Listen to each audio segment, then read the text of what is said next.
Oh, yeah. Lads down the lane with the pure coys flow. Lads down the lane and the 2 marks show. The lads down the lane, let's make a stand. The lads down the lane, an Amstel in our hand. Yeah, lads down the lane, lads down the lane. It's lads down the lane. Yeah, lads down the lane. Evening, everyone. Evening. It's the 2 marks, and that geezer down in the bottom corner there, Nigel, Pure Coys or so. I've heard of him. I don't know who he is, but he's popped on.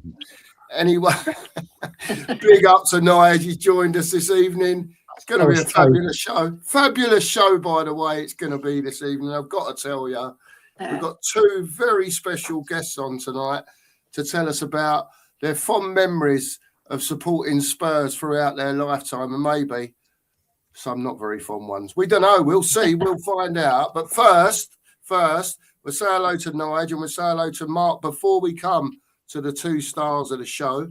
Nigel, Mark, how are you, fellas? Yeah, looking forward to it. I was told, wasn't asked, I was told Nigel coming on. So here I am. Looking forward to it. Nothing to do with me. Yeah, nothing And at you all do to what me. you're told. I was probably still at work. He says lying. About 2 o'clock, I think I sneaked off today. There you go. No, 3 o'clock. don't tell Ben. Don't tell Ben. No. Big up to both of you for being here. This is, to me, this is a special show. Do you know what I mean? To get away from the daily grind, as we put it, was going on at Spurs at the moment. I think it was time to bring a bit of light and cheer and laughter to our lives, maybe a little bit for an hour or an hour and a half, and to hear your stories of growing up as Spurs fans. I just think it's going to be amazing. Just to let everyone know in the chat, Mark will bring comments up, and we'll wave and say hello. But this show is about Brian and Ellie tonight, and I just first of all want to wish Brian in first. I want Brian to say hello. We'll come to Ellie because Ellie's got age on all of us. You think you're going to hear stories tonight, right? We're going to hear stories we never heard of. I'm sure. So, Brian, how are you? I know it's normally ladies first, but how are you, Brian? And how you been? What you been up to? First of all, I just want to say, when I received your WhatsApp message and you said you were going to be doing a show like this, first of all, I was touched that you asked for me to come on. And second of all, do you know what? With everything we've had to go through, I think this is the most welcomed stream that we literally get to talk about our beloved football club in a positive light. And not just me and Ellie. There's going to be a lot of people in the chat that watch it, that follow us all on YouTube or have just come as new. It's going to be great to hear their memories as well and everything. Because we've got to remember, we are a massive football club. That if we're like a stick of rock, you cut us and Tottenham bleeds out. And even during all of our lifetimes, there have been some dark days. If you're a little bit older than me and you saw relegation, you've had very dark days, as in relegation. And obviously, this is going to be all new to anyone that was born after the year 78, 79 when I came along. So this show, where it's going to be talking about first games, first memories, first goals, it's soaking up White Hart Lane, your first away day. It's not just about me and Ellie, the guest. It's about however many you have in the chat, because they all need to remember back in the day when we were proud Spurs fans, where we were going to games so excited, whether it be a kid, whether it was a special player, everything. This show, before we even get started, is the most welcomed break across every single every single Spurs YouTube channel, for you guys to think of this and to have a show where we can sit down, rejoice, and just go back over the glory days. Fair play to you guys for thinking of it and doing it. I thank you for it, and I'm sure all the chat thank you for it, because this is much, much needed. Nice one, Brian. Thank Really you. appreciate that, mate. Thank Really, you. really appreciate that. Thank you very much. Thank you very much. Said Brian. I suppose after that we better move on to Ellie, haven't we? Really, and see what Ellie's got to say. Lovely to see you, Ellie. This has been in the pipeline for a bit. We did mention this to you a few weeks ago, and I was sitting here this afternoon, and I thought, you know what? Sod talking about Spurs tonight. Every day we're doing the same thing over and over and over again. Let's do something a bit different. And I give Mark a text and said to Nigel about it, and luckily they've jumped on board with it as well. And I just hope, and I know it will be. It's going to be a fantastic show, and really looking forward to it. Really, really. And I'm sure Nigel's got some tales to tell us as well. I know he's only a whippersnapper, but he's got very fond memories of White Hart. You know, so Ellie, we'll start with you. Wherever you want to start, it's about you and Brian and Nigel to a certain extent tonight. Just tell us about how it all started for you. Well, I come from a long history of Spurs fans. From probably my dad and my granddad. He was in Cyprus, so he didn't really know about Spurs, but my dad did. And when he came to England, he just, first of all, he went to the Arsenal with his cousins, because a lot of Greek Cypriot people were Arsenal fans, unfortunately. Yeah. But as the time went on, more and more became Spurs fans. And my dad, as soon as he saw that 1950s team, he switched. Well, not that he supported Arsenal or anything, he just went. He didn't have no affiliation with Arsenal, but the first time he stepped into White Hart Lane, he fell in love with the place. And all that affection went right through my family, because I've got 7 brothers, all older than me. And Drula, who's in the chat all the time, her brother Louis, my brother Louis, sorry, is her dad. We used to go to Spurs games all together. Yeah. And growing up in Tottenham and going to Tottenham schools as well. Yeah, and everybody knows that I used to play for Spurs ladies as well. So that's another part of me that I'm not going to touch on, because this is about Tottenham Hotspur, not me, right? So I loved going to White Hart Lane. It had a special atmosphere there, right? And all through that week, looking forward to going to the match, you know, and getting all your colours on. And everybody used to dress so smartly when they went to football matches, right? I just remember it, in the rosettes and the rattles, and everything was like beautiful, right? And going into that White Hart Lane Stadium, you felt like some special magic went through you, especially when Bill Nicholson was our manager, sorry. I just felt like something special was going to happen every time we stepped onto that pitch, and it did most often, right? And then obviously going through the years to when we got to Keith Birkinshaw's reign, right? And in the 80s, fabulous football team, absolutely stunning football we played. Right, and right through the 90s, even though the 90s weren't as good as the 80s in terms of pure class, the 90s was still good, because we had Brian Daigle's favourite player, Paul Gascoigne. What a player. What a player. It was a dream watching him, you know, like when he dribbled and drop of the shoulder. It was amazing watching that genius of a football player, right? And then obviously in the 80s, we had Glenn Hoddle and Steve Perriman. And in the 90s, we had old Sherry's favourite player, Gary Mabbutt. Fantastic. Then Ledley King. All these players, right, you grow up with, right, and you wish they could be there for an eternity. But you know there's going to come a day that they're going to leave the club or just retire. And it's such a sad moment, because this part of your heart drops, yeah, because you're watching these players, and then you get lesser players to watch, And then you might get one star player that comes in, such as David Ginola. What a great player he was as well. In the mould of, Paul Gascoigne. Different, but, you know, he had technically fantastic footballer. And I just remember, like, just going to White Hart Lane and feeling really special with all my brothers.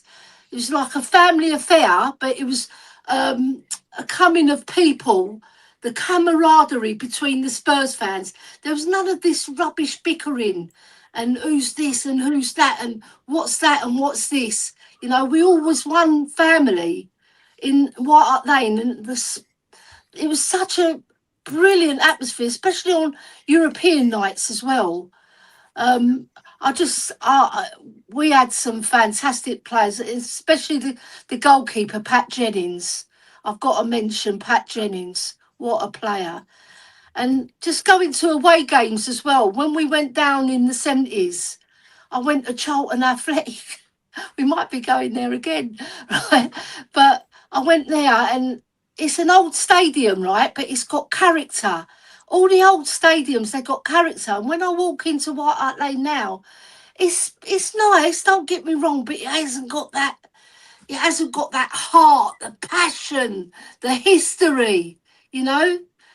All I can say is that I had some special moments at White Hart Lane, and I'm sure you guys are going to tell us about more.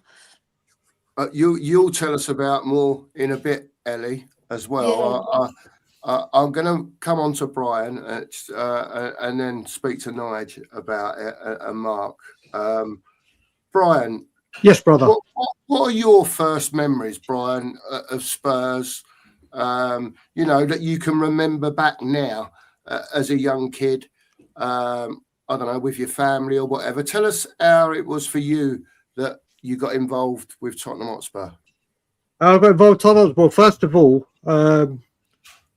growing up as a kid, obviously, Spurs fan. Both my parents are Spurs fans. They have their reasons. I'll go into in a minute. So I was born into it. You're born into it. The first thing my family do when you're born is the baby has a Spurs baby grow. First thing, that's it. It's a tradition that unfortunately I had to break, but I'm not talking about the negative shit today. It's all about the positive.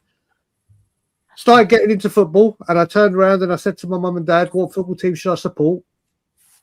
And literally my parents sat me down like this was the birds and the bees meeting. It was like a real, like, we're gonna tell you the situation. So my dad was born in Hackney, then moved to Gants Hill, and his whole family was Spurs fans. My mum, so he told me that. Then he goes, your mum, or my mum spoke. My mum was born in Bruce Grove. My mum, until my mum was 13 and they moved to Cop Fosters, where my parents are now, she was a Tottenham girl. And they said, so your dad's side support Tottenham, your mum's side was born Tottenham, but you, son, can support any team as long as it isn't the filth. And then I decided to go down. Then I went down the family. Like I said, born into it. My very first memory of going to a game, we were in I can't remember what it's called. It's so long. I think it was the Littlewoods Cup. That's how long we're going. We're going Gaza.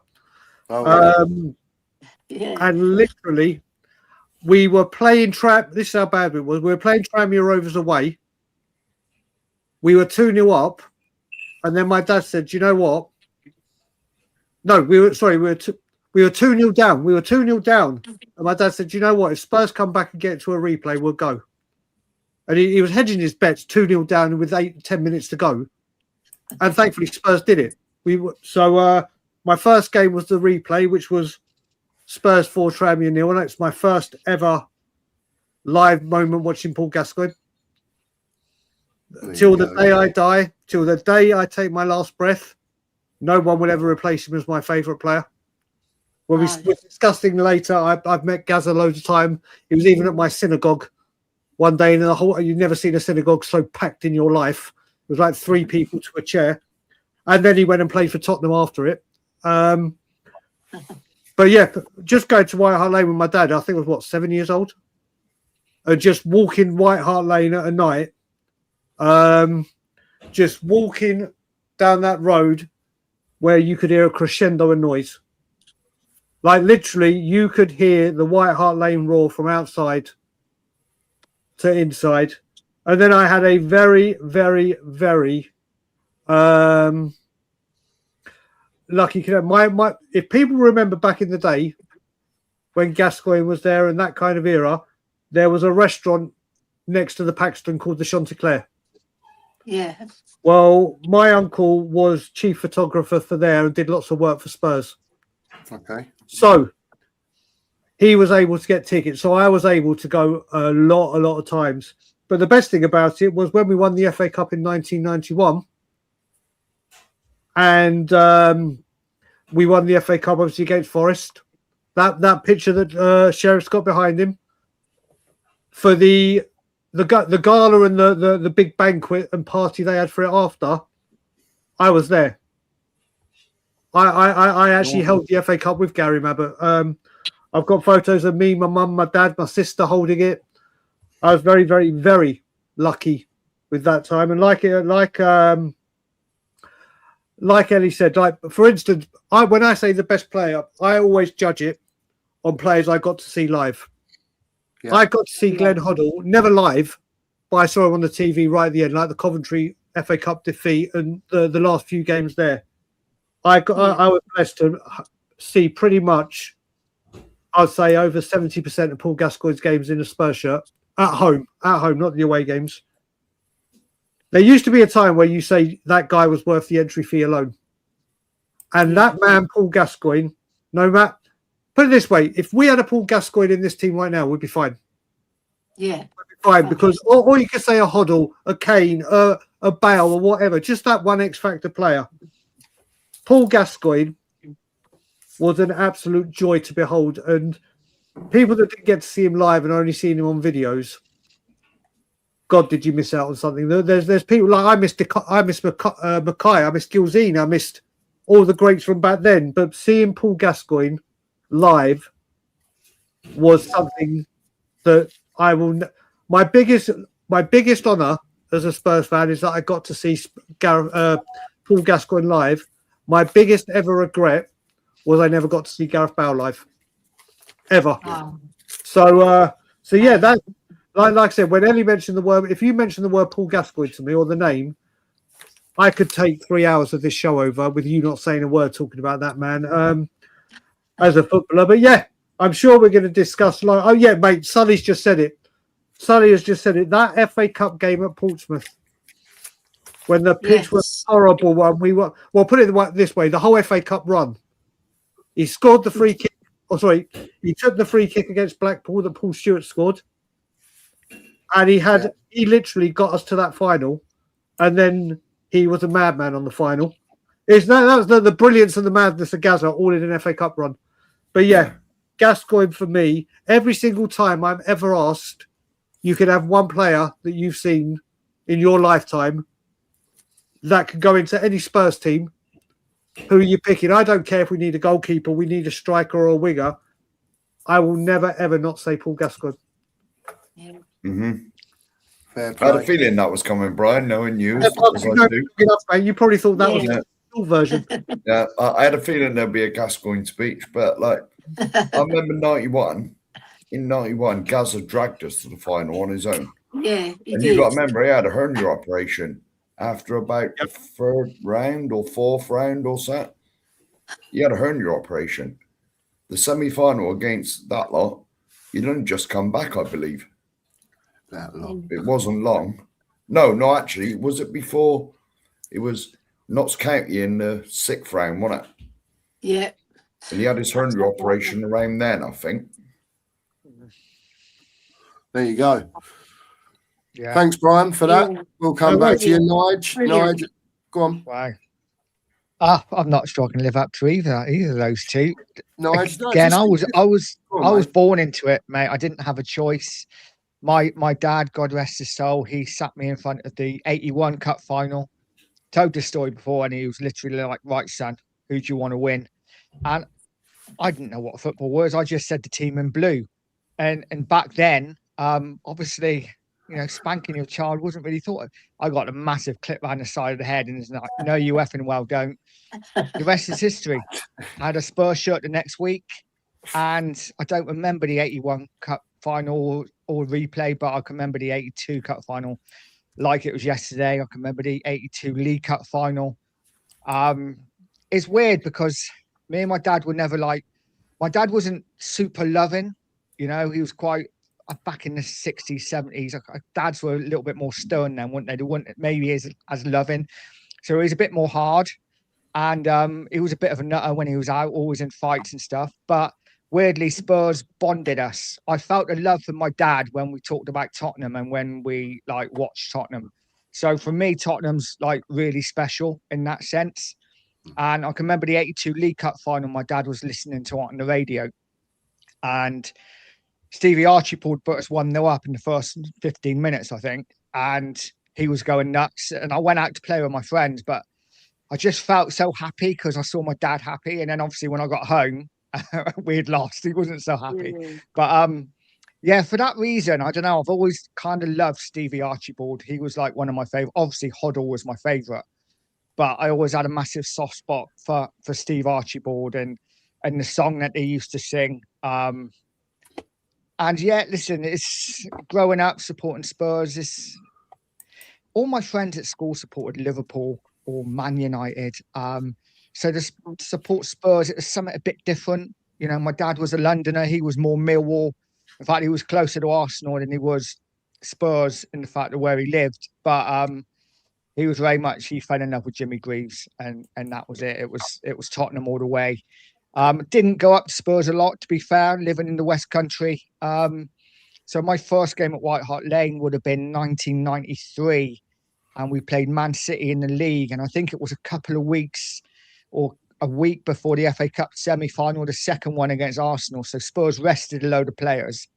But we won 3-1. I can remember Anderton, Naeem scoring for Spurs and a young Andy Turner, who we probably never saw again after that, scoring on the break. But yeah, listen, my favourite players over there, Teddy Sheringham will probably be, apart from Hoddle, who was my favourite player growing up, Teddy Sheringham would have been my favourite ever Spurs player. I just loved the way he played football. He wasn't quick, but he knew what he was going to do before he got the ball. And it's just a beautiful player to watch. And, whenever I'm feeling down or feeling low about Tottenham, I'll just go on the YouTube and I'll look at Teddy Sheringham Tottenham goals. And yeah, it just makes me happy to be a Spurs fan again. And yeah, I'm just hopeful that one day we can get back there. But yeah, that's my early memories of Spurs anyway. Can I just say something very quickly? I'm just saying, people in the chat, be very, very careful when you're putting in a message in, because I have my known troll in here that's got my picture and he goes by the name of the Spurs Frauds. So he's a low life. If you see my picture come up, make sure you're responding to me, Brian Daigle, not the Spurs Frauds. There you go. Sorry about that. Back to the show. Right. It's all right. Well done, Brian. Cheers, mate. Mark will deal with that. Yeah, I will deal with it if I see him again. Thanks for that, Nigel. Mark, can you just briefly, just briefly tell us about how you began supporting Spurs? I had no choice. Mate. I've said it a few times. When I was born, as soon as I could talk, I had this little pull-out thing. It was in a small, probably a key ring sized thing, and they all folded up together, and it was all the Spurs players. As soon as I could talk, I could name them all. Probably people like Ralph Coates and people like that was on there. Probably, I don't know, 72, 73. And there was all these things. And allegedly, I can't remember, obviously, I was only 2 or 3. I used to be able to name them all, so I had no choice. I was given a choice, either Tottenham or the orphanage. Sometimes I do wish I chose the orphanage, especially, well, we're not talking about now, but recently, so really I had no choice. But growing up, it's very close to me, for me. Glenn Hoddle's obviously an absolute legend of this club. And I will always, always say he's the greatest player that I've ever seen play for us. because I used to go a lot. My dad, I can't remember what my first game was, but I'd have been like 4-year-old or something, you know, because obviously I don't live in London, you can probably tell. No. But like, and so I never used to go a lot. You know, I used to go now and again. But my dad was up there nearly every week, you know, when they were home and away. But he, because of the hooliganism and that back then, he would only take me when he thought there was like going to be nothing kicking off. So I'd never go to London derbies. I'd never go if it was a spicy game against Man United, Liverpool. I'd go to like Southampton at the Lane and stuff like that, you know, if they were in the same league. Whoever was like the ones where there was not going to be much trouble, or allegedly not much trouble. But I saw loads when I was a kid. But like, I remember being in the Lane when I was a kid, and the whole place used to shake. You know, I once stood on the shelf or nothing. God, my dad never take me out there. But like we sort of used to stand sort of east lower, and the whole ground used to shake. The noise, the atmosphere, it was incredible. You know, and for a long time, this is how selective my dad was. I never seen us lose. Every time I went, we won. But like, so it's close for me. Hoddle is the best player I've seen, but Gazza's like nipping at his heels. Gazza was absolutely unbelievable. And we'll get on to the 91 final and all that in a bit.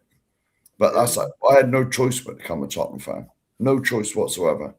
It was that or the orphanage. What about you then, boss? On the FA Cup, this is going to blow a load of people's mind who weren't around at that time. Do you remember back in the day, the early 90s and earlier, where BBC One had match of the day or the FA Cup all day? You saw them leaving the hotels. You saw them at the stadium, the journey. Brilliant. Oh, mate, those days were the best days. FA Cup, whether a Spurs, obviously Spurs were in it was better, but my God, waking up at like whatever time, and then from like 10 o'clock in the morning till the end of the match, it was just Des Lynam and BBC. Oh, those were the days.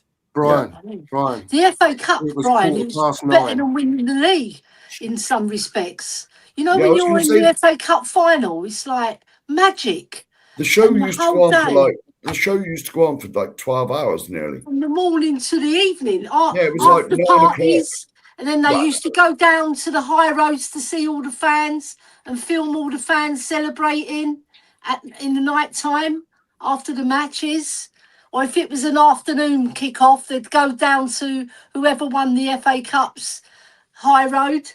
Yeah, it was amazing.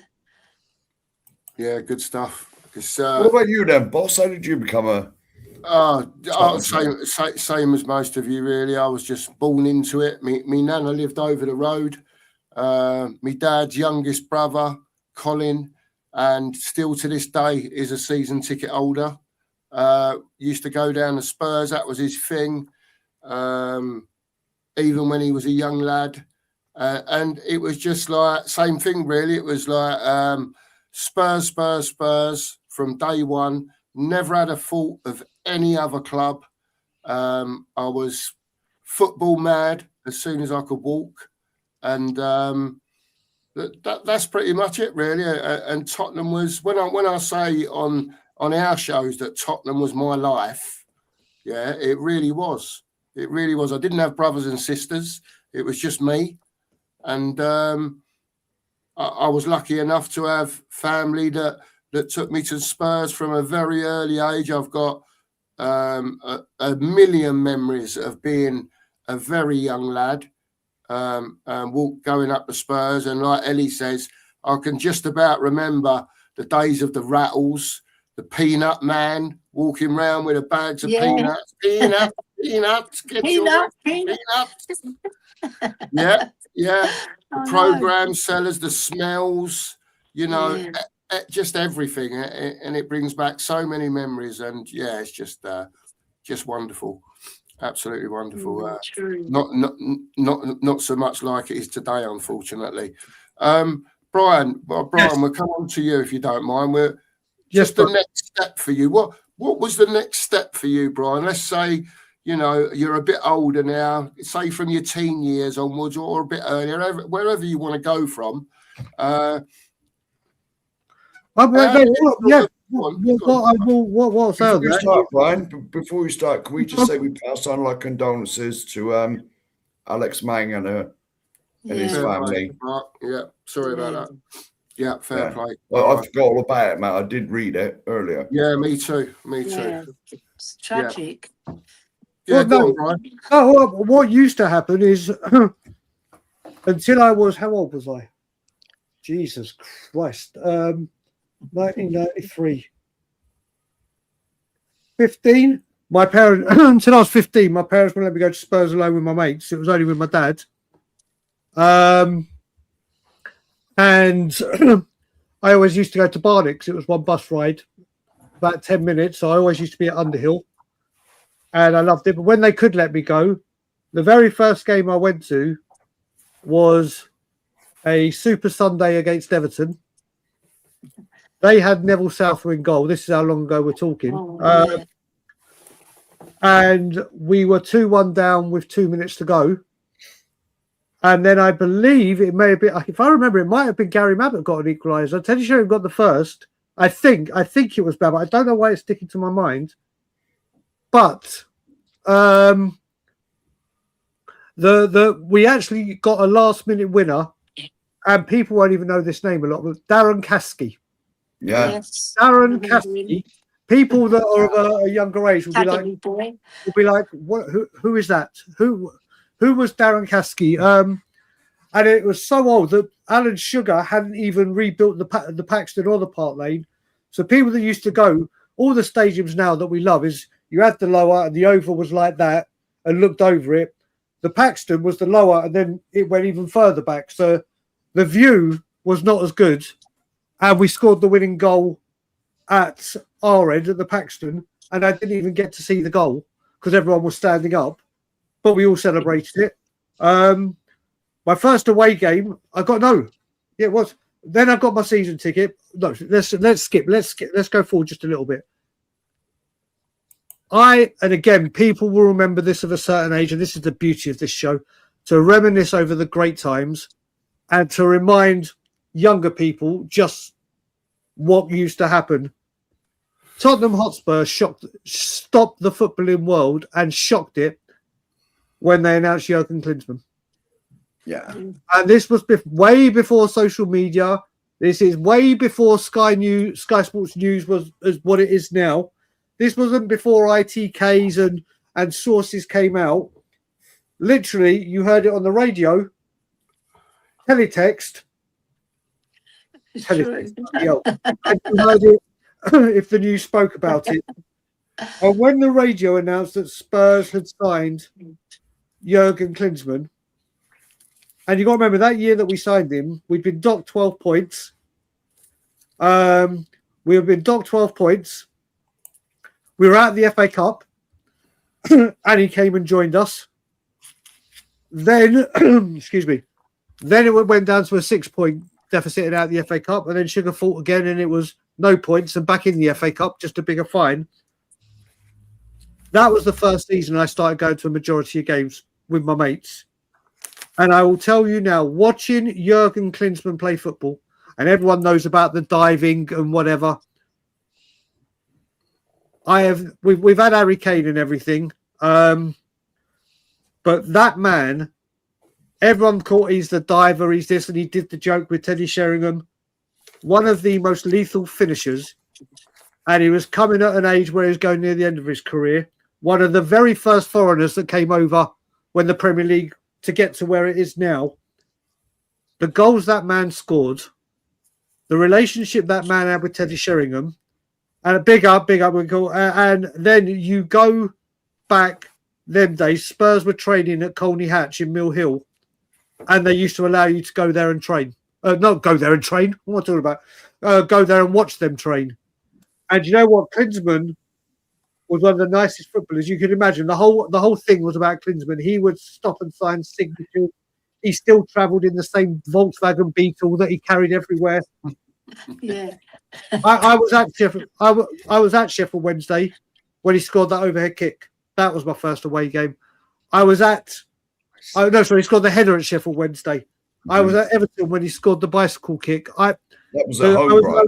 The goal he scored, that volley from outside the area against Sheffield Wednesday. Yeah. He was probably the first striker I saw as a Spurs player. Even more so Lineker, that if he was on 1-on-1, it was a goal.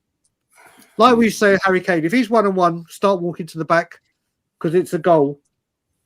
He was a cut above anything. He was sensational. Then the next season, I got my season ticket, and we had Chris Armstrong instead of Jurgen Klinsmann. But it showed the beauty of Teddy Sheringham, because that strike force was as potent, and that was going on to that season. I went to every single home game that season, a few away games. In the Jurgen Klinsmann season, if anyone will remember, when Eric Cantona jumped into the crowd at Crystal Palace, if he hadn't done that, you would have seen Jurgen Klinsmann on the back pages. So I don't know if people remember. We were away at Aston Villa, which I went to, and it was the game where Bosnich came herring out of his line, and Klinsmann had jumped from the ball, and literally Bosnich has kneed him in the face and knocked him out unconscious.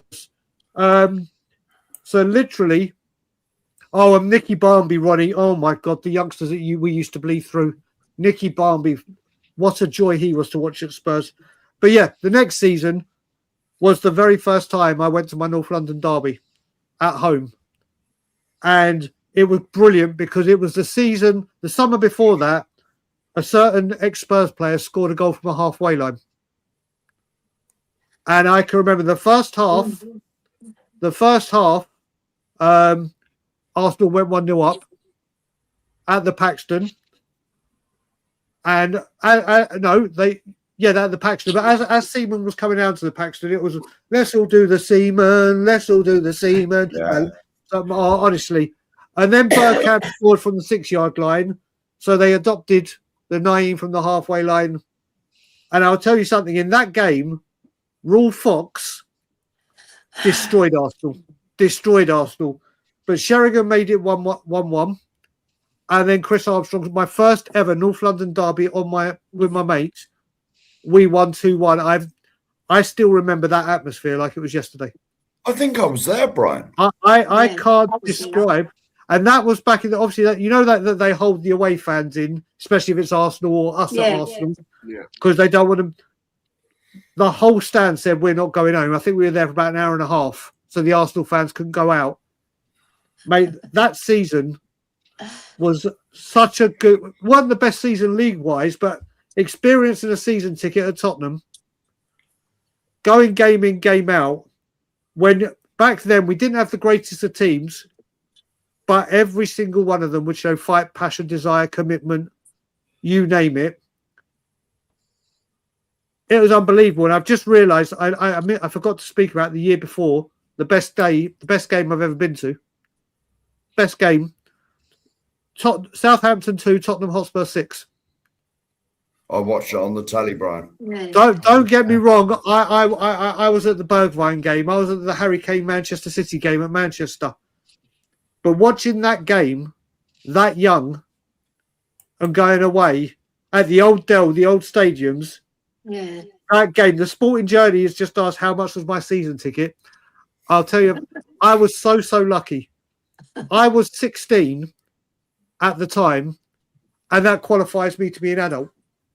But back then, they had the Spurs ticket office. You could just walk into, I literally walked in with my mate.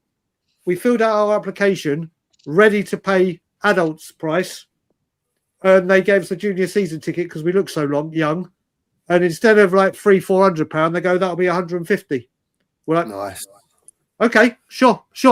So it cost £150 in 1995-96 season for me to get a season ticket, but it should have been a little bit more. But hey, I'm gonna play the age game. If I can save a few £100, which went to away days, literally. So not cheaper than it is now, but there's certain games and hatreds of teams. Like I've got some weird hatreds just because of away days, and we've lost when we put 2-0 up or something.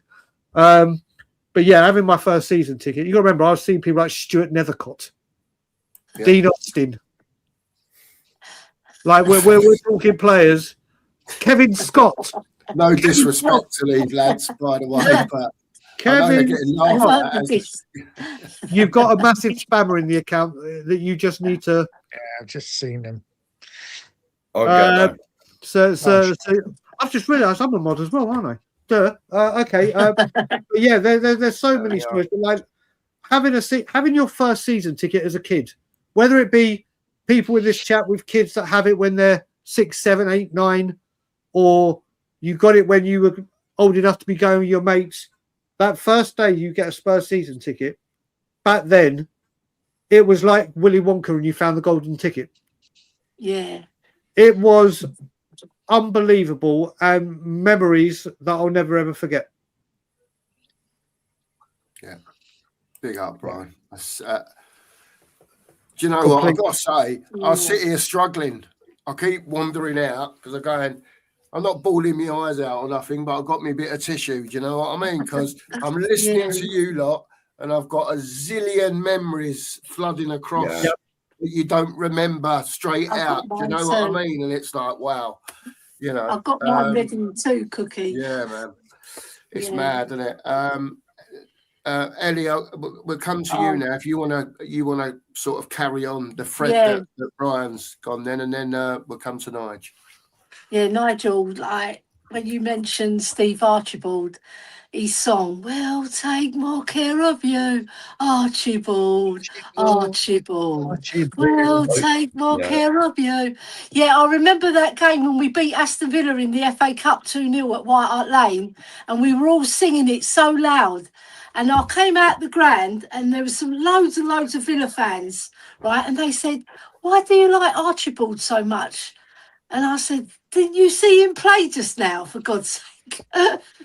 Right, he was a brilliant player. He wasn't like a Kane or anything like that, but he was so committed with Garth Crooks as well. I must mention Garth Crooks because that partnership, I think it was one of the best partnerships we've had since Kane and Sonny. Yeah, they honestly, they were fantastic.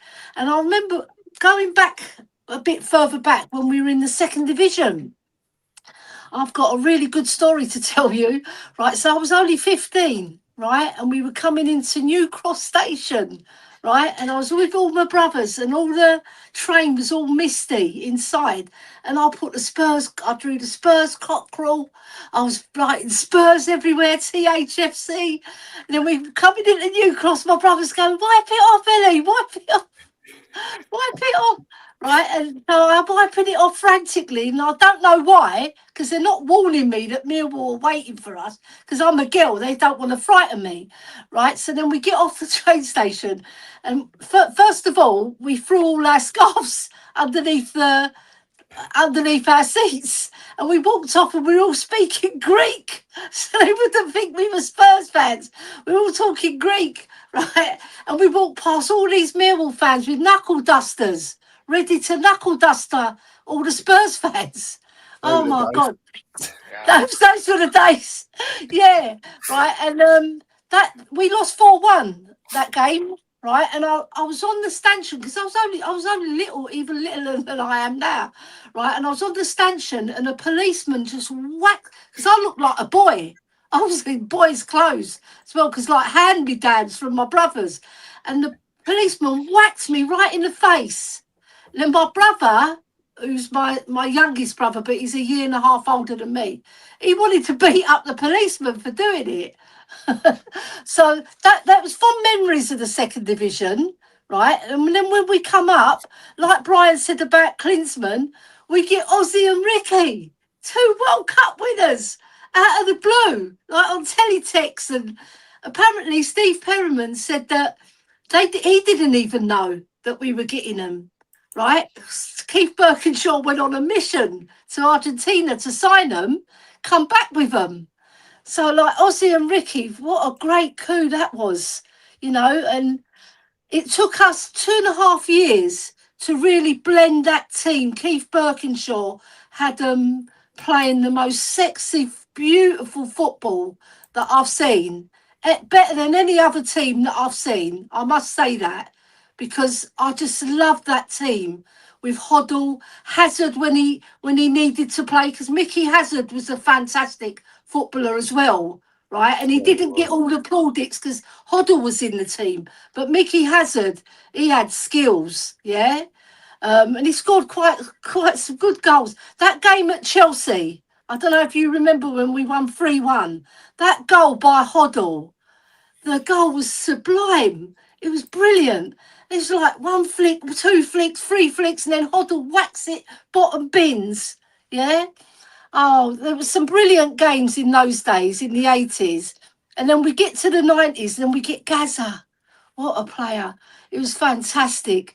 I agree with you, Brian. If it wasn't for Hoddle, that I hadn't seen Hoddle, Gaza is better than any other player that I've seen, by far. For just the love of the game. The love of the game, it flowed through him. Yeah, he was football personified. He would play for nothing, Gaza, right? And it was brilliant. That 1991 FA Cup semi-final, right? And I was in the crowd, and he ran up to me, and Barry Davies's commentary on that. I know you've mentioned this, Brian. Barry Davies's commentary, that is the best commentary ever. And I'm not being biased because I'm a Spurs fan. It was brilliant what he said. Oh, schoolboys own stuff, right? And then he runs towards me, and then Vinnie Samways behind him going like mouth open. Yeah, because it's a big game, the biggest game of our lives against Arsenal in the FA Cup semi-final, right? And we win it 3-1 in style. That's it, flair and style. That's what Bill Nicholson instilled into our team. And when I hear people say that there's not a Spurs style, there bloody is, but we've moved away from it. Yeah, and look where we are now, because we've moved away from it. We chop and change. But coming back to that FA Cup semi-final, it was brilliant. And even the 1981 FA Cup semi-final against Wolves as well, I've got to mention, because it was at Highbury. We took it over, right? And I heard Paul Miller at the banqueting suites, because we were waiting for Hoddle to come, and Paul Miller was talking about that game. And he said the players felt the thunder of the Spurs fans in their feet, and it rejuvenated them. And we won that game 3-0. I don't know if you remember, Garth Crooks scored 2 and Ricky Villa scored that fantastic goal. He didn't even have no backlift. The power of that man. If only he applied himself a bit more, he would have been one of our great players, Ricky Villa, right? Because he had the skill. Sometimes he didn't have the temperament or the guile to keep it up, you know. But Ozzy was the one who orchestrated the midfield with Hoddle. Yeah, those two. And Steve Perriman was the workhorse, but he was a good workhorse. He could play football. Yeah. And then after that, Gary Mabbutt comes along, our captain supreme. Yeah, what a player he was. He'd give his right leg for Tottenham, you know, and to have diabetes as well, like Mark says, to have an illness like that and to brave through it and win the FA Cup for us, you know, because he was fantastic in that year. It's not that bad, Ellie. It's not that bad. Yeah, but the thing is, for a footballer to go through that and be at the top of his sport as well. And I remember us signing him, and I was so happy because he's such a good talker as well, Gary Mabbutt. You know, and when he's a bit like me. But Yeah, he does. It does sound He's like from he's Bristol, isn't though. he? Yeah. You can tell. Even I can tell he's from Bristol. Yeah. They all speak funny in Bristol. It's true. But I was a shelf side girl, right? All my course family, you we were was. shelf side, right? It was brilliant in the shelf side. I remember Steve Perriman's testimonials as well against West Ham. Oh my God, I really got injured that day because West Ham fans came into the shelf side, hooligans. They really did a number on us. And I remember crashing to the floor and I missed the bloody game because of those West Ham fans. Anyway, I won't talk about that. The main thing is where the White Hart Lane, it was so special, and it created a family atmosphere. Everybody knew each other. Where I was, the shelf side, we knew each other, right? And there was a guy called Tiny who was 6'8". Right, and he used to go, "Come on, you lily white son." I loved him. Every time there was a couple of games he weren't there, right, and we really did miss him because he'd get the whole shelf side singing. Yeah, he was like the orchestrator, right? And I had such fond memories. And then obviously later on, when we get Bowen, Modric, you know, those players are like exceptional players, and look what they went on to do. If only we had held them. Why do we sell all these brilliant players? You know, Real Madrid come along, say, no, you're not going. You're going to stay with Spurs. But the lure of Real Madrid, sometimes it's too strong, you know. But our club, if you imagine if we kept those players, guys, imagine what we would have done. Yeah, could have pushed on even more. But I mean, I just got so many fond memories. And that 1981 FA Cup semi-final, I remember the Arsenal fans were shooting at us pellets from Avenue Road, from the flats. And my dad was a fast runner, and he grabbed me, and I was literally running with my dad about 100 miles an hour so he wouldn't get shot in the head from the Arsenal fans. Flipping hell. These are the days that you could go to matches and fear for your life. Honestly, the hooliganism was quite bad. Yeah. Oh yeah. I saw it in the 70s, Ellie. I saw it in the 70s. Right, we got a big up Andy, member for 6 months. Great question. It is a great question.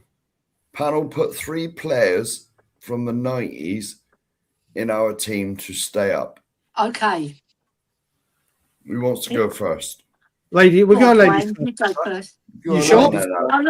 Ladies first. Ladies first. The first one is obvious, Paul Gascoigne. Right, and the second one is obvious, Teddy Sheringham, 100%.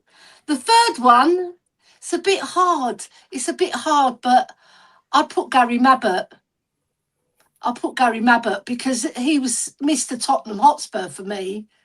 And I'm not just saying that because of Sheriff. That is the correct answer, Ellie. Yes, it is. I'm just saying. But Teddy Sheringham, for his just vision, like you said, he didn't have pace, but he had it all up there. Yeah, he had all the picture of what was going on around him, and he'd pick out a pass. He'd score fantastic goals. And Paul Gascoigne, just for his pure genius of a footballer, and he just oozed football. He was fantastic, not just the dribbling, shielding the ball. No one could get the ball off Gaza. He was like Dembele, right, in that era. Like, he'd stick out his arse, he'd put out his elbow. No one was getting near him, right? And he was just a genius footballer. So those 3 I'd put in would definitely be safe. 100%. We'd probably win the league with them 3. You see, I wish I had picked an even number like 4, because I've got 3. Because what the way I look at it when we do this, I'm looking at it. I know what you're doing. No, I'm looking. I wish I could choose 11. I could choose you an 11 90s players, and they all wouldn't be the elite ones. The reason I say 4 is I've said it. This question throws it up a different way, and I think it's Andrew Gregory, as my man Andrew Gregory has said one. I was going out, but when you say Ginola, I said when I was with Ben today, if we could have one player back from the 90s. Actually, was he with us in the 90s? Was Ziga early 2000s? Because if it is, then when did Ziga? Oh, he's going to change. He's going to change. Ziga? No, because it's the Just 90s. choose 4, Brian. Just choose 4. I can't remember if we signed him in the 2000s. Ziga signed for Spurs. Yeah, Christian Ziga. Yeah, early 2000s. Yeah, it's made it easier. He signed in 2001. So my question is easily done. Number 1, like I said at the beginning of the show, Paul Gascoigne every single day of the week. I'd have 3 Paul Gascoignes. I thought you were going to say Gaza and his 2 brothers. Gaza, Paul Gascoigne, and Paul Gascoigne. We need a left. I was going to say Darren Anderton because we need a winger that can cross, but we need a left winger. And Andrew Gregory said it absolutely bang on. David Ginola. Oh yeah. And then Jurgen. As much as Mabbutt definitely warranted, and as Mark knows, for me, Gary Mabbutt is the most inspirational captain this club has ever had. Perryman was at obviously he was there longest. What Mabbutt has had to go through in his career, what Mabbutt with his diabetes, the eye socket, he played in every position apart from goal for Spurs, every position. He would be definitely on there, but at the moment we can't score goals, we can't create, we can't pass. Paul Gascoigne, set pieces already sorted, free kicks sorted for obvious reasons. Flair, guile, passion. The best thing, and people will remember this, there's certain players in our lifetime, and especially with Gaza, I would say with Gaza, Ginola, Bale as the 3 main ones in what I'm about to say. I remember back in any of those 3 players got the ball, the whole thing was like, something's about that. It could be Gaza taking on 4 men. It could be Ginola just running down that wing. It could be Bale. Every time we haven't got in the recent days, I don't even count Kane in that because Kane was just goals bang, and he was brilliant at it. But when Paul Gascoigne, Gareth Bale, or Ginola got the ball, the whole crowd, that it was like something's just gonna. So yeah, Paul Gascoigne. You could hear the clicks of the seats, Brian. Yeah, you knew something special was going to happen. Nailed it, Mark. You just nailed it. So definitely. Look what I just wrote down. Look, just before you said it. Yep, exactly. So Paul Gascoigne. Paul Gascoigne. Sorry, David Ginola. David Ginola will the flair, the flamboyancy, the power, the pace, and actually getting crosses in the ball, but in the box. Yes, so the ladies will say other things about David Ginola. And without a shadow of a doubt, and you've got to remember Gary Lineker, you can count in the 90s. I am taking, if I had a choice between Gary Lineker or Jurgen Klinsmann, it's not even a discussion. Jurgen Klinsmann all day long. So Gaza, Ginola, Klinsmann. Great question. Jurgen Klinsmann he's like a gazelle. He used to glide over the pitch. Fantastic footballer. Just his running style. It's brilliant. It's beautiful. Have you got 3? I have got 3, but I'm gonna change mine up a little bit because they're the same 3. Obviously, I'd love Gaza, I'd love Sheringham, I'd love Ginola, but there's one player in the 90s that I had a weird thing with, and I don't know why. Well, I do know why. It's because one of my best mates who I worked with at the time, he was a massive United fan, and United were winning everything in the 90s, yeah? And he had a certain striker who played for him called Ole Gunnar Solskjaer, who was fantastic, and he'd always rib me about, Norway's #1 striker. And then Spurs went out and signed a certain Stefan Everson, who scored a hat-trick at Roker Park for Spurs. And I fell in love with him because he scored a hat-trick. And I'm like, no, we are Norway. Isn't it? That's go out for Solskjaer. We would rip each other every week at work about Solskjaer Everson being Norway's #1 striker. So for me, I had a love affair with Stefan Everson. So I'd have him in my side. There you go. Who's Who's the the other other two? two? Right, who's the other Who's two? the other two? The other two, Sheringham without a doubt, and It's a can I great. not just have both Gaza and Ginola? Probably I'd go Ginola just because. Because of Saba. Because I didn't get to see Gaza too many times live. I saw him a couple of times live, but I did go quite a lot when Ginola was out, and he was one of those ones, like you say, seat clicker. He would, as soon as he got the ball, I remember going and watch a game between Spurs and Wimbledon, and it was a 0-0 draw. But every time Ginola got the ball, the fans were off their seats. It was just, you just knew something was going to happen. And so for me, I just love watching Ginola play. So for me, Ginola, Sheringham, and stupidly Everson, even though if I'm being realistic, it'd probably be Gaza. I'm writing these down, you know. I just have to say as well. You know what? As we're talking trios, when we had Chris Waddle and Gaza, yeah, and then Lineker came, and Lineker said one of the main reasons I was coming was Chris Waddle and Gaza, and then we signed Lineker for 1.2 million, and you all Spurs fans were licking their lips at them three, and then we went and sold Chris Waddle. Bloody sold Waddle. The season before was when I used to get the goal reviews on VHS, and they used to show you all the goals of the season. Chris Waddle that season was unplayable, and can you imagine talking of trios like they talk about Mane, Salah, and Firmino, or you can mention any other. Could you imagine if we had the joy of Waddle, Gaza, and Was that the 88-89 video, Brian? Because I can remember having that and watching it to death. Southampton Waddle scoring the goal at Southampton in the muddy pitch. Chris Waddle against Aston Villa when he scored two absolute mate. Norwich when he scored from the touchline, mate. Do you know Chris Waddle, right? Chris Waddle, he had the perfect name because when he went down that wing, he did waddle.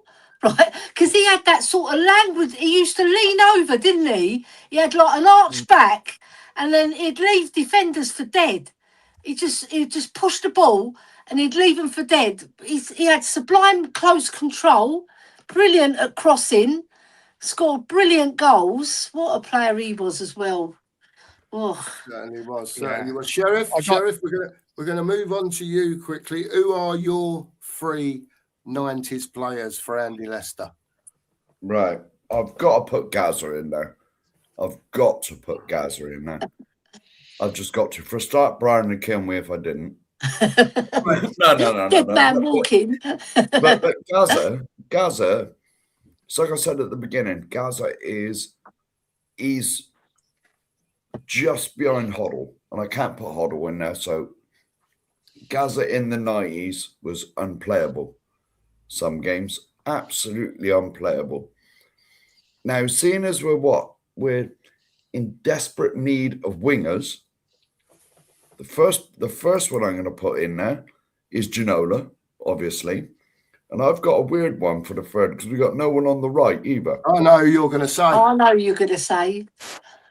I'm going to put Raw Fox in there. Oh.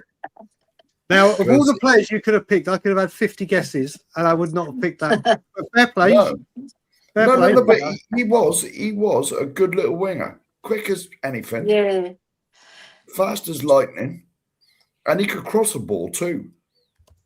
There you go. You know, and that's where we're lacking. Tony Galvin, I wish he was in the 90s. Tony Galvin was a fantastic winger. If I could chuck anybody in there, I'd just chuck the 80s stroke 90s team in there. I know. Stick like some Graham Roberts and that in there. I'll just chuck my three in quick. I'm going to chuck my three in. I don't give a toss about the wingers because we don't play with no wingers anyway, do we? So let's be honest. Now for me, now, even though how shite our forward line is at the moment, right? I'm guaranteeing goals because we ain't never not having the ball. with this midfield, right? So obviously, I'm going to put Moussa Dembele in as the 6 to break it up. But he's not 90s. He's not 90s. I don't care, Brian. I'm just giving it anyway. Oh, you're breaking the ball. You're breaking the ball. Okay. Well, it's your show. This is Cookie's show. He can do what he wants. He does what he wants. He does what he wants. Cook Meister. He does what he wants. The boss is in charge. The boss is in charge. Yeah, he's the boss. I thought I was going to get away with that, but I didn't, did I? Oh, shit. No, in all seriousness, right, you got to have Gaza in there because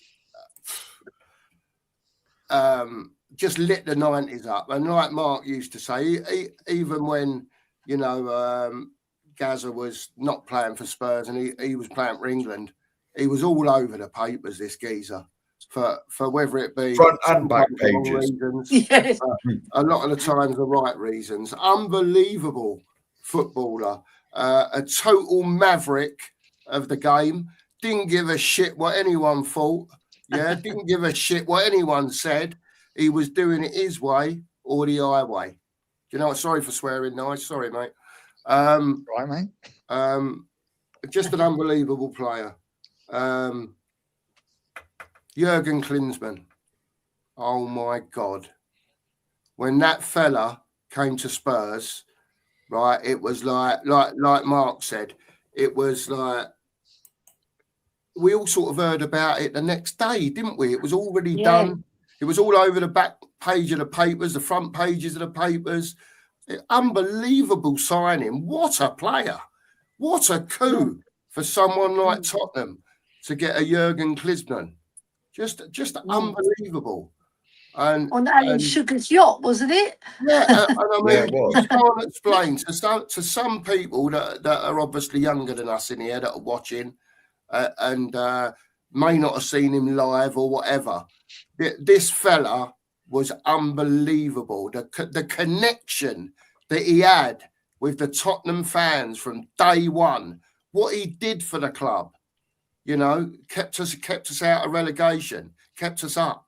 And the goals that the bloke scored, he just had an instant connection with the fans. And it's just absolutely unbelievable. Absolutely unbelievable. I would say probably the best signing ever that Tottenham have ever made.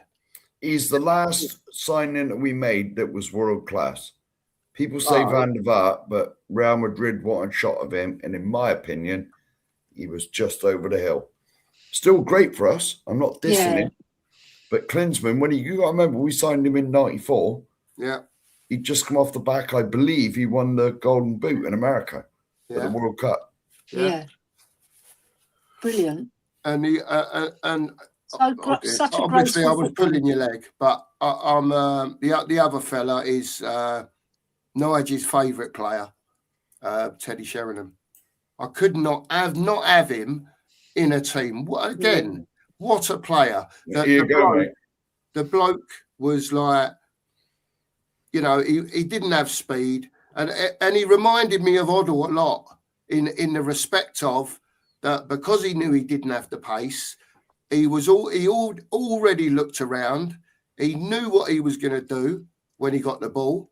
Yeah. And just a phenomenal player, and another just brilliant players. And when we're looking back and doing stuff like this, and you know, not just when you look at Spurs today, but when you look at football today generally, right? They don't make them like that no more. No.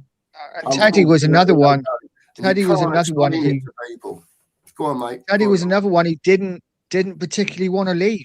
You know, he was Tottenham through and through, and you know he wanted the board to back the club and buy better players, and they wouldn't. And you know, that's why we lost him. Nigel, you just got to look at it. Before, Nigel. You've just got to look at it. Every Alan Shearer, favourite strike partner, Teddy Sheringham. Jurgen Klinsmann, favourite strike partner, Teddy Sheringham. That first season when he came in to replace Lineker, I remember we scored some breathtaking team goals. I remember one against QPR all down the wing. But do you remember when he scored that header from outside the area, when he did a curling loop? He scored a hat-trick against Leeds. Razor Ruddock passed the ball. And literally, but do you know the thing I wanted to say about Teddy Sheringham? He was the first footballer.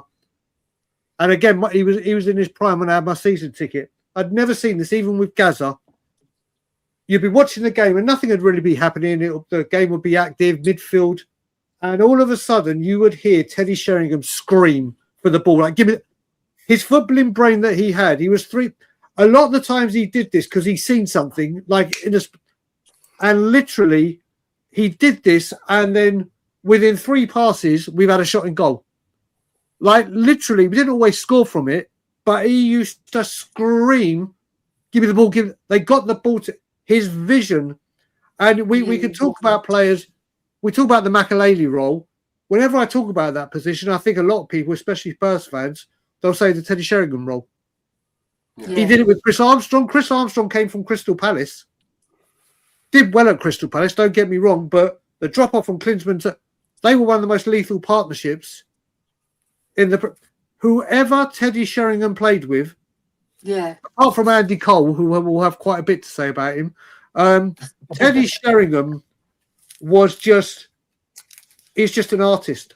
He was just, he was the first player that you saw that speed, like Harry Kane wasn't the fastest, but he could get his shot away quicker than you could set. Teddy Sheringham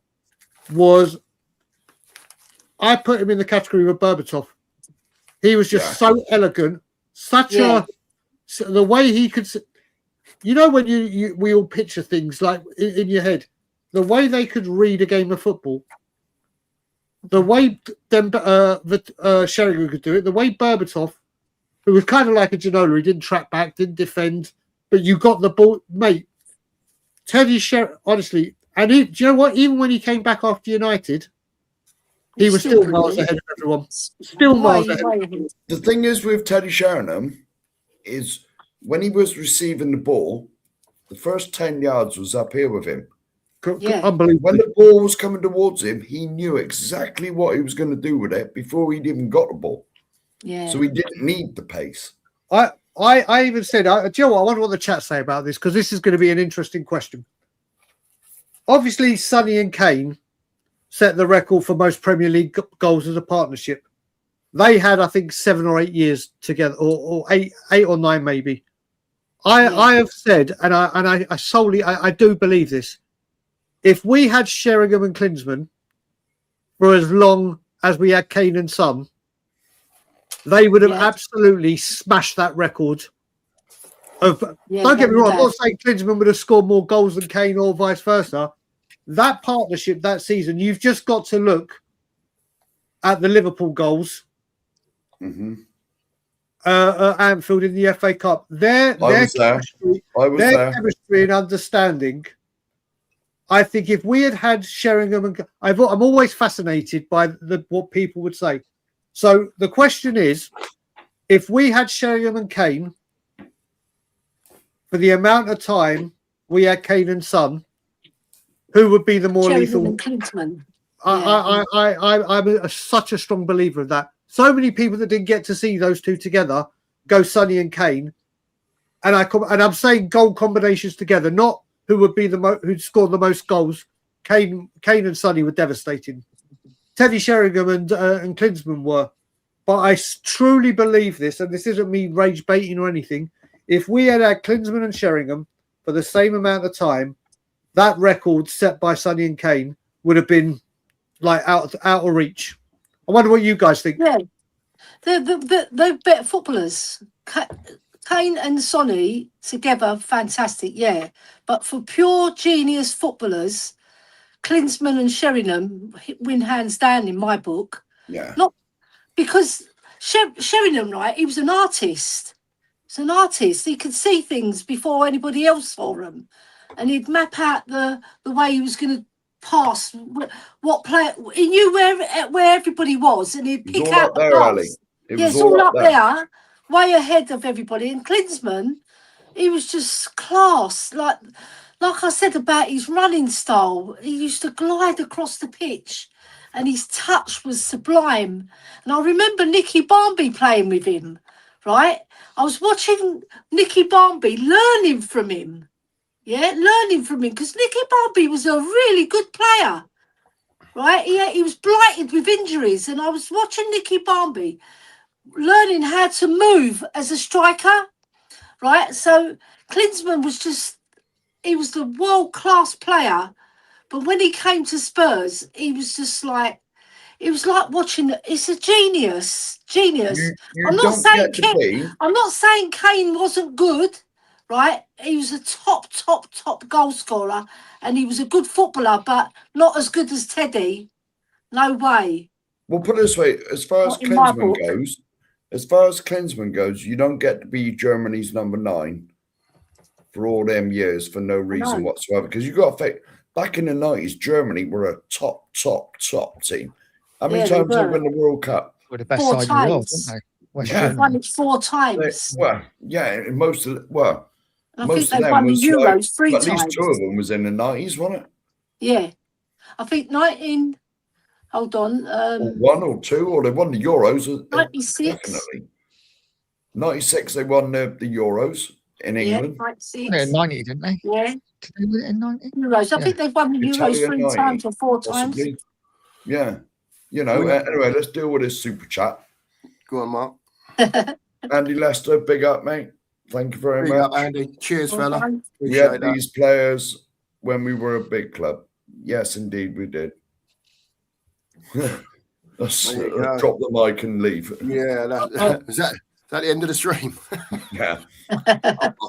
Well, what do you reckon, Nigel? If it was Klinsmann and like I said, I was just replying to Pete Chambers' response. I'll say it here. I don't dispute what you were saying about Kane. What I'm saying is I think the chemistry that Klinsmann and Sheringham had for one season was Kane and Son had to work at that partnership, which became lethal and potent. I'm talking about them as a partnership. It was a telepathic chemistry. Literally, that's what I'm getting. I'm saying I think the goal contributions, the record that they set. Don't get me wrong. I don't think anyone would outscore Kane and the rate he did it. But I think as a partnership, the telepathic relationship that Klinsmann and Sheringham had for 1 year, my God, if they had that for 7 or 8, dearie me, we were talking big numbers, epic. But right now, Ellie, can you just I'm say going to blow a kiss to Andy Lester. Yeah, sorry if I missed your chats. I will make sure from now on I will respond to you, Andy. Yeah. No, I think the Klinsmann Sheringham partnership, like you say, it was instant, Bri, wasn't it? Yep. One season. Yep. It was like they played together for years. And I think if they had continued for 5, 6, 7 seasons, then we would be talking about them like we talk about Sonny and Kane. And the thing is, Sonny and Kane were brilliant. A brilliant partnership towards the end. But like you said, he had to work at that. It didn't happen in season 1. This was season 6, season 7, season 8. Gotta say though, right now, if we're just talking about individual players, I've got to say Harry Kane, I think is the best footballer in world football right now. He is absolutely amazing to watch. Yeah, brilliant. Scored yesterday. You know what it is with Harry Kane as well, and I've mentioned this before. You know just how good he is. You know when they say if you hit a penalty in the side netting, the keeper can't do anything.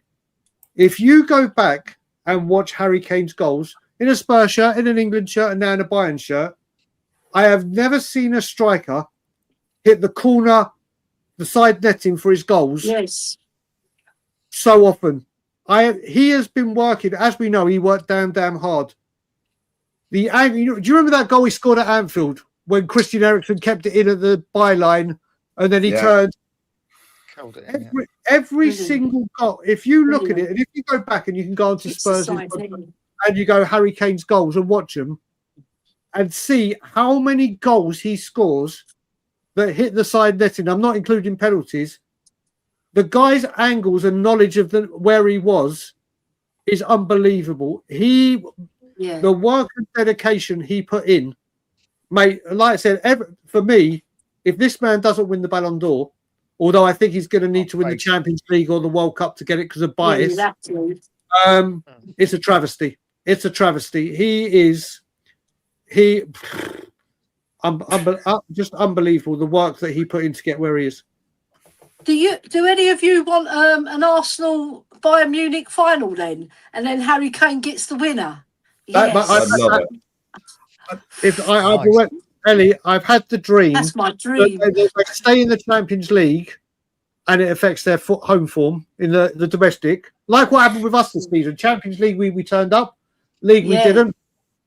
It's true. 10 months. And then literally, it's a Bayern Arsenal final, and we all know he loves a goal. And if that was to happen, and then they go trophyless, oh my God! And it's Harry Kane that delivers the final now in the coffin. I've had that dream, but I only want that if it's guaranteed to happen. If they get to the, you know what I mean? Don't get me wrong. I'd rather they get knocked out by Ajax and Ajax. I'd rather they get knocked out by Atletico, and we don't have to think about that. But if it was a Bayern Arsenal final, he's scoring, isn't he? You just know he's scoring. Yeah. Yeah. And I would go down to the Emirates and with a spray can and put Kane everywhere. Listen, there are some questions that I've starred. I don't mind getting arrested. I was just going to go. I was just going to, since this is nostalgia. Yeah. I was just going to tell my Gary Mabbutt story. Is that all right? You certainly can, sir. Go on, you mate. can. Right now, obviously, I said at the beginning, lifelong Spurs fan. Always had no choice. Went loads in the 70s, 80s, a lot in the 90s. In 1991, when we won the FA Cup, I was 20, coming up 21. And I can remember going to the 6th round game, Tottenham versus Notts County. Yeah. And I wasn't very well. I was drinking a lot, drinking loads, not beer, anything, Coke, water, anything. People saying, "Oh, you've lost weight. We'll be all right." Anyway, eventually, people nagged me that much. I went to the doctors, and I went to the doctors, got an emergency appointment one day after work, and he said, "Right," he said, "I think you got diabetes." He said, "You're coming back first thing in the morning." He said, Don't drive. He said, "You're getting down there for like 9 o'clock, first appointment." And I said, "Okay." So I went back down there. He took 3 or 4 vials of blood out of my arm. He stuck them in an envelope. And he said, "You're walking to the hospital now." I said, "Am I?" He said, "Yeah, you're taking these at the hospital." Okay.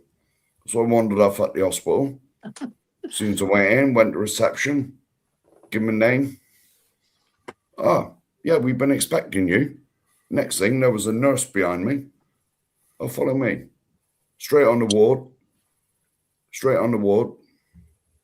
"Mark, you're diabetic. You're like type 1 diabetic." It's like, oh, shit. So I knew Mabs had it, but I didn't understand about it back then. But he's got exactly the same as me. He's type 1 like me, injections. Now, I've got it to hand conveniently, is autobiography. Lovely. Against All Odds. You read that, Gary Mabbutt, as a comment way up there, said it wasn't as treatable. I think Gary was diagnosed in the 70s. He's a bit older than me. Well, quite a bit older than me. And he was like a guinea pig for all the stuff they were trying out. And he went through hell.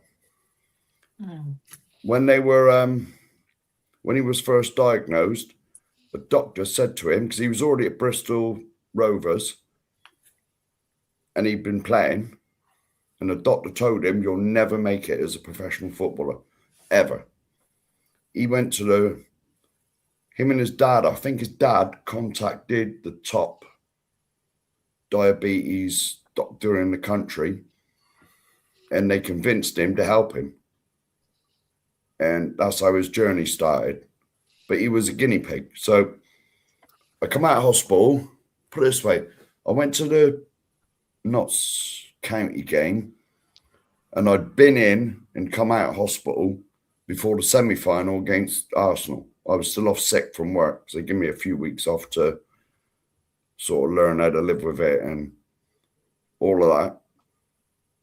And so on the, whatever it was of May, when Gary lifted the FA Cup, bearing in mind I'd only been out of hospital probably 6 weeks maybe, and Gary walks up them steps, picks the FA Cup up, and if you go on YouTube, the last little bit when he's walking up the steps, and whoever's commentating says, "Oh, Gary Mabbutt, a fine ambassador, like battled diabetes all his life, and here he is lifting the FA Cup for Tottenham." I thought, right, if he can do it, so can I. You know, that man, to me, is my hero. I've met him twice. He is my hero.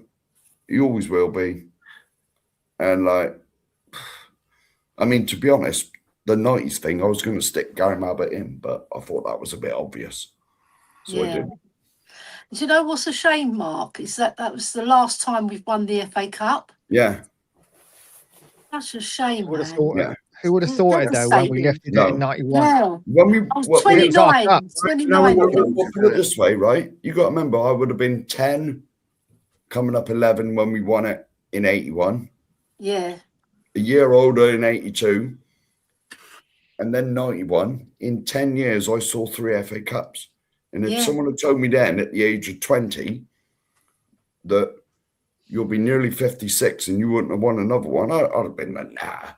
You want to stop smoking, you know, you want to stop taking whatever you're taking. Every fan from every football team, if you said to them, do you think Spurs will be in an FA Cup final in the next 35 years?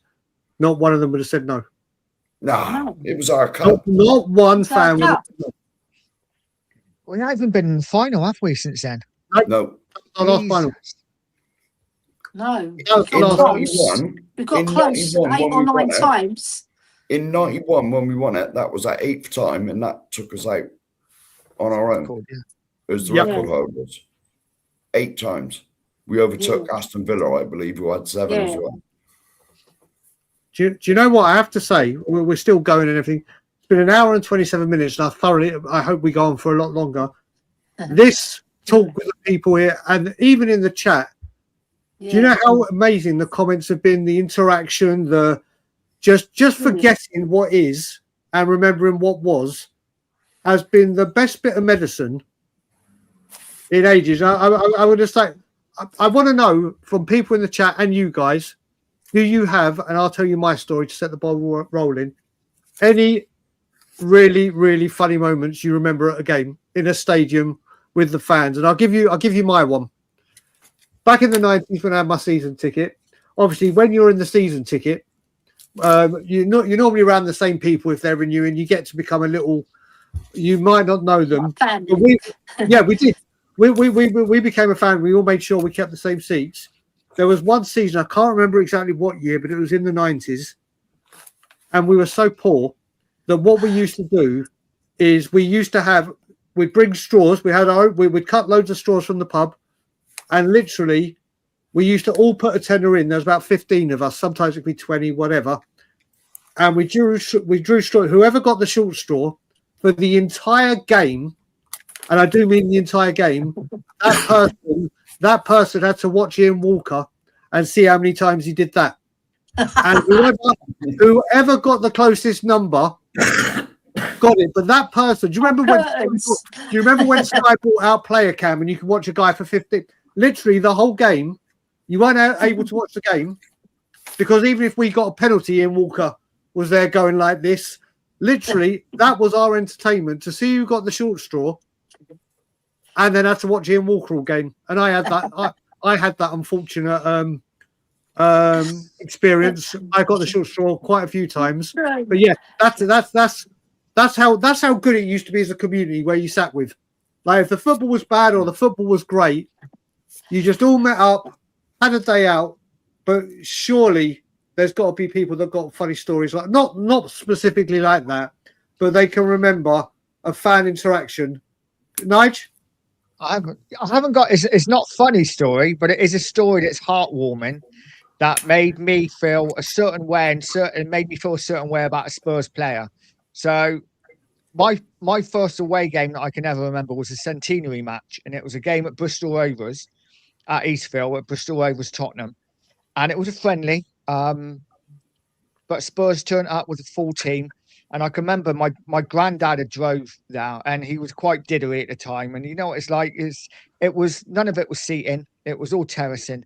And we're walking on to the terrace, and my granddad, being my granddad, probably tripped from the first stair and ended up just literally rolling all the way down. And of course, Eastville was quite a small stadium, and Spurs were warming up at the time on that side. And Paul Miller came over, saw it, came over, jumped over the boards and helped my granddad up and was like, "Oh, you're all right, mate, you're all right." And my granddad was like, yeah, a bit embarrassed. But I just remember him doing that. And as he jumped back over the thing, he looked back at me and winked and had a little smile and a little smirk and went back and played again. And for me, that was just like a beautiful moment that would never have happened if my granddad hadn't fallen over. So thanks, Granddad, for that. There you go. That's I have to funny. say, Andy Lester, I remember watching that. I remember watching it when we're getting pumped by Liverpool and the Spurs fans. Let's pretend we scored a goal. That was hysterical. Yeah. I've got a funny story, right? It was Spurs Man City, and do you remember the player Mike Summerby? Yeah. Right. Anyway, there wasn't many people in the ground. They were warming up in the warm up, right? And I was with my brother Boo. His real name's Ballas Give Us. That's why we call him Boo. Right. And he's by me, right? And then Mike Summerby does this tremendous shot, right? It hits the bar and it's coming right towards my face to knock me out. And then my brother Boo, brilliantly, gets in front of me and elbows the ball away from my face. It would have killed me probably. That's how hard that shot was, honestly. And then I've got one other story with my brother Boo again, because I love him. We used to go to matches all the time. It was Martin Chivers, right? We were playing Leeds and we were near relegation, right? And my brother Boo shouts, Chivers is on the outside of the box, and Chivers, he had a tremendous shot, didn't he? Yeah. Right, and he was differing, and my brother shouted, "Shoot, Chiv! Shoot!" And he shot, and he went right into the goal. And then he came over to my brother, and he went, "Yes!" It was so good. I'll never forget that day to the day I die. Honestly, it was brilliant, and I'm sure Martin Chivers, God bless his soul. Right, he's passed away now, but what a player he was and what a shot he had. Brilliant. Even in the UEFA Cup final against Wolves, that tremendous shot he did. He didn't have no backlift like Ricky Villa's goal against Wolves. Oof. I love Martin Chivers. He was a player, Chief, wasn't he? Yeah, my dad loved him. Even more than Jimmy Greaves, would you believe? And he saw Jimmy Greaves play. Right, but he had like you, Nigel, when you said about Stephen Everson. Yeah, you had that connection, didn't you? It's my dad with Martin Chivers. And then my brother doing that and he coming over. It was such a magical moment, honestly. And me and my brother, we always talk about it. We always, like, when we're feeling down about Spurs, he'll phone me up and he'll say, "Do you remember that day, El?" Brilliant. You know what, El? You have just reminded me, and Nigel with heartwarming about connections with players. My dad, who is my hero. Yeah, I've met your dad. Yeah, you've met my dad at my house. It's brilliant, your dad. My dad had to put up with a lot of shit with my alcoholism, cocaine abuse, mental health, violence. He had to put up with so much. And when I was going through that, me and him couldn't be in the same room together for wanting to rip each other's heads off. And Ellie, now, he's now like my best mate. Speak to him every single day. stood by me when I mental health, alcohol. But the reason I'm mentioning this is his number one player was Dave Mackay, but his one that's very close second was Alan Gilzine. You mentioned Alan Gilzine to my dad. Forget your plans for the night because you're not leaving. He will talk about him. And one of my friends do those legend nights when they have the plan, like you went to with Mabbutt. And thankfully I knew it, and I told my mate that listen, this is my dad's hero. This is, and he literally called me and said, Brian, make sure you get here 45 minutes early. I said, why? He goes, but just get here 40. I did. And literally, he walked, he goes, listen, I just need to have a chat with you. I just need to have a chat with you. Come in. I went into that room, and it was just him, Alan Gilzine, me and my dad. And he said, right, I'm going to leave now. And my dad got 45 minutes speaking to Alan Gilzine. And being able to watch my dad speak to his footballing hero, I've never seen a glint in his eye, apart from when he's looking at my mum like that. And for everything I put him through, and this was about a year before he died, but to literally say, there you go, Dad, thanks for standing by me, thanks for doing. My dad literally, he was arching. It was like a kid meeting Santa Claus in the shopping centres and everything. I have never seen that look in my dad's eye before. And for me to give it to him, again, like people are saying with this stream, it just goes to show what Tottenham means to all of us. Yeah. All of us. It is. But to be able to do that to my dad, and you look at people like Pete Chambers. I'm going to bring Pete Chambers up because he came into this chat going, I don't know anyone. I found it. And now he's fully integrated in the chat. Yeah. This is what YouTube can do, and the Spurs community can do. It's such a wonderful thing that people like Pete, who might not have seen this channel before, or others that haven't, have stumbled across the show, been a huge part of it, and just look at the memories we're discussing and what this. Honestly, I've said it a few times, but this stream, and again the 2 marks, I'm going to say, what a brainwave and brilliant thing you've done tonight. Seriously, what you have brought lots of people together to talk about memory lane, and to talk. You should be damn proud of yourselves and this channel, because this is exactly what we need right now. We can all talk about my favourite subject, which will change the mood. Not we're not doing it here, but there's a lot of anger. There is a lot of anger within our fan base. There is a lot of divide and thoughts and whatever, and fractions within the fan base. And what you guys have done, and what this chat, and fair play to everyone in the chat for coming in and getting fully involved. This has been probably the most greatest stream of the year. Honestly. Honestly. There's your favourite player there. I'm just going to answer Tom a minute. We can meet up in the coaching horses. Brian introduced me to that. Brian introduced me to that. And they sell Amstel. That can be arranged. Alan Gilzine. There you go. Go on, Gilly. Go on, my son. The greatest header of the ball, Alan Gilzine. Fantastic. Yeah. Oh, God. Yep. So. And I've got Dave Mackay autographed on this brilliant book that I've got. Dave Mackay. What a player. Bill Nicholson said when he signed Dave Mackay, he was the difference. He made the difference. Yep. Listen, I don't know if anyone's got a rush off yet. Has anyone got to go? No. Not a chance. Not a chance. I'll tell you what. You got that Manchester United fan that is cutting his hair until we win a game. How about we stream until we win a game and talk just memories? Talk memories. Listen, we can keep going for a bit. I'm quite happy to. There's so much that we can talk about, and there's so many questions as well. Mark, I hope you don't mind me dipping into the star questions. No, you crack on, mate. You can obviously. I was nearly at the bottom anyway. Yeah. Remember Ray Evans? Everybody. Yeah, he Bloody signed hell, it Ellie, on that's his going leg. back. Yes. That's going See, back. all these players that are like forgotten. Steve Perriman, look at that. Ellie, who had the most cultured left foot at the club in Cyril Knowles.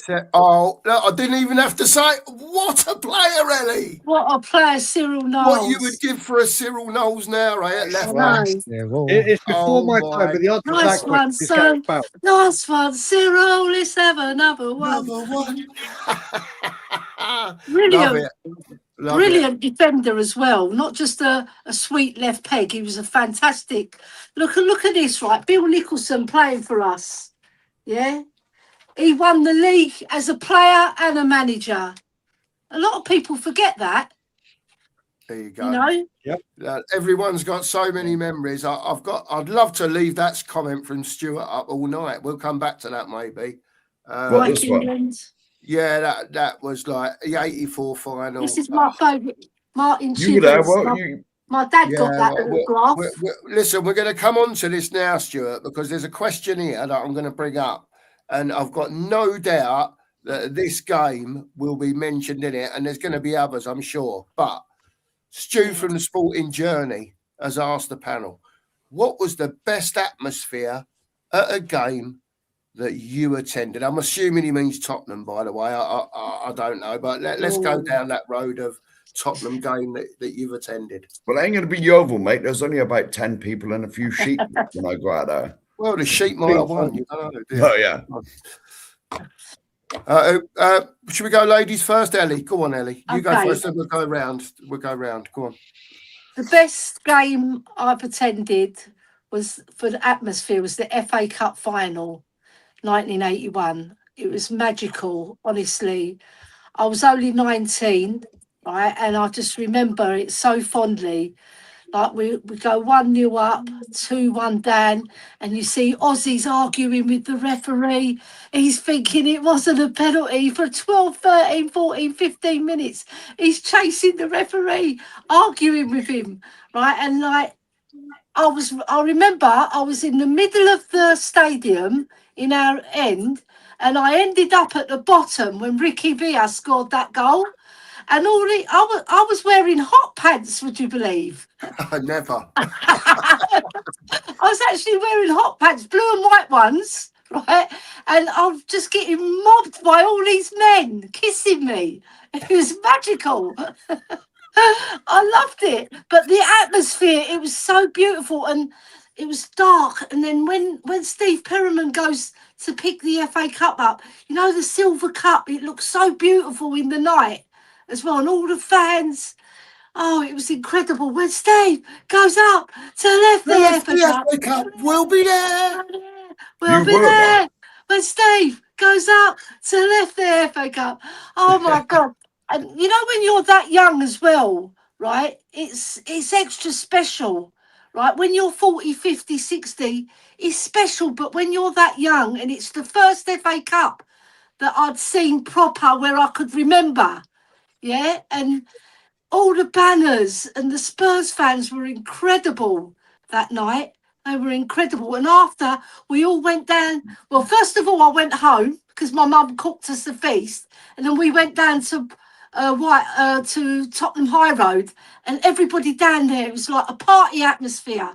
It was magical. Honestly, I'll never forget that game either, because the game was brilliant, the replay. The first game wasn't so good, but it was all right. But that second game was magical. And the fans, when we scored, when Ricky scored, everyone was going, shoot, Rick, shoot, shoot, shoot. Like, and he wasn't shooting. And it seemed like it was an eternity, but it wasn't. Right? And he shoots the ball in, and the whole end erupted like no other that I've seen. I've never ever seen. It was like crazy. Oh, it was so magical, boys. It was just the best night of my life, honestly. There you go. As a Spurs fan. There you go. Unbelievable. Yeah, I'll remember it well, Ellie. I'll remember it very well. Yeah. And Nige, obviously, you're a bit younger than Ellie. So you tell us. You tell us Sadly, your game, mate. it's only just a little bit. Sadly, I never went. So I've never been to like a final or even a semi-final. I would love to, but maybe one day. But for me, it's a game that Brian was talking about earlier, and I went with my dad. And the only reason I went is because my mum's other half was a Southampton season ticket holder. So we used to go every year. It used to be the game. We'd always go to Southampton Spurs. We'd have to sit in the Southampton end, but it's fine. So we go to this FA Cup game, Southampton Tottenham. We are literally, I reckon I'm 2 seats away from the Tottenham fans. So we are really close to the away fans. And of course, me and my dad are sitting on our hands. We're 2-0 down at half time, and it's the same old story. We always lose at the Dell to Southampton. And my dad's like, should we go home? And it's like, oh no, we might as well stay. And that second half, obviously, thank God you did. We come back to 2-2, and that extra time was brilliant. And by the time the fourth goal went in, me and my dad was just up like, Wardy, Wardy. And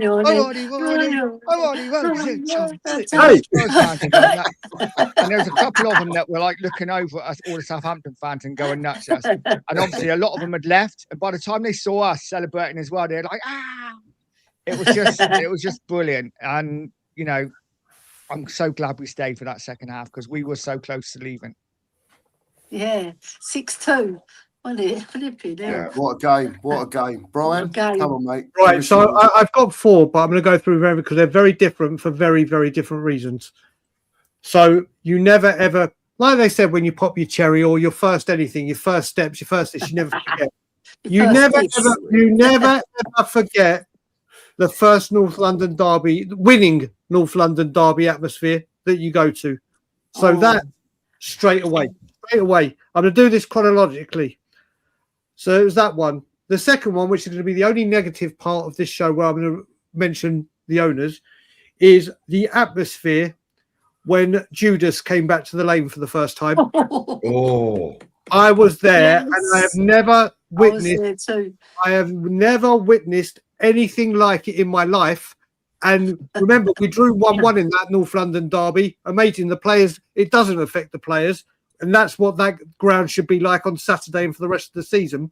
It should be as toxic and as hostile as that towards the ownership. Now we'll go. Now that's my party political broadcast for the wankers. I'll now go back to the best atmospheres. The next two are away. I was at the Stephen Bergwijn Leicester game. Oh yes. I have never ever. I mean, you got to remember the day before is when we started going to the training ground to again talk about not liking the owners particularly much.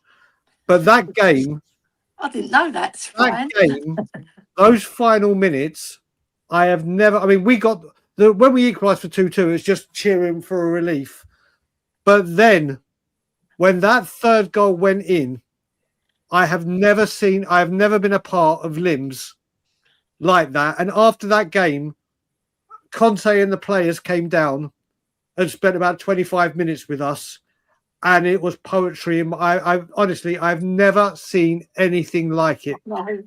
And the other game, and I just didn't expect it, I went with Ben from We Are Tottenham TV in the first of Angie's 10 games. I went away to Burnley. We had just got out to Fulham in the Carabao Cup, and I was there on penalties. I have never, with a manager who had just come in, seen an atmosphere. And I will say, the away day Spurs fans are the best in the league. Yeah, 100%. No matter how big the ground is, you will always non-stop hear the away day Spurs fans. They are the absolute backbone of the fan base for when it comes to motivate, like being there for the standing up, no matter what. Even at that game when we drew 1-1 when stuff was bad, even Sunday against Sunderland, all you heard was Spurs fans. The away fans, that 5-2 Burnley game where Sonny scored a hat-trick, Maddison got his first goal, Romero got the other. I have never seen an away day atmosphere. It was like Notting Hill Carnival. It was wow.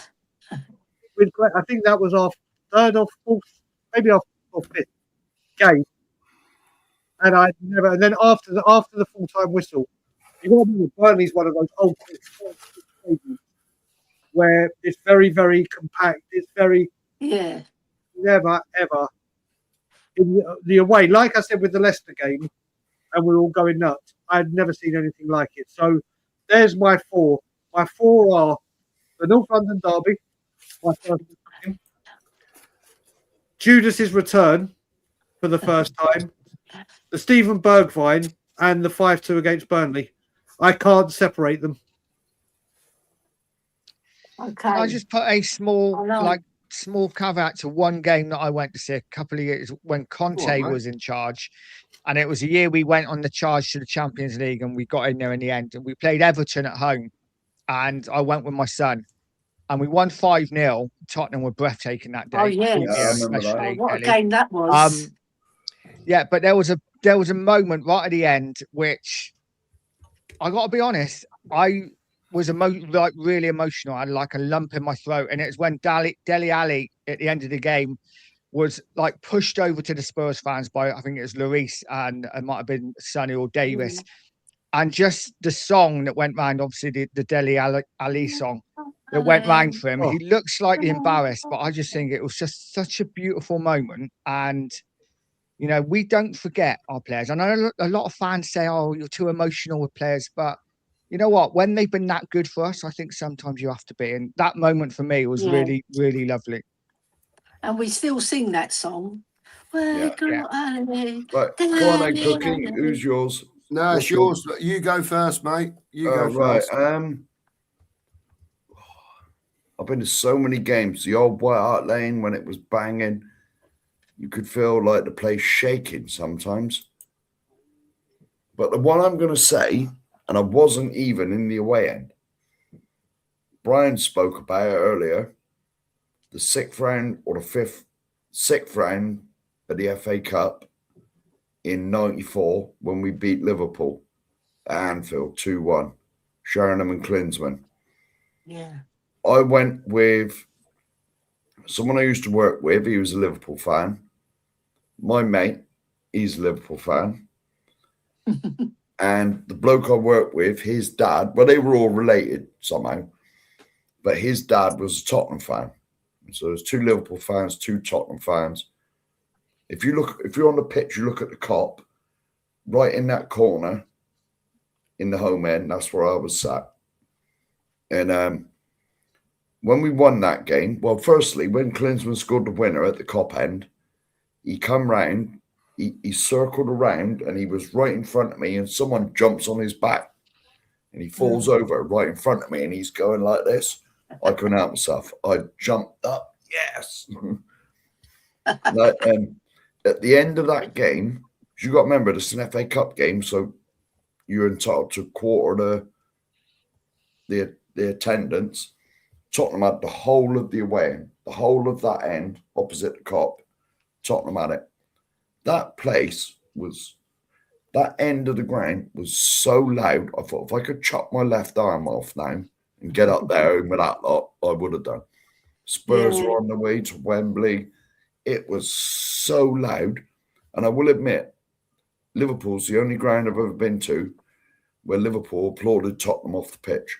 Even at the end of the game, because people realised after I jumped up when Klinsmann scored that I was a Tottenham fan, they would come up shaking my hand. Oh, well played, mate. And all that. You know, you imagine doing that in like the Emirates or Highbury. I'd have been strung up somewhere off the rafters. Should have been dead. But that's the best atmosphere.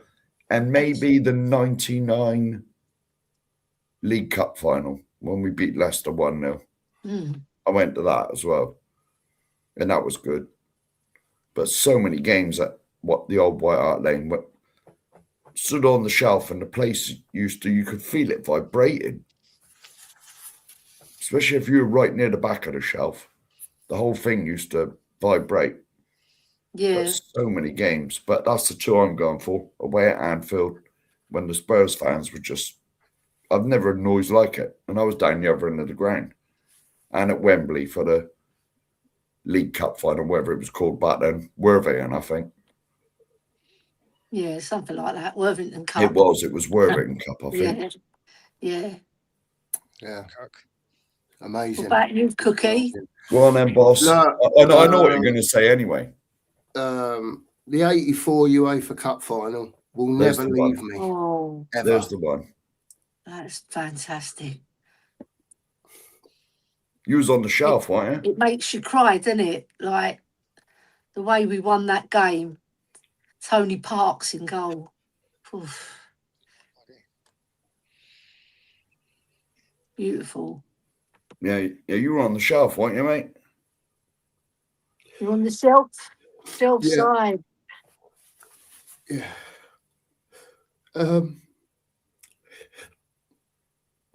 I look forward to the other questions because you said there's going to be some good questions.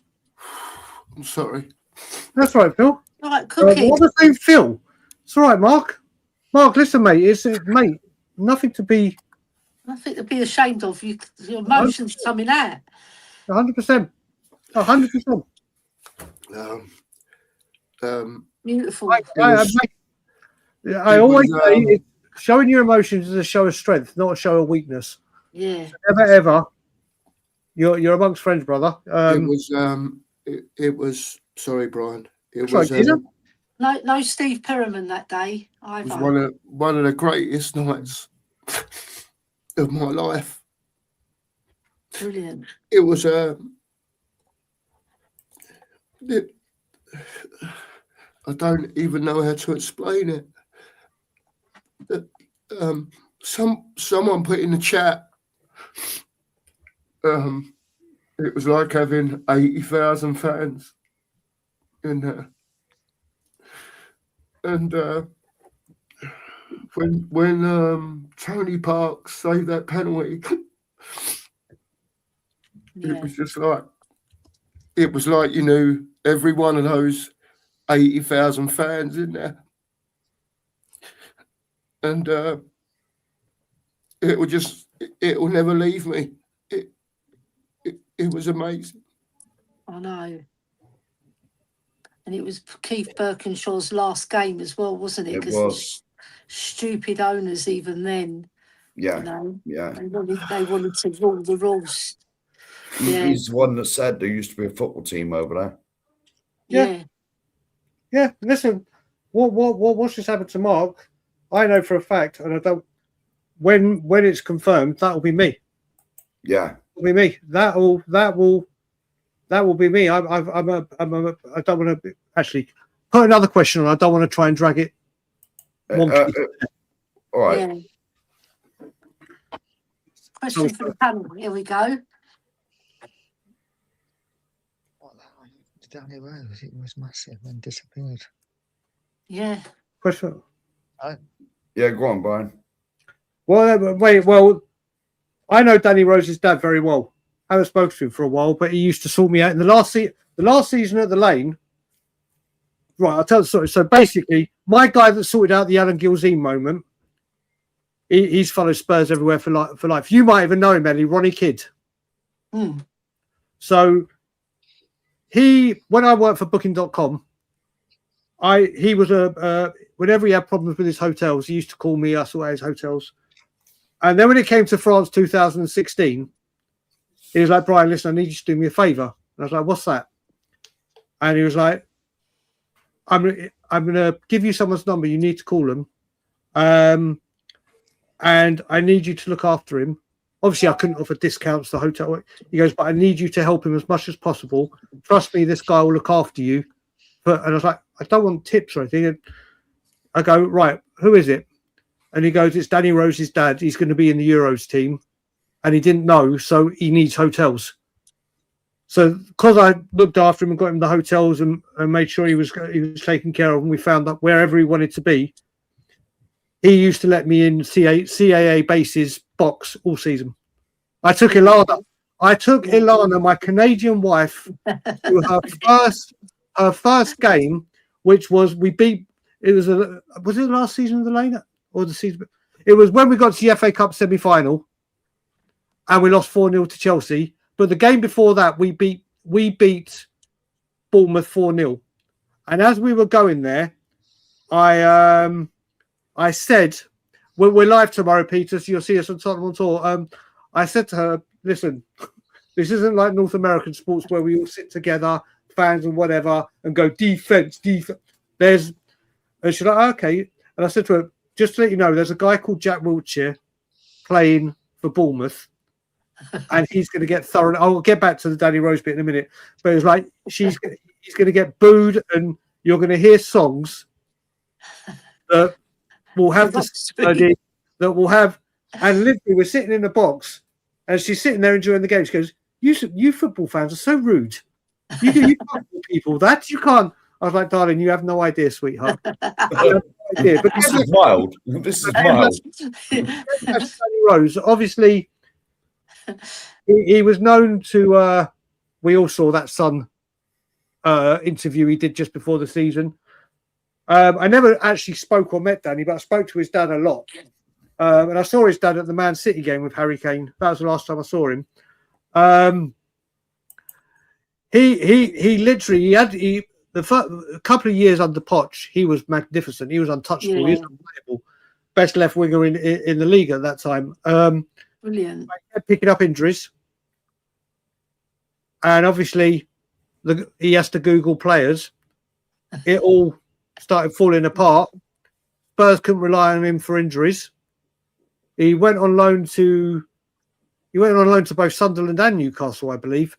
Yeah, and then that was it. He was touting for a move to AC Milan, like Peter Odemwingie. Do you remember Peter Odemwingie outside? Yeah, he went down to QPR's grad, didn't he? So yeah, his younger brother plays football.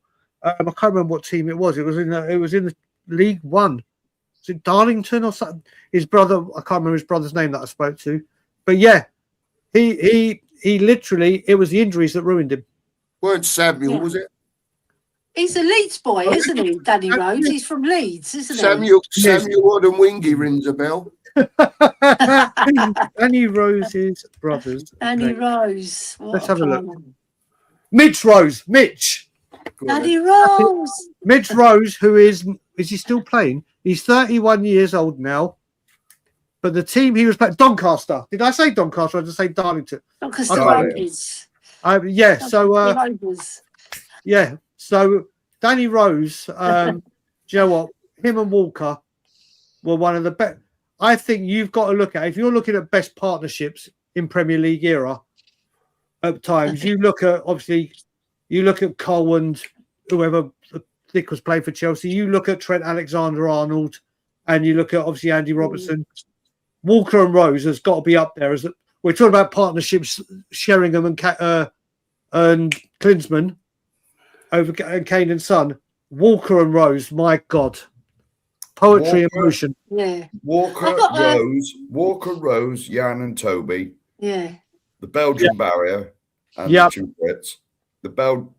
We had the best defence in Europe for 2 seasons.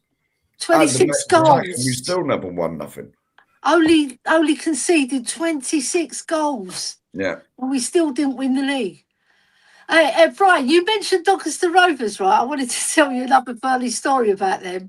In the 70s, we played them in the FA Cup. I think it was the FA Cup or the League Cup. I think it was the FA Cup. And they scored first, right? And you know, I was in the Park Lane that day, right? You know, they used to give half the Park Lane to the away fans, right? Yep. And the Doncaster Rover fans, right, Northerners, didn't they?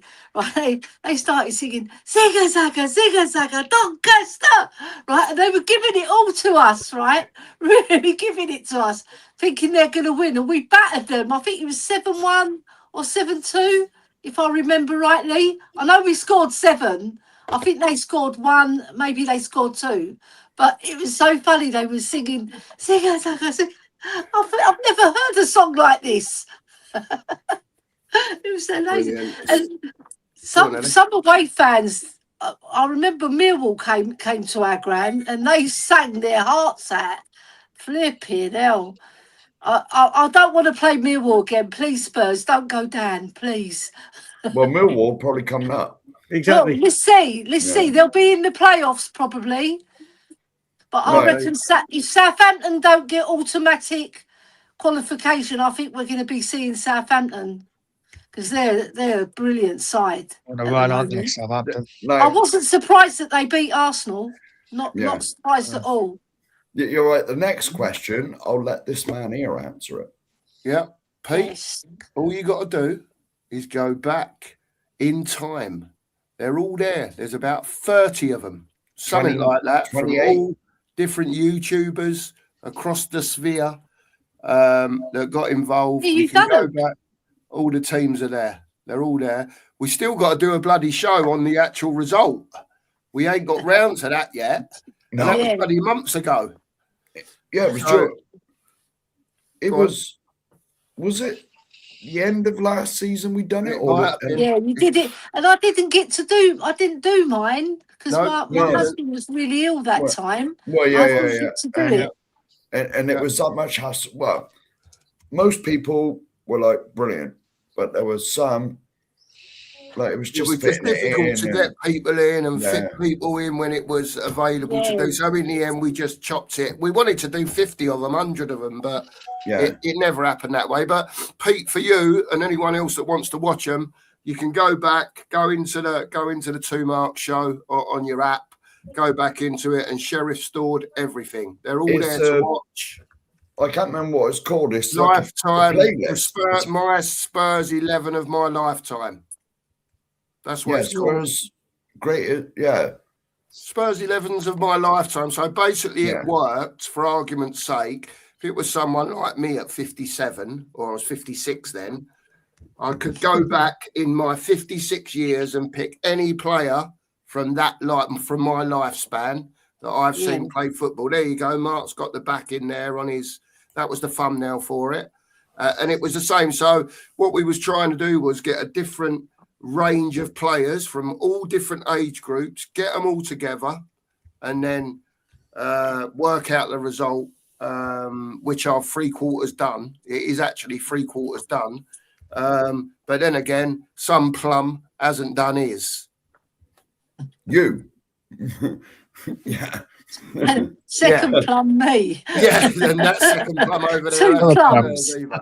Yeah, but they are there to watch, Pete. So you can go back and watch them. But it might be something now. The channel's got a little bit bigger as well, and there's more viewers. It might be something else that we can go down the line of doing again. Yeah. Let me find another question. Is everyone still all right for time? If anyone's got to go, Absolutely. just say. And I'm not going anywhere. right, I'm staying for some more tears from you, Cookie. oh, I love it. Don't start me I love off. it. I got Don't about start 20 me off. minutes, mate, and I got to go out and do an errand. All right, mate. No worries. Well, if you don't mind, and as long as everyone's all right, I'll keep going till everyone Yeah. wants to jump off, mate. One question from Andy Lester. What did you think of this partnership? There Sorry, you let go. me just write a tweet. Let me just come back so I can see the Oh, screen. Teddy and different. Yeah. I don't know. They weren't together long though, were they? I No. like Defoe Eddie and Keane. Defoe? Defoe Yeah, and Keane. Defoe and Keane were good. Yeah, No, it- He's I brilliant. can't even really Robbie remember. Keane, Teddy. what a player. I can't even really remember Teddy and Defoe playing together. No, I can't remember them, but they might have played a few games together. Yeah, but it was wasn't many. it was more Keane and Defoe, wasn't it? Yeah. do you know Yeah. what? I'm probably going to ruffle some feathers here, and I don't mean Ruffle it. away, Brian. I don't mean to. I think Robbie Keane was a great striker for us. Brilliant striker, scored over 100 goals for us. I honestly think Berbatov made him look better than he was. But again, it was because their partnership was so absolutely brilliant. Them two together, we're talking about partnerships. I think Robbie Keane, don't get me wrong, I think Robbie Keane in the Premier League era was a very, very, very, very, very good player for us. But he weren't at that level constantly without Berber. Yeah, I true. honestly, like Crouch and Defoe. Berbatov. Like I said, this isn't me slamming because I love Keno. I love Keno. But I think the seasons, he was great with Sheringham, obviously, because no one isn't great without Sheringham, alongside Sheringham. But I think Robbie Keane was made to look a lot better than he, not a lot better, that's me going over the top. I think Berbatov made Keane the player he was. They had a brilliant understanding of each other, didn't they, Brian? Yep. Yeah. And Berbatov's, he had the best touch I've ever seen. I put it up there with Hoddle's. That's how good it was. His sublime touch. You remember when we beat the Scum 5-1 in the League Cup semi-final? And Berbatov done that sublime flick in field. It was absolutely magic. Honestly, that Favourite Spurs pairing. I cried when he left. I will say, Ellie, that game, I was in a pub in Southgate. I was in a pub called the King's Head, right opposite the Wimpy on the roundabout. Yeah. And when it was 4-1, and I said if it was 4-1, I would run from the pub around Southgate Station and back to the pub in just my underwear. And the goal went in, and yeah, a bet's a bet to me. I'd love to see that. You wouldn't have. And this was, I was still drinking then. So I wasn't running coherently. I'm a woman. I wasn't easily led. Or in a straight line. But yeah, like Jimmy Hotspur just said, Berbatov is another striker that was just brilliant. Mate, absolutely stunning footballer. I remember when we signed him, it was another kind of Danny Rose, because we didn't follow German football, certainly didn't follow Bulgarian football. That man came in, and for 2 years, I know. But just. I wish Manchester United didn't exist. He's another one, though. He's another one that when he left, though, we never brought nobody in. We had nobody. Yeah. I think we got like young. We had Fraser Campbell.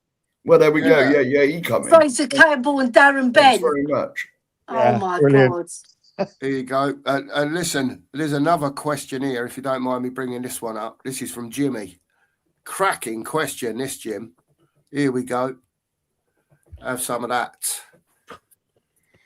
Favourite Spurs goal of all time. There's a million of them. My God. That is, I mean, I know what mine is, right? And I'm sure some of the others know what theirs is. But now their brains are going like good ones. It's hard. There's so many. Mine's easy. It's so many. It's difficult. Mate. We'll let Brian go first because we know which one it is. Well, no, it's not. See, obviously, I look at it when you're looking at goals. I look at it as in, obviously, there are certain goals that, like the goal you're alluding to, but there are goals like, for instance, Paul Gascoigne free kick. That's the one I thought. I'll tell you another funny. Paul Stewart, and people, if they were watching Paul Stewart, will remember this. Paul Stewart got me grounded for 4 months. And the reason Paul Stewart got me grounded for 4 months, if people remember the great show Saints and Greavesy, and they used to do goal of the season. And if people remember a game against Coventry where we won 3, we were 2-0 down, and what a goal. Paul Stewart scored a goal where there was a throw-in, but it bounced and came over to him. He hit it on his thigh over the player, like Gazza did for the little flick over for Hendry, and he launched a volley that went into the top right-hand corner. It was an absolute work of art. And the reason he got me grounded for 4 months is that was, but every club had their goal of the season, and I didn't know that calling the number was a premium rate number, and I memorised the number off by heart. And you only call for 10 seconds, and it goes, "You have voted for Paul Stewart." The phone bills came in quarterly, and I'd run up £300. £300 as an 11-year-old, as a 12-year-old. That was a lot of money. Calling, so you've got that goal. But my favourite Harry Kane goal is not the goal everyone will think it is, and it is against Arsenal, but it's the header. Yes, in his first one, because that header in his first North London derby, the cross from Bentaleb when he had to bend back to do it, that for me is my favourite. You can look at it, but if I had to say my all-time favourite goal, in no other world will it ever be anything than Paul Gascoigne in a certain FA Cup semi-final after 5 minutes 13 seconds. It's just that. Just epic. There you go. There's Brian. Who's next? Right. Who's next?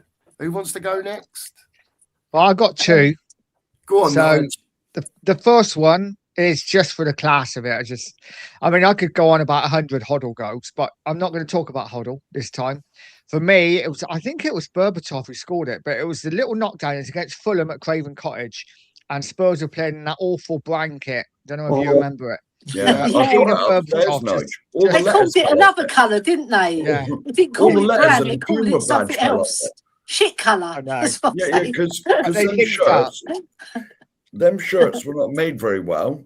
In all the like little like letters and that, not the red sponsor in the middle of it, but all the little letters and the Puma fell off.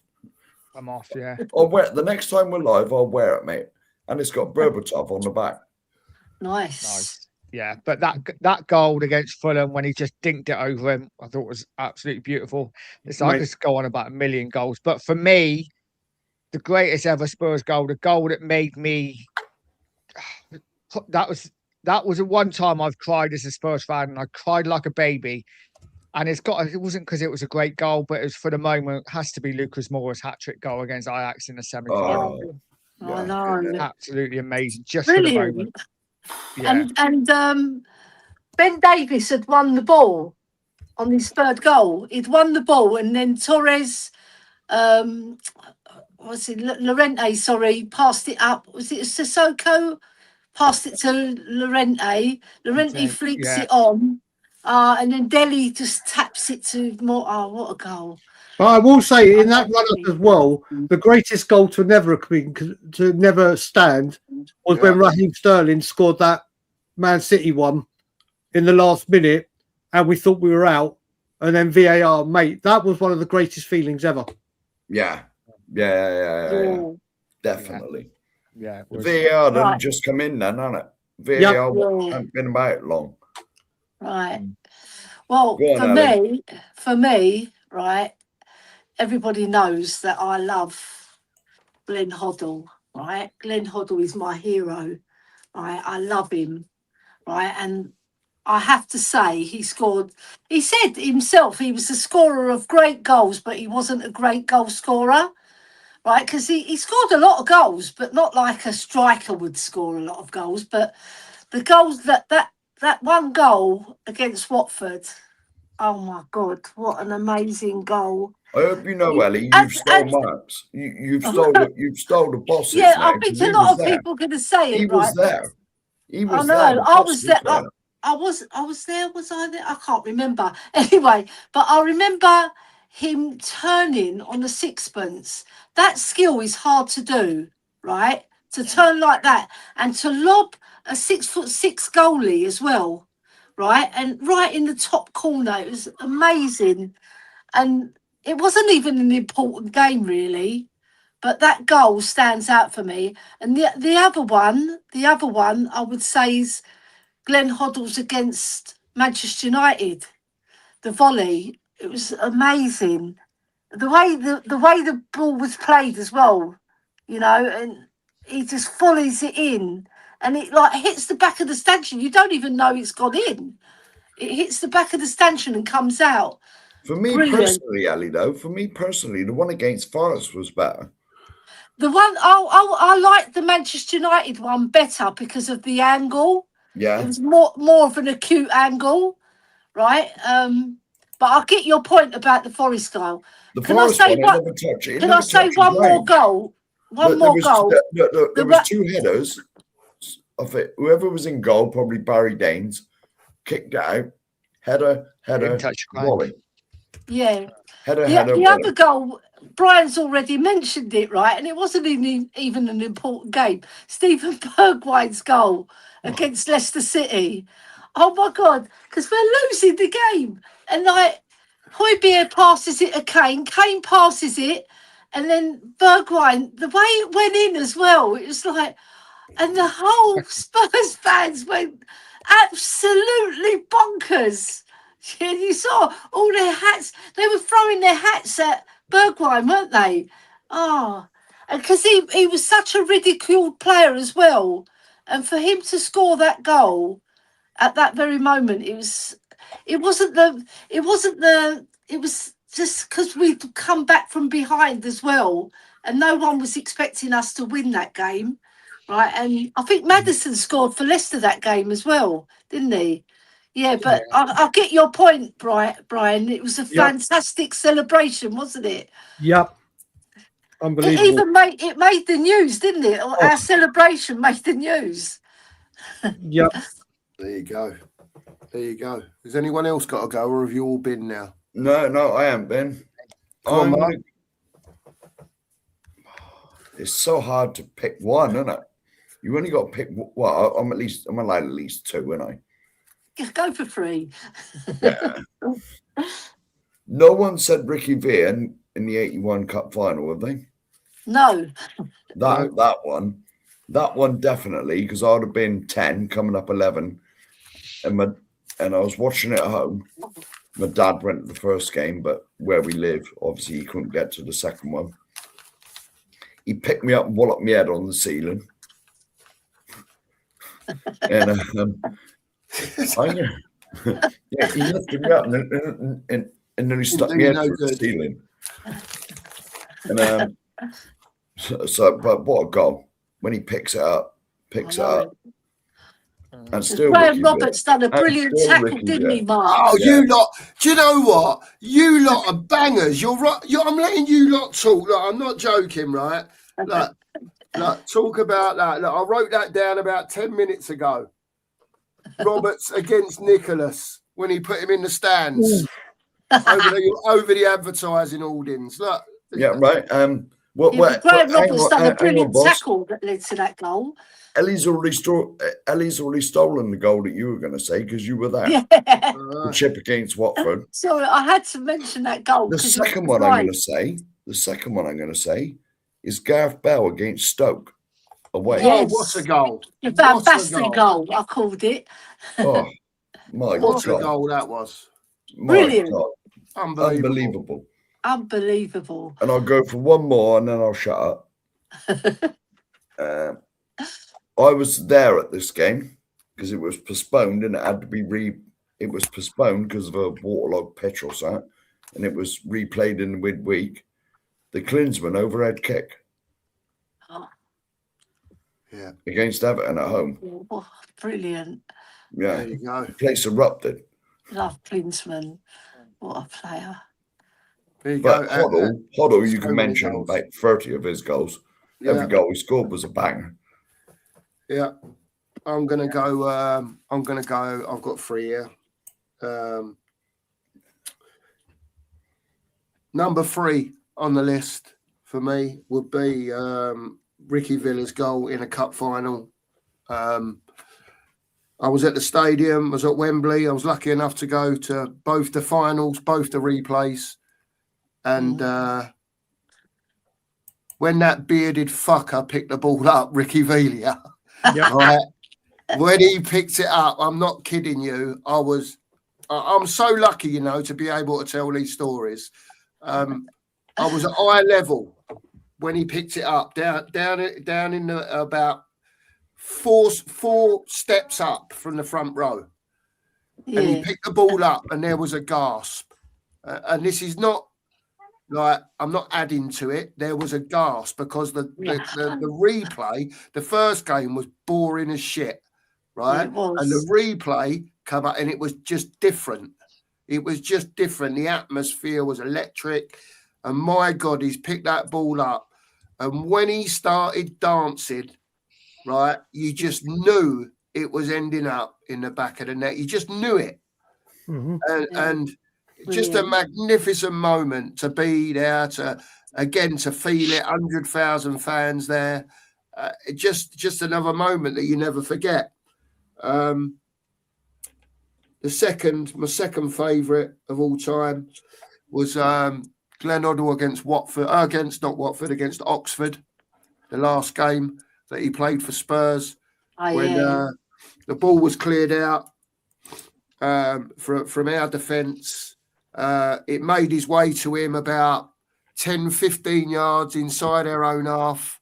They had 2 or 3 defenders sort of, on the halfway line. He picked one, nutmegged them.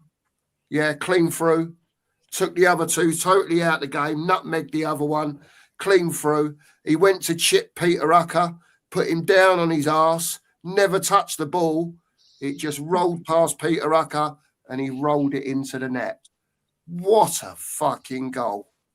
Sorry for swearing, but he wasn't too bad, was he? You ain't seeing shit like this nowadays. I encourage anybody. I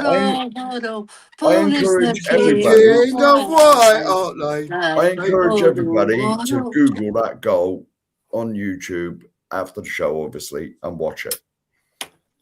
Such an elegant footballer, Glenn Hoddle. And listen, there's so many other memories, like Brian said, the Gaza goal in the semi-final. I mean, you never see, because of the two teams that were involved, everything that was going on at the time, and he's just dumped it on the floor, took 4 or 5 steps back, and Seaman didn't know what fucking day it was. Didn't know. Arsenal in for the double. Is Gascoigne going to have a goal? He is, you know. Oh, he's schoolboy's own stuff. What a strike. Arsenal were romping the league at the time.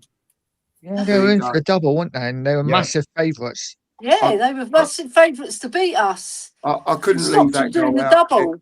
It was amazing. Amazing goal. But obviously, my favourite goal of all time was Glenn Hoddle's chip against Watford.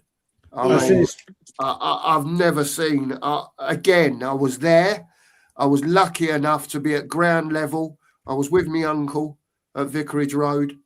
And we got in and we stood there. We was watching the game. And I was right behind it on ground level. And the way he's done this, like, Cruyff turn thing, and in the same motion, at the angle, managed to chip Steve Sherwood, 6'6". No. Right? And the gasp again, even the Watford fans, the gasp in the ground.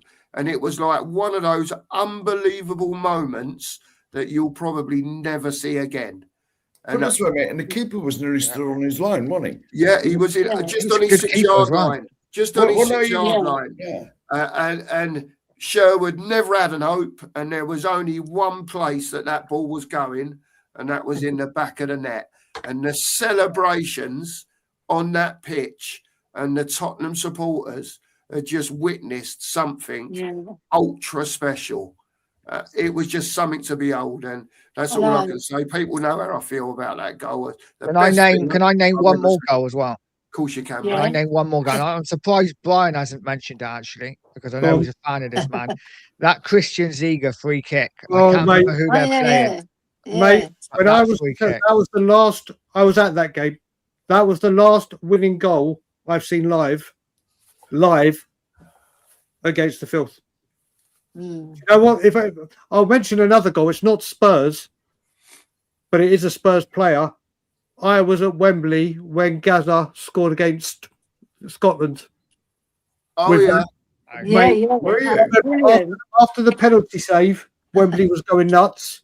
And then within a minute, I honestly, mate, that goal and that stadium. Yeah. Gareth Bale's one against West Ham away was brilliant as well. Oh, yeah. And the other one against West Ham when we were 2-1 down or 3-1 down, and we won it with the last kick of the game. I can't remember who scored it. Yeah. There's so many. There's so many things that's happened in our lifetime. Do you know what I mean? And it's difficult. And I text Nigel before that we started, and I knew for me, I knew I was going to not be able to control my emotions. Do you know what I mean? It's just it gets you, doesn't it? Amazing. Yeah. There is one more goal I'd like to mention. David Janola's against Barnsley in the FA Cup. Barnsley. Yeah, what a goal that was. And then he takes his shirt off. That was the extra special. That's the best bit, Ellie. Yeah, that was the best bit. But he had the vest on. He had the vest on. That ruined it. Stupid git. Who put the vest on him? Right, now, Matt, Gosh. I got to go and do my errand, all right? All right, mate. No Yeah. worries. I'll just Big carry up on the till chat. everyone's had Thank you enough. for all Yeah. watching See us. you later, brother. Big up, Mark. buddy. Mark, don't forget to set the I brunch know, up. I so know, you mate. I'll do it when All I right, get mate. back, all right? I'm only going to be out. If Come you're on, still then. going when I get back, I'll jump We'll back probably on. still be on, mate. You know what I mean? Yeah, See you soon, mate. Big up, Sheriff. Big up to the Come on, Sheriff. Sheriff. I have wrote 2 questions down here. Now, Right. I'll save that one for the end. Pick a player to save you now. In your lifetime, we'll do it that way. In your lifetime, a player now that you could pick that's going to stop Spurs going down. Paul Gascoigne. What, from any era? Any era. It doesn't matter. When we say any era, I always do. I know I can pick any era. A player, Ellie. A for me, Spurs player.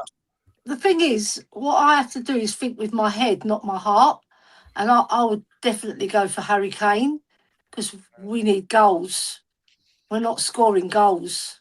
We need him. Fair play. Yeah. Yeah, no, I'm the same as Ellie. It would have to be Kane. It's all about look at the chances we had at the weekend against Sunderland. If Kane's on 1 or 2 of them, we score and we win. So for me, it would be Kane. Yeah. Yeah, I love Harry Kane, don't get me wrong, but I'll be a bit different. And I'll say the German juggernaut, Jurgen Klinsmann, all day. Bring him to Tottenham. Lift that cloud that's hanging over us. Let's have a player at our club that we can worship again. Do you know what I mean? Because I ain't worshipping none of these. I'm not worshipping none of them. I think it's a disgrace how some of these players have played this season. I honestly do. I ain't getting into that. I ain't going down that road. I've got another question here. It's a lonely road to go down. No, Chambers has said it again. I have to say, Dark alley. What we could do for an Eric Torsfet now, right now. I know. What we could do. Oh, look, there was another question there as well. Sorry, I've gone past that one. The Viking. Yeah, look, yeah. There you go, Warren. He said, we need a goalkeeper. Who's your goalkeeper? Can I just ask, when we answer this question, are we answering it as in Spurs goalkeepers gone by? Or are we talking about for next season? How about do both? There you go. Okay. That'll elongate the question a little bit. There's only one goalkeeper I would choose, and that's Pat Jennings. Brilliant goalkeeper. He knew where he was in the goal. I see so many goalkeepers now out of position and they don't get to the ball. But Pat Jennings, he was fabulous at crossing. His hands were like juggernauts. He came to my school, Drayton School in Tottenham. It's called Gladesmore Community School now. Right, and I had to take him around my school, and he's got a deep Irish accent as well, really deep voice, massive hands, and they're very hairy as well. But he'd be my first. And if I had to choose another goalkeeper to come, I would choose Martinez of Aston Villa, because I think he's a fabulous goalie. Fabulous, and he makes him. He reminds me of Peter Schmeichel. Makes himself big, and he is a big lad anyway. Yeah, I would choose Martinez, and he's been there. He's won the World Cup as well. Experience, solid, commands his box. Yeah, it'd be my goal. Nigel, one of old and one of now. For me, I'd have to go Clements. He's the goalkeeper I remember the most. Definitely wouldn't be Ian Walker anyway, because you don't want to. I can play my game again. He's related to Martin Odegaard, isn't he? Yeah.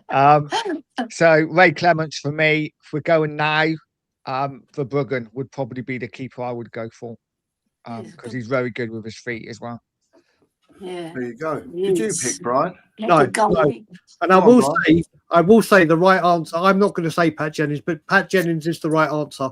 But the only reason I'm not saying Pat Jennings is, as I always say, I always do these things based on the players that I've seen personally. Yeah, course. fair Whether play. it be live or at the stadium. I saw, like with Hoddle, the very tail end of Ray Clements. So I'm not going to pick him. My favourite Spurs goalkeeper, don't think he was the best, but I think it's the last goalkeeper we had that was good with his hands and good with his feet, is Paul Robinson. Yeah. Yeah.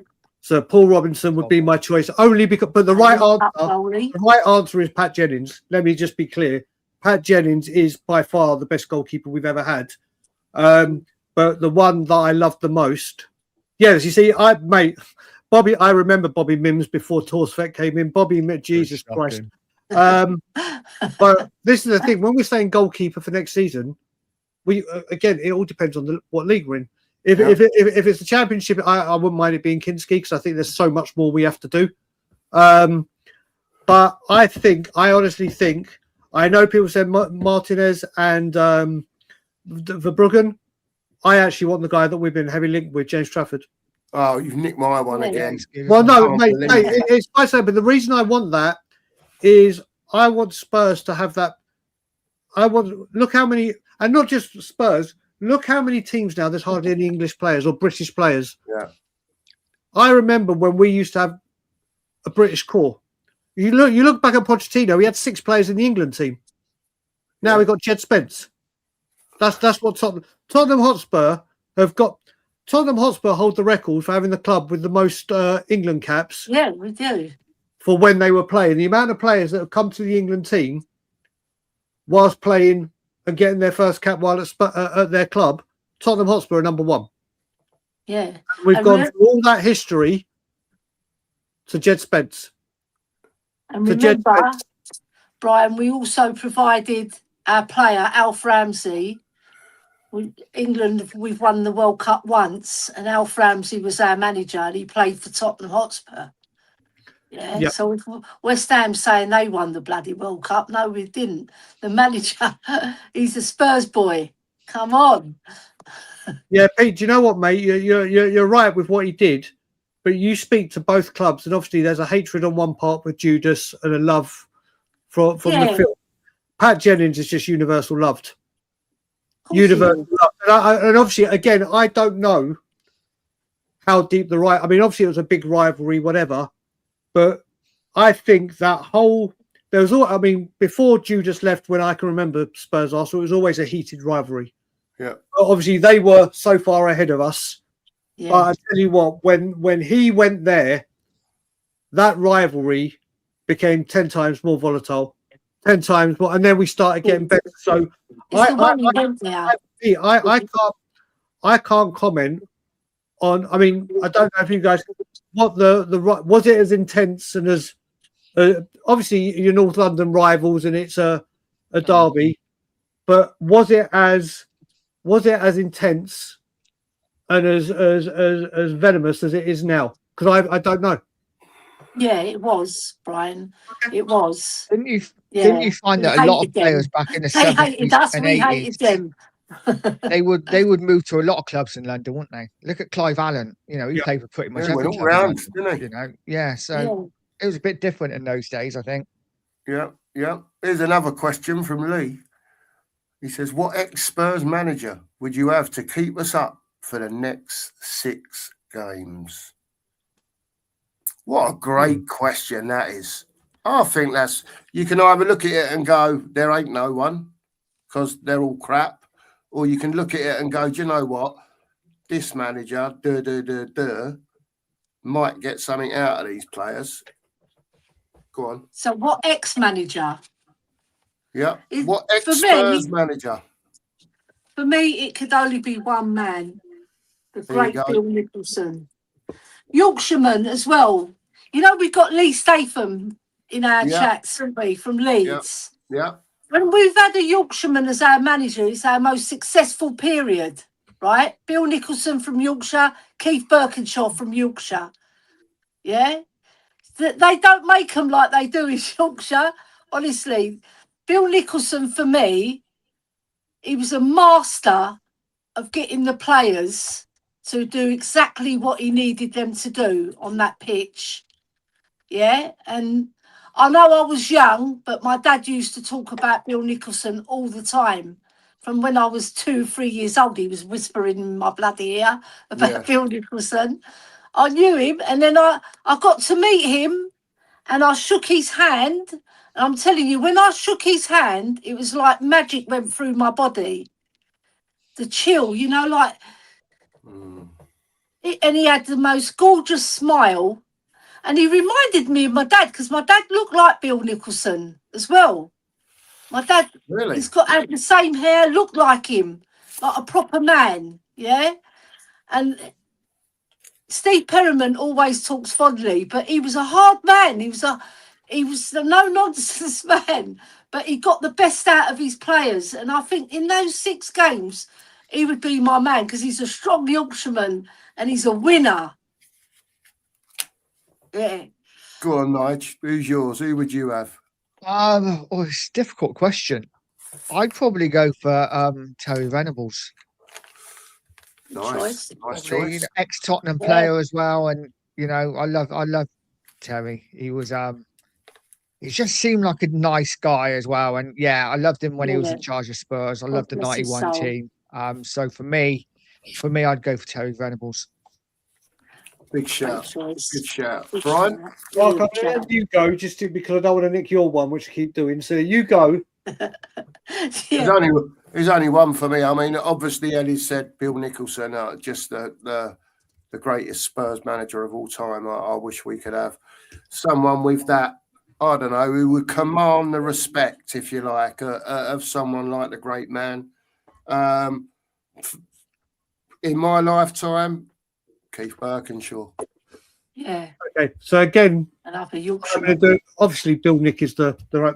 I'm going to do again my lifetime, and I love this man with all my heart. I know you're going to say. I know he's going to say. And he is the sole reason that I hate our ownership.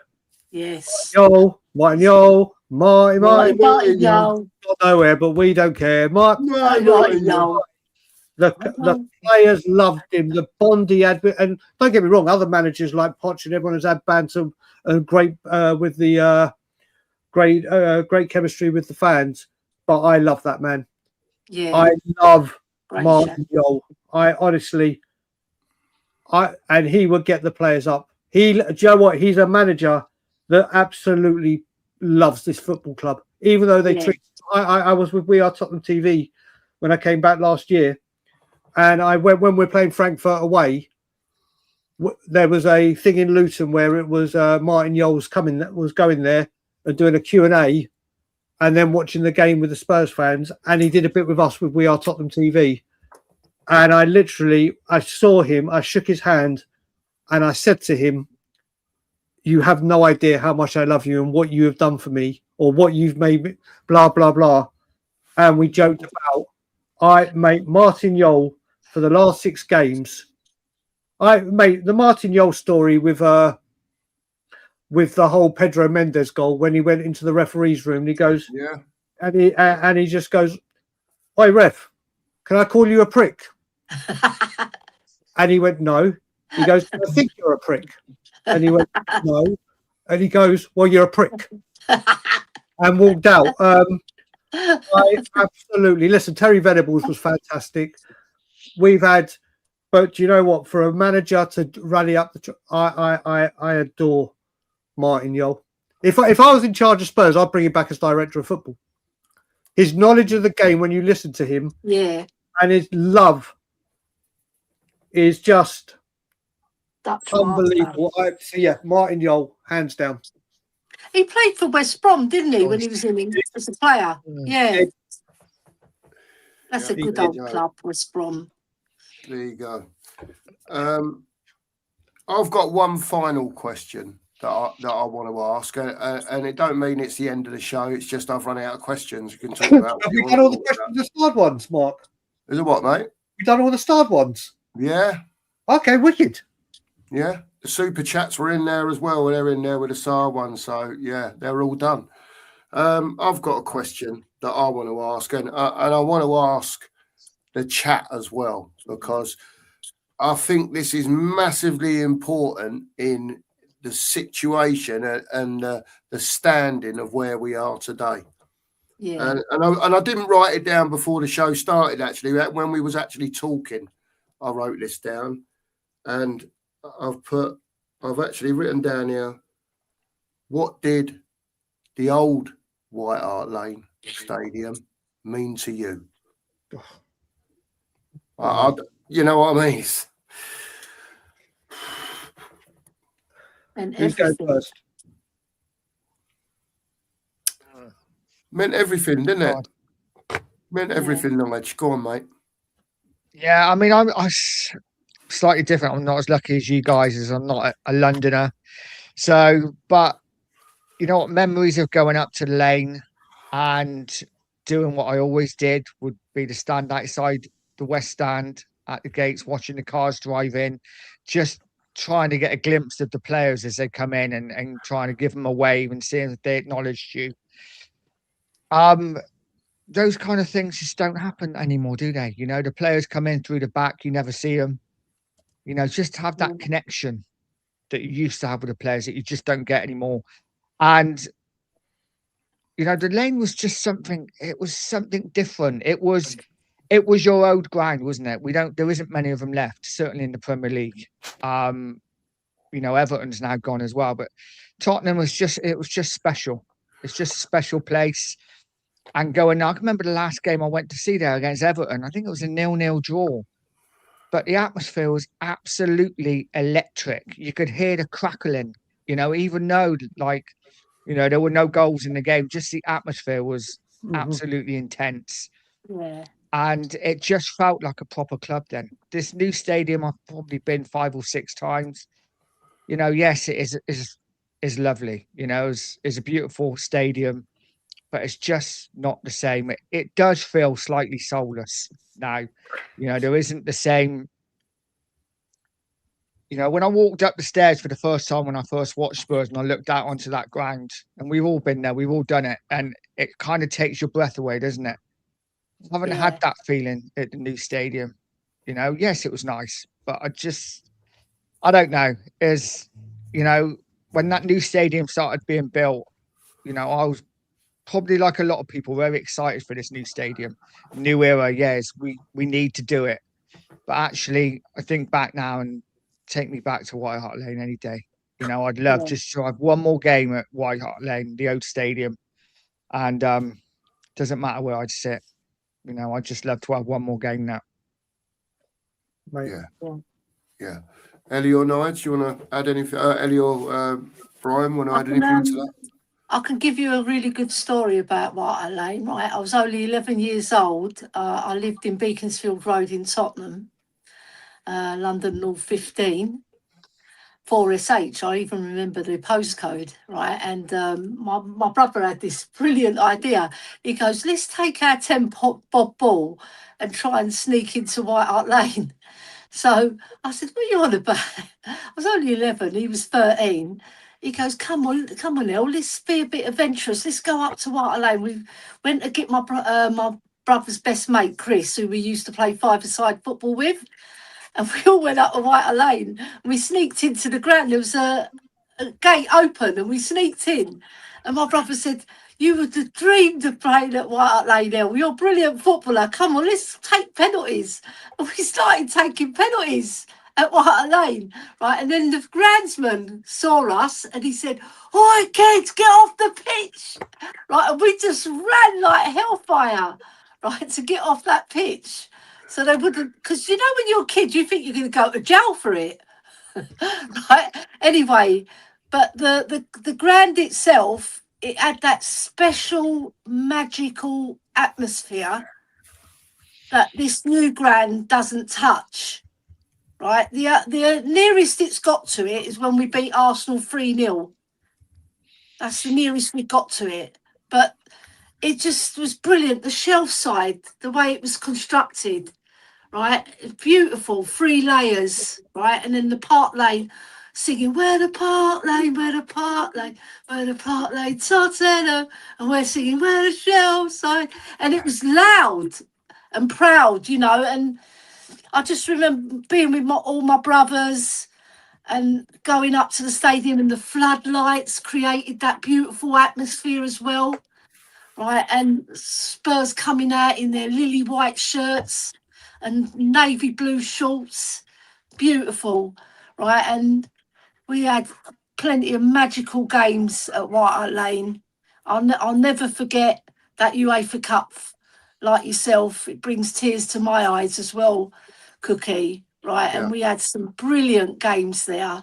I remember we played Barcelona and they were spitting at us. And I was with my dad and he goes, "They're dirty." I won't say it because it'll be a bit racist, really. But I don't want to say it. But my dad wasn't racist. He just, you know, when in the heat of the moment you see the foreign team spitting at your players, right? And there's other games that we played there. Just like it was just magical, right? And the camaraderie, it's not there anymore. It's been spoiled. It's been spoiled.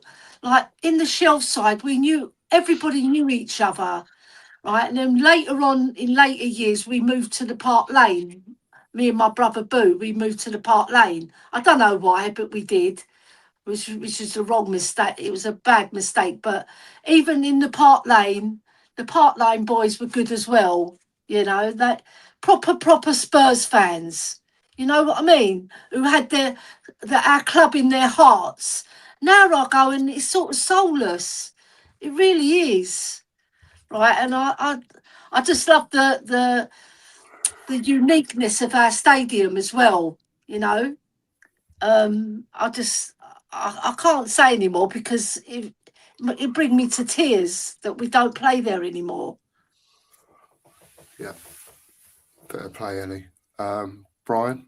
Yeah, I mean, well, what can you say? I mean, first of all, I'll start on with what Nigel said about how soulless this place is. I remember, and I know she's in the chat still, Fran, my darling Fran, one of my nearest and dearest. For weeks and weeks and weeks, we stood opposite the club shop. And you know what?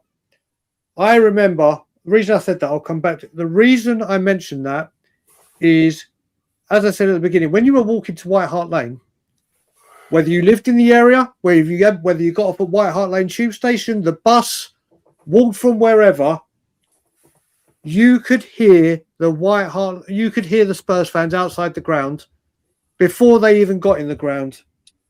What we saw with the happy clapping Kumbaya sing song, that used to be regular at White Hart Lane. That used to be not thousands standing in the street, but walking to the game. Yeah. You'd hear chants, songs, and when you walked out of the game, win, lose or draw, you'd hear songs. Fran and I have done those protests for 2 years, and people will know this now. You walk to that stadium now on match day, it is like when you're at secondary school and you're going from class to class. Single file, hands on lips, and just walk down the high road. You can drop a pin and you will hear it. Win, lose or draw when you come out of that stadium, it's just people. There's no atmosphere. There's no camaraderie. There's no togetherness. It's just get me the fuck out of here. And we got. And then you see everyone queuing outside the shop, and it's White Hart Lane. Might have not been the glamorous, the most like aesthetically, but it was elite to us. It was home. It was the atmosphere. Look, the one thing I will say about that Spurs stadium is the leg room, and when you sit, you're not all like sardines like when you go to other away grounds. It's an architectural miracle. Shame it just wasn't built for football. White Hart Lane was built for football. Yeah. White Hart Lane was built for football. And like Danny Kiriakou, funnily enough, just joined the chat. I've seen him. But Job, when I went to the first game at the new stadium with Danny was with me. He said, "Brian, listen, when we get into the stadium, you've got to do something." Because we're all talking about, do you remember when they knocked a bit of White Hart Lane down, but you could see the stadium getting built around it? It looked like a spaceship. It looked like, oh my God, we think White Hart Lane is big. Look at this. He said, "Brian, when we walk up the stairs, do me one favour. Look down, and when you get to the top step, look up and see and it blew me. Listen, it blew me away. But I'll never ever forget going as a kid. Where when you're a kid, White Hart Lane would have looked like a spaceship. It would be like one of the biggest things you've ever seen. Yeah, true. On a night game, under the lights, walking up to see that magnificent pitch, to hear the music, the players walk. You can't match that. That place was home. That place was home. And I will say one other thing I'll say about this. We got told we had to move to this Soulless Bowl to buy the big players and pay the big wages. I don't think we signed one person at this football club that we couldn't have signed at White Hart Lane. Not one. May not have been able to pay them all the wages or whatever. There is not one player that White Hart Lane we couldn't have got at White Hart Lane. Not one. Javi Simmons would have come. We're talking a big money deal. You look at all the players that have come since we moved there. Not one wouldn't have come to White Hart Lane. Not one. That stadium, the atmosphere. Do you remember where the Park Lane, with the Shelf and the Park Lane would go in 5-10 minutes? Now you're lucky if it gets bounced back and forth from the white wall of noise that Spurs put corporate right or Club 1882 right in the middle. You can't stand in at the top of the big. We've got the biggest stand in Europe, the biggest one-tier stand that was meant to be a white wall of noise, but the fans can't stand up to make noise. At White Hart Lane, the crescendo of noise you would hear, non-stop, whether we were poor, whether we were bad, everything is that stadium is just. It's like for me, it's like the kids that went into Willy Wonka's chocolate factory. It was a place of worship. It was our house of worship. It was, you look at it, we're in a dark time in this world right now. And literally, the one thing I loved about going to White Hart Lane is no matter what was going on in my life, for 90 minutes, everything was forgotten because you're too busy singing and cheering on your team. And where we are now, that I mean, like Nigel said, I would rather we knock this. If we could go back in time, don't give a monkeys about this new stadium and invest all the money you borrowed or whatever into the players. We were second in the league. We were almost champions twice before we left that ground. The players, if we look, I know it's only a short amount of time. You look at the history of the players that have graced that pitch. I know. We could go on and on and on. Can you imagine if we were to say, let's name the top 25 players ever to play on the White Hart Lane pitch, and now say the top 25 players? I don't think you could name 25. But obviously, White Hart Lane Stadium got a lot more. Has got a lot more time. Or sorry, White Hart Lane had a lot more time. But like I said, White Hart Lane was a fortress. In this new Soulless Bowl, we have lost as many league games as Arsenal have since they moved into the Emirates, and they've had an 18-year head start. The glitz and the glamour turned out to be a nightmare. I don't think there's a single Spurs fan that would say, yeah, let's stay in this. There's not one that would say, rip it down, rip it up, and take us back to White Hart Lane. It was harmonious. It was beautiful. It was ours. It was the fans. It was the fan stadium. Yeah. The legacy fans and the new fans coming in. It's not for the fans anymore. It's not for the fans. White Hart Lane was a cathedral, a synagogue, a place of Mecca. It was for whatever faith you follow. Yeah. White Hart Lane was the house of worship for Spurs fans. Yeah. And we had players to worship as well. Yeah. I kissed their feet. Yeah. You know, such brilliant players. Big up Ruby. Ruby's in the chat. We got Ruby. Rumi. Oh, Ruby. Ruby. Ruby. I thought you said Ruby. I can't see the chat. I'm not There that he far is. down yet, Bri. Ruby. Yeah. Ruby. Yeah, I wish I Ruby's could there. go There for a we go. Ruby. There we go. There's Tom. Big up, Here's Tom. Neil. Hope you're well, mate. Big up, Hope you're well. Tom. Big up, big up. We can ask Sheriff now he's back. We can ask him the question as well, see what his thoughts are, because he'll have to rewind that bit to see what your lot's thoughts were. What did White Hart Lane mean to you, Sheriff? The old White Hart Lane. Everything. It was home. It was home. Yeah. Basically, even though I live where I live, 150 miles from the place, every time I went out there, it felt like I was going home. Without a shadow of a doubt.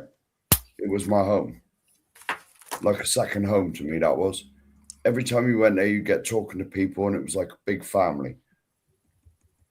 It honestly was. I'm not sure what all the times I went to the old White Hart Lane, I'm not sure if I like with anybody.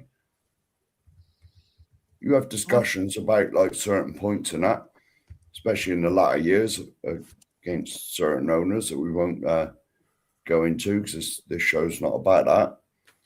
But you just talk about it. You know, honestly, that place, when it was rocking, it was bouncing. The first time I went to the new ground, I thought, yes, it's impressive. The beer fills up from the bottom and it's all shiny and lovely.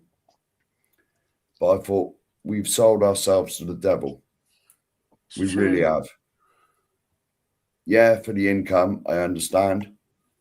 You know, the revenue that it creates and all that. But it's nothing compared to what the old White Hart Lane was. Absolutely nothing. And I miss it. I miss it. I could get offered, I could get a choice, but that's a better way of saying it. I could have a choice. A season ticket at the new stadium or one game at the old White Hart Lane that they could magically, I'd pick the old White Hart Lane every time. Everyone that was in there was singing. Yep. Singing. There was no one playing Candy Crush like the last time I went. There was no one sat there not saying a word like the other time I went. You know, there was no one staring at you if you even dared to open your mouth and say, come on, shout, come on, you Spurs or something. Keep that up, Mark. Keep that. Well, no, we're not going to talk about that show. I'll talk about it tomorrow. But Mark, I just want to ask you one question, Sheriff. You mentioned Candy Crush that I've witnessed and everything. Have you had the pleasure of hearing two businessmen in the South Stand, in the White Wall of Noise, talking about whether they should go to Brazil or Portugal on their summer holiday? No, I've never heard that. Battleship.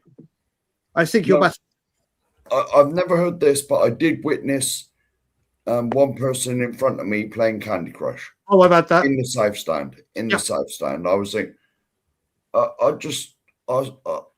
sat there or stood there in disbelief. I was like, what has this club come to? You imagine doing that on a shelf. The home fans would beat you up. Let alone anybody else. I would. If you weren't singing and shouting when you were stood on the shelf or the old like Park Lane, people would look at you as like they'd think you were an away fan. Mm-hmm. You know, this new place is soulless. Absolutely. Me personally, I don't care if I never go again. Yeah. The other teams that come down to our new stadium, they get a high on it. Yeah. Our players, they get on the pitch and they're frightened to play.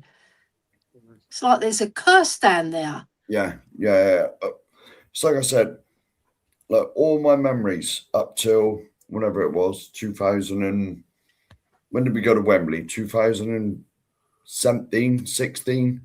Yeah. Whenever it was, that old ground used to rock. It used to absolutely bounce.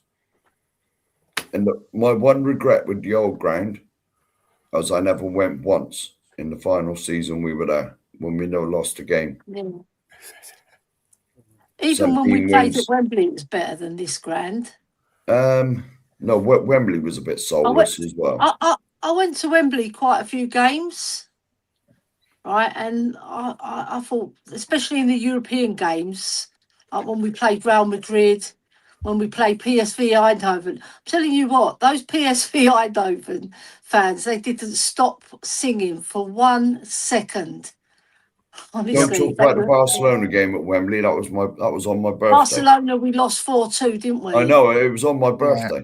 It was on my that's We're birthday. talking earlier.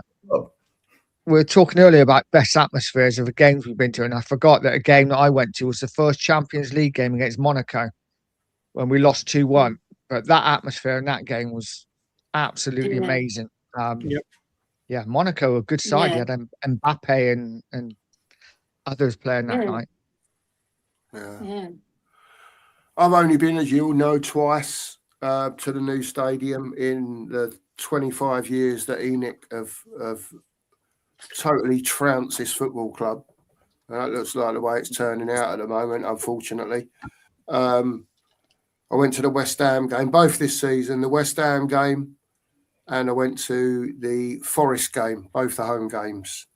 The first time I walked in that stadium, I thought to myself, wow, look at this. You know, and I was still working down in London at the time. And I'll drive past now and again, like Brian says, when it was being built. And just upsetting, I suppose. You see it being ripped down. You see the new stadium going up. And I suppose because I've got so many memories of the old stadium. Look, the new stadium's lovely. Don't get me wrong. You go in there, you look around, you think, wow, you know, that's great. You know, they've built a stadium that's up with the times and whatever else, but they ain't built a stadium for football, unfortunately. The West Ham game was what it was. I was totally shocked at what I saw, and I had to go again to see that if that really was how it was. And I went to the Forest game, thanks to Phil, by the way. For that. Woo! I can't do it. You got to say woo. I'll tell you exactly how this went, right? And I've got backup here because Dan Danalist was with me at that day as well. And the second goal went in the 70th odd minute, whatever it was, 69th minute, whatever it was. And I sat there in the stand with my head in my hands because I couldn't believe that Tottenham Hotspur that was out there on that pitch were actually playing like that to fight for survival. I know. Right? And I got up out of my seat. I started walking down the stairs, right? And Dan looked at me and he went, it was quiet in there. Dan meant to be, where are you going? Like that. And fucking all of them looked at me as I'm walking down the stairs. I think, do you think I'm sitting here paying to watch this shit like all of you lot? Yeah? Yet no one will protest. And I carried on down the stairs. I went down into the bit, down the bottom there. I stood there watching the game on the telly for 5 minutes. It got to about the 77th minute, something like that. And I walked back up the aisle again, not up the stairs, where the people sit in the wheelchairs and that. And I stood in the aisleway there, and the what do you call him? The security bloke walked over, ready to say you can't stand there. And I looked at him. I just looked at him, and he knew. Yeah, and he just let me stand there till the end of the game. And I watched it from eye level, the rest of it. I couldn't believe what I was watching. I was disgusted. And I've got to tell you, I've been twice now, and I don't care if next year we go up and the following year we're challenging to win the league. I will never walk in that stadium again until those bastards have gone, because they've wrecked our football club. Yeah. I'm sorry to say.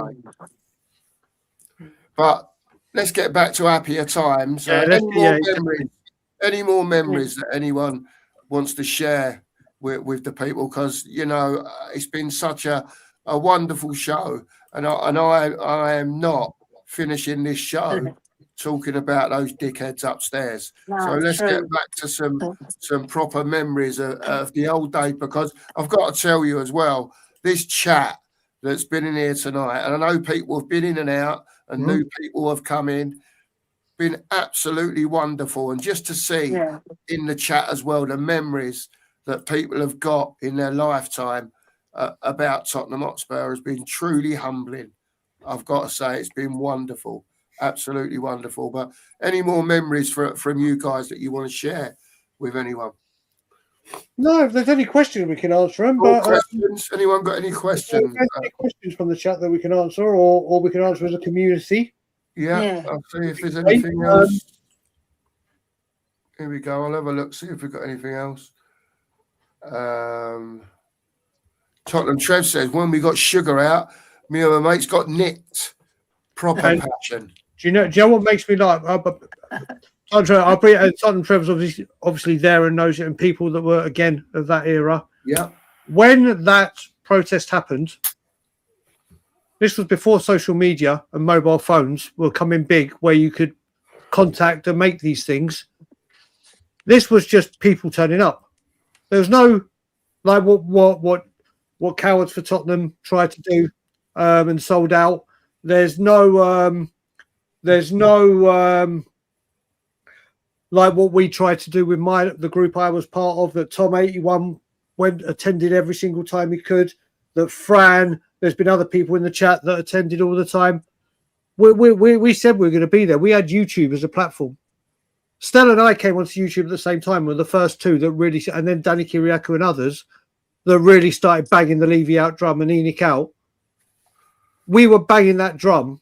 We did the protest, nothing. But I'm getting back to it with Sugar. With Sugar, there was none of it. There's no arrange. Obviously, there had been the head of the firms and all doing it. But there's no way to communicate this message. It was just Spurs talk, word of mouth, bah, bah, bah, bah, bah, bah, bah, bah, bah. Let's get him out. And fans came together, and there were thousands on the street. Thousands. And guess what? Made it so toxic and such a bad place for Sugar. Guess what he said? I've had enough of this. I can't deal with this. I'm selling. Well, we sit here now, and I tell you now, and I really don't want to go back, but it's because I'm telling you now, I can guarantee that once a month or once a quarter, through Levy and through, since he's gone, they have board meetings where they sit there and just keep saying, do you know what? I can't believe we're getting away with this. If this had been Club A, Club B, Club C, there would be pandemonium. They sit there and laugh and go, oh my God, we keep getting away with this. This is an absolute. Why is this fan base? We promised them this, we're not delivering. We said we'd do that. We do absolutely nothing. We'll do this, don't do it. And what we'll do though, we'll sing songs to motivate the players, because the players need to. Do you think the players give a fuck? They want to play in an atmosphere. They are getting paid hundreds of thousands, millions a year. Mate, if you gave me, let's think of a player low down. If you gave me Brandon Austin wage, in fact, give me Alfie Devine's weekly wage at Spurs, I'll stand on that pitch for 2 hours. You can scream as much abuse as me as you want. Hell, if you're paying me Romero's money, I'll let you come down and punch me as often as you want. Do you know what, though, Brian? You've got so much pride in you and so much love for your club. I know you wouldn't do that. Honestly, you love your club so much. You'd play for nothing. Yeah, I would. But this is the thing. I literally think you could pick in basketball back over here. Everyone will see it. They do a thing with the half court shot where they pick a random seat, and if that guy, that person, that fan gets a half shot in, they win a car or big money. I guarantee you, at Tottenham Hotspur, they could do that with 11 people, and those 11 people play the match, and they show more pride, passion, hunger, commitment. Might not have the technical abilities, but they'd absolutely run through brick walls for the club. I still do not understand. where we are right now, and there's rumours that the 2-for-1 beers are back on Saturday. There's rumours that people are organising a kumbaya session in the South Stand to make things happy, but you'll walk out if we're losing. I can't wait. The one thing I'm going to say about Saturday, if we win, there is going to be absolute euphoria. Absolute euphoria, because it's 3 points, our first win of the year. Should we lose that game, there should be absolute carnage. There should be absolute toxicity and absolute outrage and pandemonium, all of them not up there. All of them up there. But you know what will happen? They'll walk out quietly. They won't do anything. They'll be moody. They'll either walk out before the final whistle because they're always, or they'll do the most stupidest thing. Oh, do you know what? Let's go down into the goal line bar and give them more money. Yeah. Let's go. You see it every game. I'm sorry we've got to this part of the show where obviously we mentioned sugar, but I want to get it back. The thing that we said and what this question was about, the legacy fans that did the things for sugar, they've all been priced out, or they've all got older and they're enjoying their life. I kid you not, if we had those people that got sugar out still in this stadium, there would be absolute Armageddon towards this board. Absolute Armageddon. Yeah, there would be. There would be, Brian. If we were back in the 1970s, say, or 80s, Enoch would have been long gone by now. The fans wouldn't have tolerated it. From what I saw when I was a kid, the trouble and they'd have been long gone. They'd have been forced out, mate. But I've already said on one of these shows, now at the Everton game, if we are relegated then, or we do get relegated at the Everton game, say we're relegated before the Everton game, if there's not 20,000 people marching down the high street before the game, protesting against these owners, I'll choose my words carefully. I was going to say a few swear words, but I won't. The cretins that run this club, if there's not 20,000 walking down that high street, I don't know where we are. Where are we? We've been relegated, or we're on the verge of relegation. That last game, if there's not the biggest Enoch out protest ever, then I give up on it. Shouldn't even be in the high street though, Sheriff. Should be on the pitch. Yeah, it should be on the pitch. It should be outside the stadium, walking up the high street. Let's have it old school. Let's have it old school on the pitch. The black flags out, Enoch out. Yep. Yeah, no worries about that. Like the old boys said in the chat, bring the old silk scarves back. Do you remember the silk scarves? Yeah. Bring the silk scarves back, purple and yellow. Enoch out, black flag. No, purple and yellow, because that was what we were trying to do with what did we call that, Ellie? I can't remember what it was. Purple and gold till was sold. Yeah, that's it. Purple and gold till was sold. That whole thing was managed so badly. I mean, we were selling scarves, not we.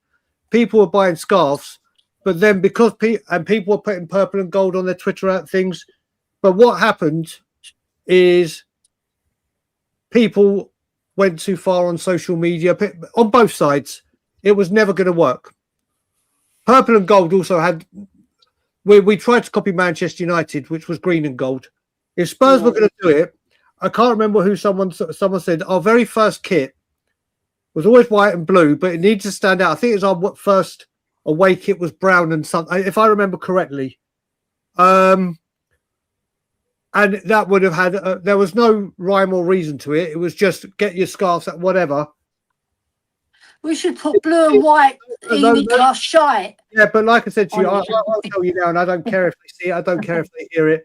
After Change for Spurs cancelled the after the Crystal Palace defeat, when they said, "Oh, we've got to make the protest against Forest and Brighton massive. We need everything." When they sold out for Kumbaya, Rigga Rigga Roses, all things bright, beautiful, it's me, Lord, get together. My scarf and my flag for Change for Spurs went in the bin. In the bin. I don't associate with them anymore. Not that it'll be a great loss to them. I can't endorse. I can't promote. I can't. They have cancelled 3 or 4 protests. And Tom, who is in this chat right now, and I know Fran is, and Ben was in here, and other people will know. We may not have had the numbers. We may not have had the media coverage. But I tell you one thing we did do. Every single home game turned up, took the abuse, took the flag, made so much noise that changed. The Tottenham Hotspur Trust came out with their strongly worded emails and questions to the club. I went to the training ground for 17 days in January from 6 a.m. to 6 p.m. every single day because we said we'd be there. Yeah. Not once did we cancel a protest. Not once. Whether there were 5 people turned up, 100 people turned up.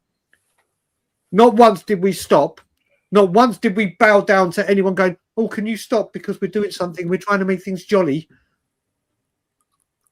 Protests aren't meant to be jolly. Protests are meant to disrupt and absolutely smash and let the attempt. We got those balloons on the pitch. We got that famous picture of Daniel Levy having his thigh rubbed by his wife.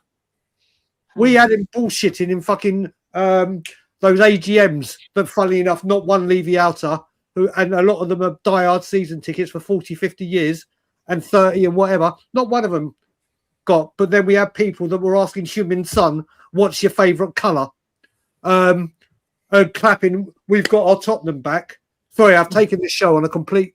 Because we said... sorry about this. It's You right. say what you want, Brian.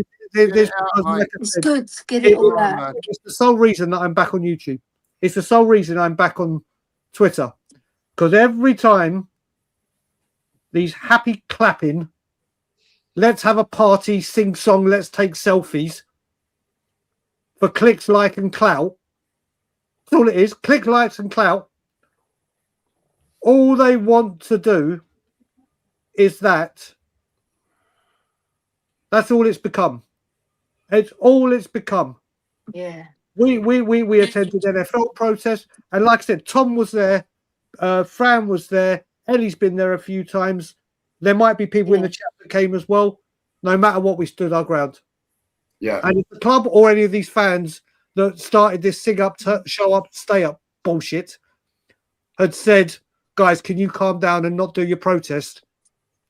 Or the change for Tottenham one last year after we got to the Europa League final, and we weren't going to. They were going to protest before Crystal Palace, but they said no because we're in a final. We won't want to upset the play, and they cancelled the protest.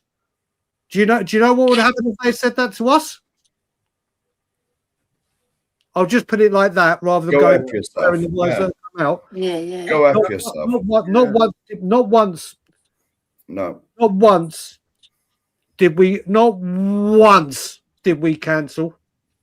And like I said, going back to Sugar, the diehard, the legacy fans didn't just talk a good game. There's so many people on social media that talk the talk but never walk the walk. Yeah, true. Oh, I want to wait to see if we stay up or get relegated. Then I'm down to protest. Bollocks. We stay up. You'll be like, oh dear, what a relief. What a relief. Oh, to a summer's day. What a disastrous season. Let's relax. Let's relax and enjoy the World Cup. Let's see what happens in the window. And yeah. Honestly, it's infuriating. And like I said, the only reason I've come back, you won't see me talking about any matches or players or, oh, look, they've trained really well and they like De Zerbi. Or anything like that. I am solely back to shine the biggest, brightest spotlight on those people, because how this season, not one Enoch out, Vinay Land song, how they have not got away with one. And the worst thing about it, when Ben and Sim showed that video of Vinay walking out in the Forest game, he's getting abused from the West Stand. The West Stand. I know. That's the posh area. I'm honestly, Brian. Those posh seats where they stand. Yeah. Season tickets are like £12,000, £15,000 a season. Yes. They Yeah. are. You can pay that amount of money for a season ticket. Money means nothing to you. All the people around the stadium that have gone for generations, that work hard because they're not as fortunate as those, where a season ticket at 1,000, 2,000, anywhere in between, in the way the world is right now, that's a huge outlay for people in the world today. And they are sitting there. Oh, yes, back the team. Back the team. There. I'm going to shut up now before I go. All I gotta say to you, Brian, is there's one more person that I got to give a shout out from your protests. That I've been at a couple of them, and that's Graham. Right. Yeah, Graham Levine. Graham, Yeah, absolute brilliant. legend, that man.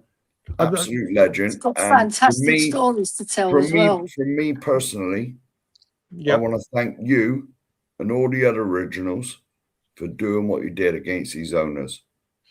Yep. Do you know what, Brian? Because for me, it's difficult to get there. I've gone as much as I can. I've been to the protest outside the new You're ground. doing a grand job. Couple of them. We'll be getting some more. Don't you worry about that, Sheriff. I Yeah, know. I do want to apologise to the chat for going on an absolute mad No, tirade. it's all right, Brian. You You're don't need to you're apologise talking for from that. your heart. We are You're having talking from your heart, mate. about lovely memories. We're going back to that, Bri. We won't finish on this, mate. We're all allowed to have a rant. We'll go back to the No, memory. Brian, you're all right, man. Do you know what, Brian? Just wanted to say one thing, right? I joined the protest because of you, right?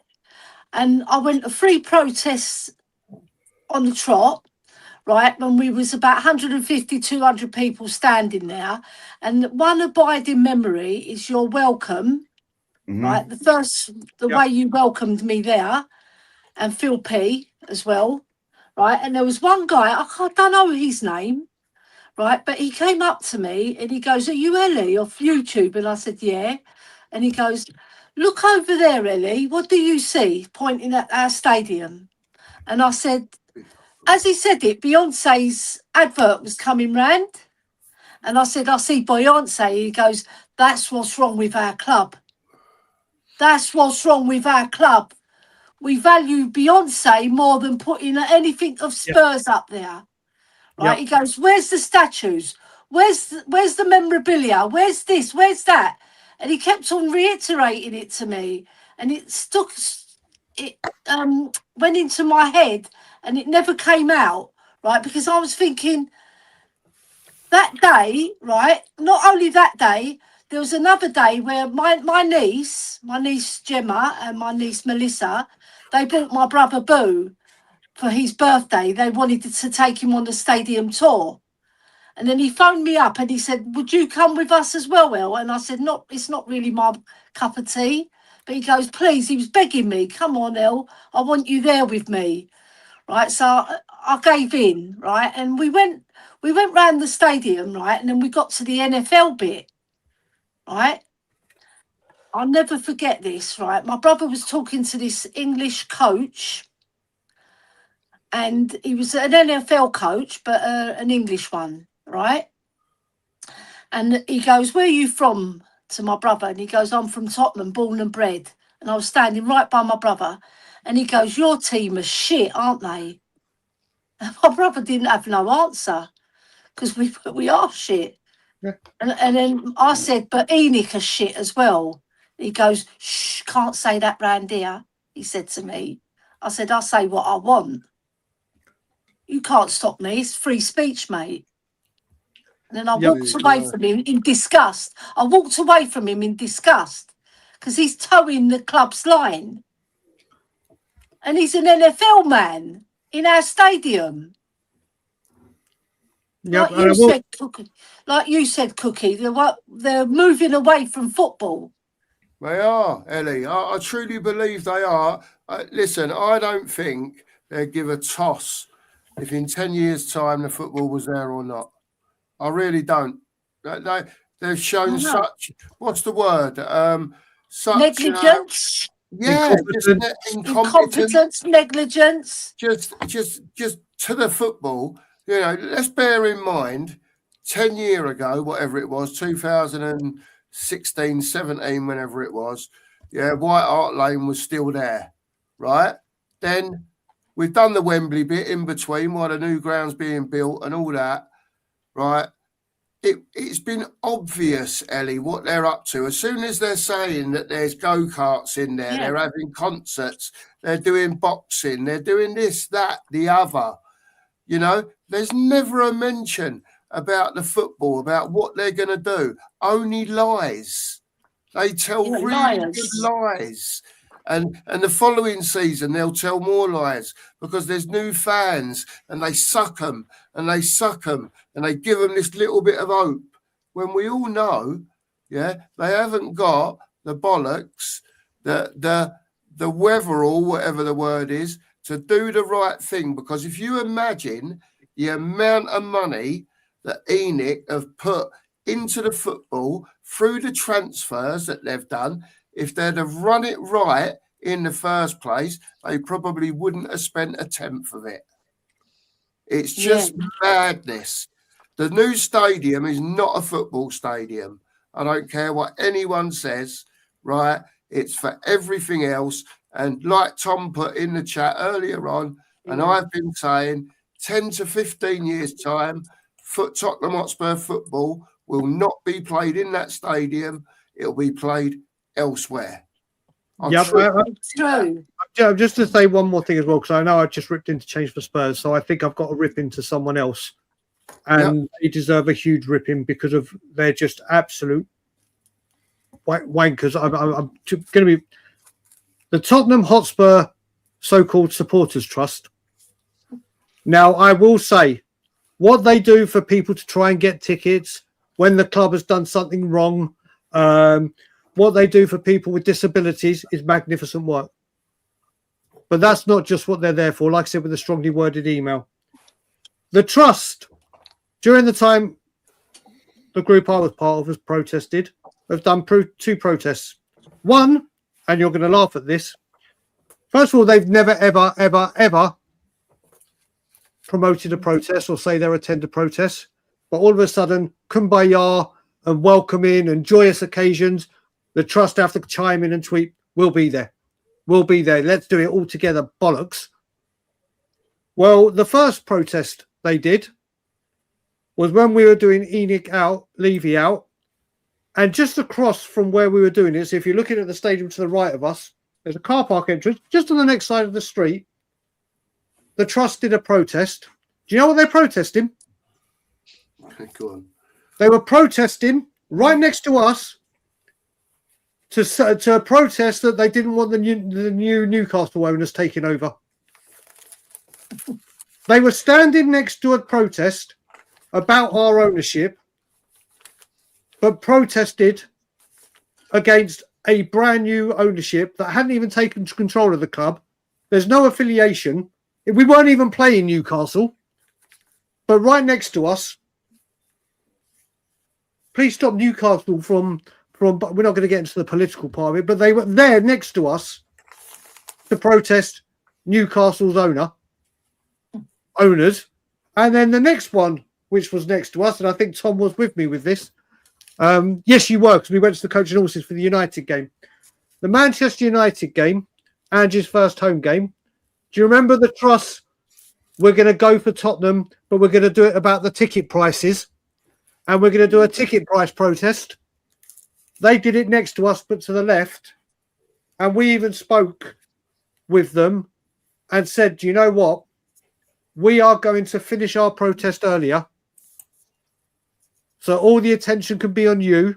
We'll even come and support you. You're going for ticket prices, which is they said that was the easiest. That was the easiest part to go for and target the club, which I get, which I understand. You want to go for ticket prices? It's still against the club. Wicked. Actually, because the ticket price of this Soulless Bowl is completely wildly and football across the board, not just Spurs. They attended their first one. Our lot attended it there. And then the next week, they didn't even turn up for it. And then no one knew what was going on. And then the trust put something out the day after to say, yeah, guys, sorry there was no protest. Was that a sickness bug? Yeah, there was a sickness bug. like Lasagna Gate, but all the trusts don't live together or anywhere near each other or live in the same house. There was a virus that flooded the trust, and you're like, well, wait a minute. If you knew that, why didn't you put a tweet out the day before the protest or on the protest to say, listen, people, we're really sorry, a bug has come, a bug, probably a computer virus, knowing them. They all said they were suffering with a computer virus. That's how reliable they are. But then they put out a tweet the day after a virus, and they never did it again. So when we kicked off, and they go on to Talk Sport and on to Talk Sky Sports. Yes, we're not happy with the way things are going. So we've drafted an email to the club, and we await their response. And I'll tell you what, when they did that release of that video, I knew it was going to be bullshit in the first 5 words, or no, the first sentence, because the first question the trust asked is, what is your immediate and long-term future for the club? The very first sentence was, in the last 16 years, Spurs have been in Europe 15 times. And it's like, so you got asked a question about the present and the future, and the first thing you do is you talk about the past. The trust is spineless. Change for Spurs have bottled it. The only group that has stood up to everything are the guys that got sugar out successfully, and the guys that were part of my group and joined and came on match days. Match days when we would do it, everyone said do it on home games. And then when they used to walk past us, go, yeah, lads, get Levy out, get Enoch out, you do it. And we're like, well, do you want to stand here and help us? I'll do the numbers. Oh, no, I've got to go somewhere. But can we can we take a couple of pictures of the banners? So they'd walk past going, yeah, get Enoch out, get Enoch. Do you want to help our numbers so we don't look so silly with the... Because we had so many plans to target the station, to target all around the stadium. But if there was 50 of us, 15 of us went to the station and 15 went elsewhere, we're down to 20 people out there. It looks even more embarrassing. But no, the people walk past. Here we go. Yes, guys, get them out. Girls, guys and girls, give it hell. Go for them. Okay, you feel that way. Do you want to? Oh, no, I'm meeting my mate for whatever. I've got his ticket or whatever bullshit excuse it was. Sorry, my specialist subject. My specialist subject. I think I've got to say, right, and listen, I don't live in London anymore. No, I live in Manchester now, and I get down when I come, and I'm not bothered about going to the games. I've been to the protests before, down at the ground, without going to the game, right? What I will ask is, Brian or Ellie, or to any of you, I don't think under any circumstance, right, that we should stop protesting against these owners. They've got away with murder, absolute murder, right? In actual fact, right, a murderer probably get less time than what Enoch have done at Spurs. Yeah.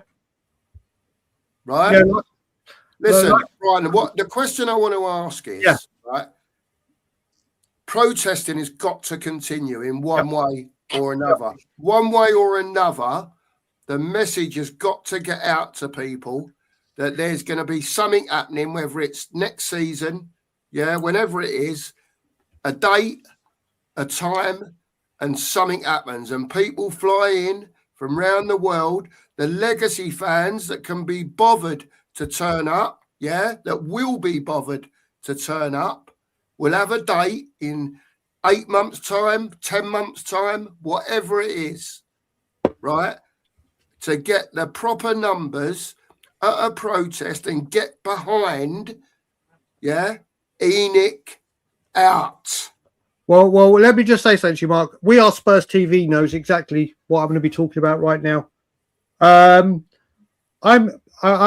I've gone on this monologue, whatever you want to call it, I've all got it ready. I'm going to put my email in, and it's vital. If any of you can help me with this, I'm going to need it. Whether you live in England, what I'm about to talk about, you understand, it's not for England straight away, but stuff will be arranged for England by whatever, and hopefully I'll be able to have something to do with it. Maybe our group will become reactive again. I have absolutely no faith whatsoever. You know when managers used to get the vote of no confidence? Yeah. When it comes to the home match day going fans, I have no confidence in them whatsoever. Like I said, it's all walk the walk. Sorry, talk the talk, but never walk the walk. And there are international fans that, do you know what? In all the streams that I go on or I'm watching, and even when Change for Spurs, or sorry, as I call them now, Cowards for Spurs, were doing what they were doing, it was, they missed the trick about the international fan base. Because the international fan base have been crying out to get involved. They're like, what can we do? What can we do? What can we do? What can we do? What can we do? Because obviously they're not going to pay an airfare and come just for a protest.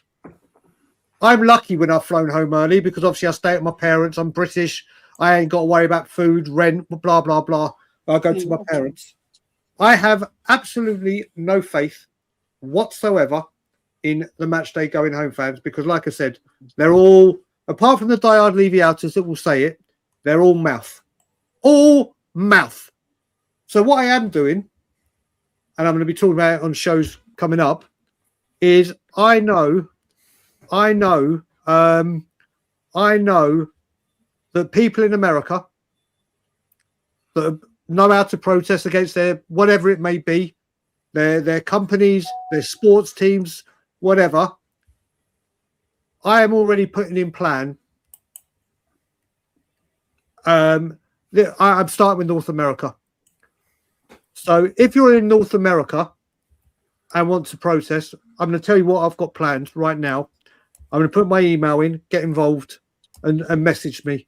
If you live any other part of the world, but you have good ideas, or you've got a strategy, or you'd like to, again, send me an email. I am going to be targeting NFL headquarters and all their corporate offices across the states. Not all of them, where I know I've got people that are willing to do stuff. Mm. I am going to be targeting NFL stadiums during next season about getting banners in. And obviously there's a deep connection with NFL, with this football club. Yep. Yeah. I'm also going to make sure that people, because there's only one city teams, unless you're in New York or something where they've got two football teams, two basketball teams, and two back. I am going to be targeting ice hockey. I'm going to be targeting sorry, my phone just went. I'm going to be targeting those. I'm also going to be targeting Nike HQ in Oregon and major Nike stores and other Nike corporate offices around the states. I'm also going to be targeting Tavistock, which is Enoch in I can't remember. It's in the state of Florida, whether it's Miami, Orlando, whatever. Because I've already got North American people ready to go. I'm going to get new banners done, which I will. I've already got a couple of mates that said, Brian, if you get this going, I'll contribute to getting banners done, whatever. I don't, yeah, that's good. Because I'm not going to be using Cowards for Tottenham's branding.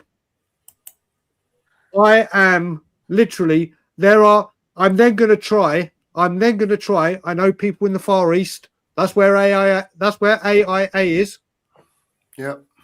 I know there are fans across the world. I know for a fact, if I could take North America, the fans that would say, right, we're protest, we will have the sugar numbers. We will have the sugar numbers. And they may not be able to make their voices heard in the Solus Bowl. They may not be able to do anything on the high road. But I tell you what, Nike HQ in Oregon, they'll go to. NFL games, will they take banners in? You bet your ass they will. Will they go to Tavistock? You bet their ass they will. These people across the world will do more for the movement. And again, I'm not saying this about all Spurs fans that live in the UK. I'm talking about the spineless, gutless, toothless home match day going fans that have sat there, watched this, allowed it to happen, So if I'm now going to type my email in, my email is now there. That's my personal email. If you live in America or Canada, they've got the Nike in Canada. Like if you live in a state of Florida, you go to the NFL or you can get to. I am going to be spending from the end of this season during the World Cup period. I've got people ready in certain states to coordinate and be the because obviously I'm not going to be. I can't get to America and everywhere I need to be. If you want to be a part of, don't even know the name for what I'm going to try and do over here. If you want to be a part of it, if you have ideas, if you have something that you say, do you know what? Maybe I can kick into. And I'm not asking for money, and every penny that comes in will be documented and whatever.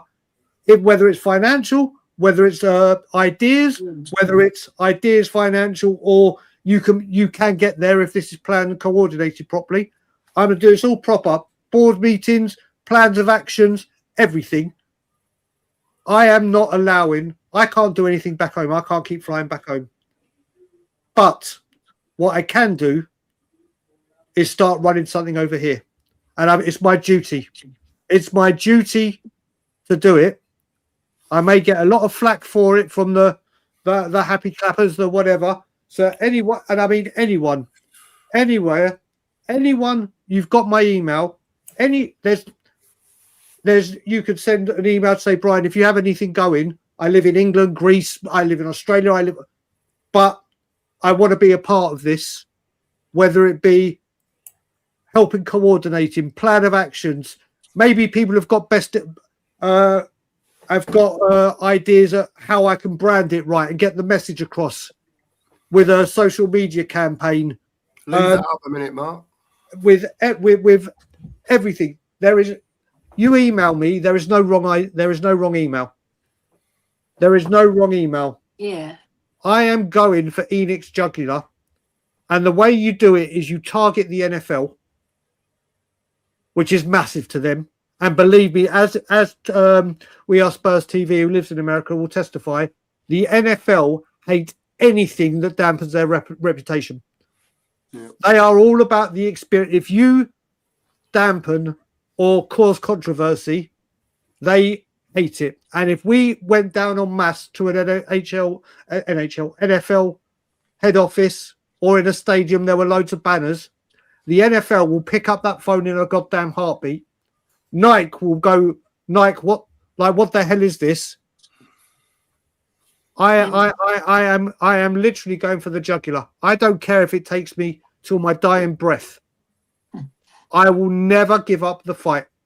I'm at peace with relegation. It's like I've accepted it since Forest. When we go down, I'm going to be heartbroken. I'll cry and all that, but I'll be calm because it's been on the cards. It's been on the cards. But once it's confirmed, everything I've done previously for Levy and Enoch out will make it look like I declared world peace. That's the levels I am prepared to go to because they've killed our football club. I'm going to breathe a defibrillator in North America with all the great North Americans and show the home fan base this is how you do it. So like I said, the email is there. There is no wrong email. Please get in touch with me. I mean it. If you have any ideas, thoughts, whatever, because I'm not accepting it anymore.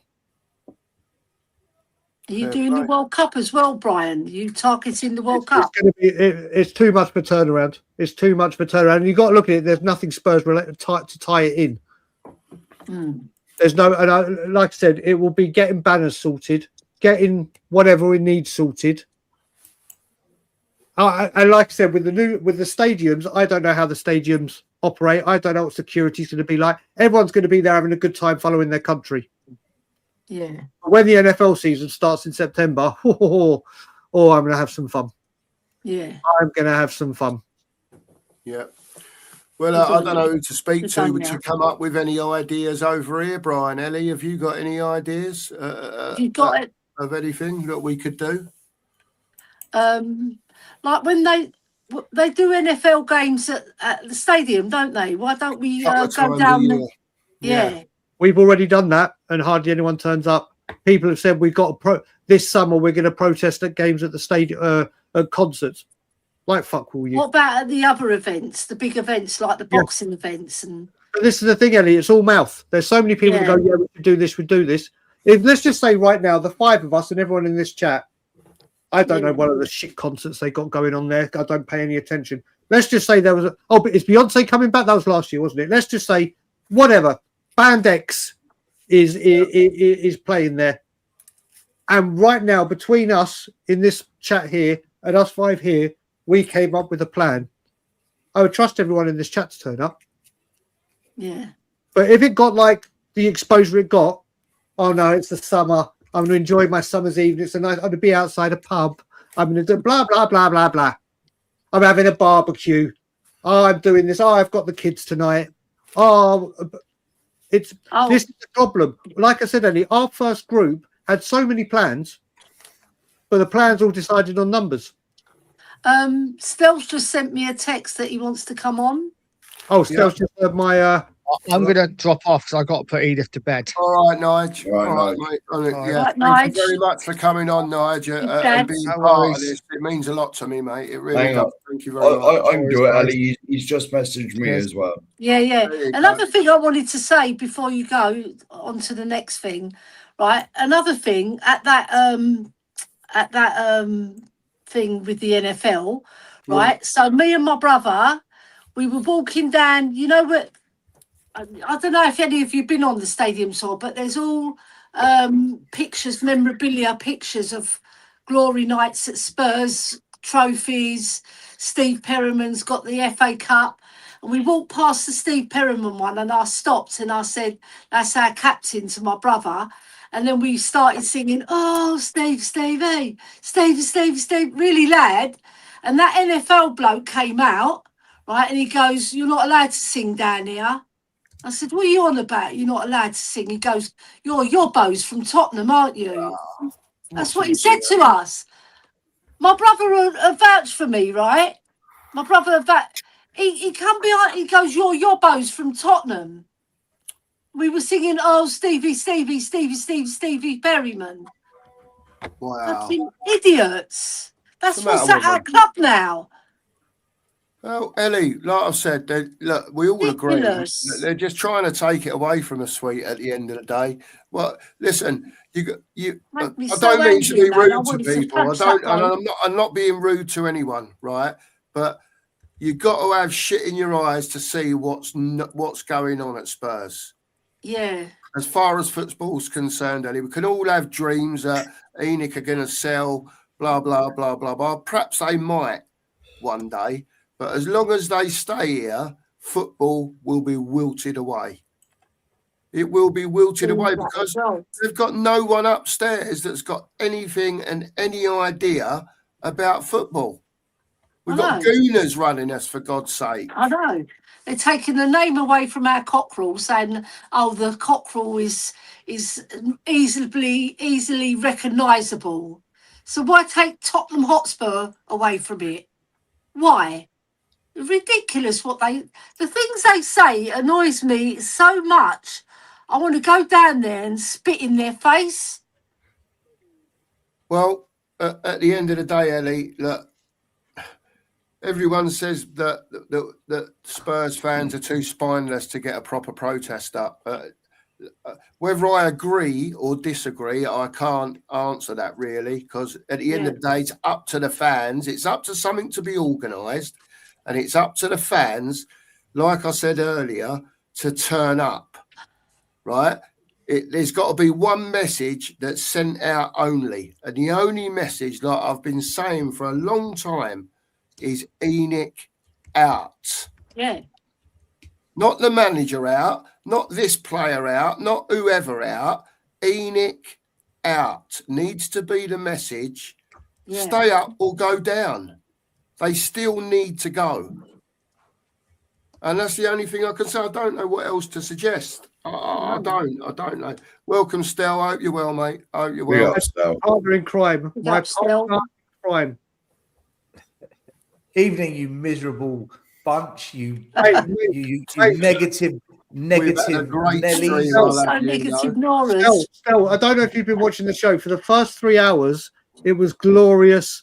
Walk down memory lane. Glory Tottenham Then, Hotspur. then people talk. Then I can't remember who it was that said it. Mentioned about the sugar protest Yeah. and how it's not. And then I just, I obviously spoke. Not, I agreed with him. And then you probably heard it. I've just gone on a absolute.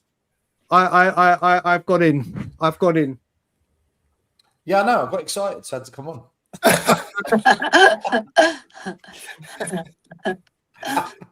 I was Tottenham original Trev. Weenie It was Tottenham Catters. Trev. It was the good man Tottenham Trev. I'm glad what you're doing, Brian. That's so admirable that you're organising all of that, right? Yep. And it'll work. It'll work. It will do. Let's hope it works. You know what? Let me just before Stel comes on. I'll just tell a story about me and Stel. And me and Stel will when it comes to that protest. You know when I said I've got no faith in the match day going home fans. There was a guy that on one of our videos, I think we did it together, or one of my videos, or whatever, who said, "Brian, is there a protest next week? Let me know. I'll come." So I was like, "Yep, every home game there's a protest." He said 2 days later, "Brian, tickets booked. I'm flying in from Finland on Friday. I'm going to see my family in Bognor Regis." And then, so he flew from Finland to England, then went to Bognor Regis. His name's Jonas. And then on protest days, he came and protested, then went back to Bognor Regis. He did that 4 times. And we can't get people that are at the stadium to do it. We also have Miles, who drove down from Doncaster, a 5.5 hour trip. Didn't go to the game. Drove down 3 hours. Off he goes. Yeah. But we can't get people in the stadium. Sorry, Stel. Well, okay, I just got to say, Mr. Kyriakou has messaged me, so I've sent him the link as well. Oh, right. Here we go. And we're going to use Harry Kane impression. Phil, you better get in now, mate. You better get in now, mate, because you won't get a word in edgeways otherwise. I'm leaving. I'm leaving, mate. I'm off. You know, Still reporting. and I'll have you know as well. I'll tell Kyriakou the same when he comes on, Kyriakou, We might be having a little bit of like Dominic says in the chat, a bit of a rant-a-thon now, yeah, and it's all good. But this stream will end on a couple of good memories, like the first 3 hours was. So I've just got to say that anyone can do whatever they want before that, but it will end. Listen, look at that. I'm not here to rant. My ranting days are over. I've made my position very clear. Relegate the club, crash it, burn it. I've been saying it for many months. You know my view on it. Talking about the old days, I was actually watching the 1991 FA Cup semi-final earlier on today. It came up on my timeline. Do you know what? It was interesting because Arsenal won the league that year. They're on course to do the double. And it's the first time they opened up Wembley Stadium ever for a semi-final, because you had 2 big North London clubs in London. It made sense just because normally you play at Old Trafford, Villa Park. They made us play at Wembley. It's the first time they opened up Wembley. And against all the odds, we were the underdogs. Yeah. We beat them. And if you go back and watch the game, the first 10 minutes, we blitzed them. Their goalie's making a save, Gaza with a free kick. We cut them open with a good one-touch passing move, and then we bundled it over the line. But if you go back and watch that game, they had the better players, right? Take Gaza out of Tottenham, they probably had the better squad. That's why they won the league. Yeah. Like, we had such fight. Like that day, we wanted it more than them. They thought they would just beat us. We said, no. You're not beating Tottenham. And it's gone. There's no fight. There's no fight from the owners to fight to back managers. That they'd rather turn against managers. There's no fight from the fans. The fans don't want to fight for the soul of the club. They don't want to fight to force the change that needs to happen. There's no fight from the players. The players are pretty much soulless. There's no fight from our managers anymore. Like Frank, he knew his days were numbered. Tudor, he knew he was going to get the sack. And he knew he wasn't going to get a second chance. Conte, he knew he was off, so he's like, well, I'll blow it up as I leave. and there's even Poch, he was broken. Now, don't call me manager anymore. Just call me coach. There's no fight from the managers. There's no fight from the players. There's no fight from the fans. There's no fight from the owners. This club used to have fight. Everyone knew, we've got Tottenham in the cup. Shit. Now you get Tottenham in the cup, you're like, what? Come on, then. We've got a chance. Right. There is no fight. The soul of the club. Won it since 1991, for God's sake. Ellie, the soul of this club is dead. And fans, they're so desperate. They're so desperate to pretend that it hasn't died. Oh, we're going to have a jamboree on the high road. Oh, we've got a plan. We're gonna come up with slogans: move it, make it, shake it, sing it, stay up. You know, from the Spice Girls. We're gonna give everyone buy one get one beer. You know, it's desperate. It's just desperate to protect. Look at the flag they give out, right? Look at the flag that they give out. Just blue and white with a cockerel. No Tottenham Hotspur, no THFC, no Spurs, nothing. Ellie, there is no fight in this club. Everyone has given up. The only ones that showed fight were the protesters. They're the only ones who showed fight because they said, we're not having it. And when we said we're going to protest, we turned up. We didn't counsel. We turned up to our own protests.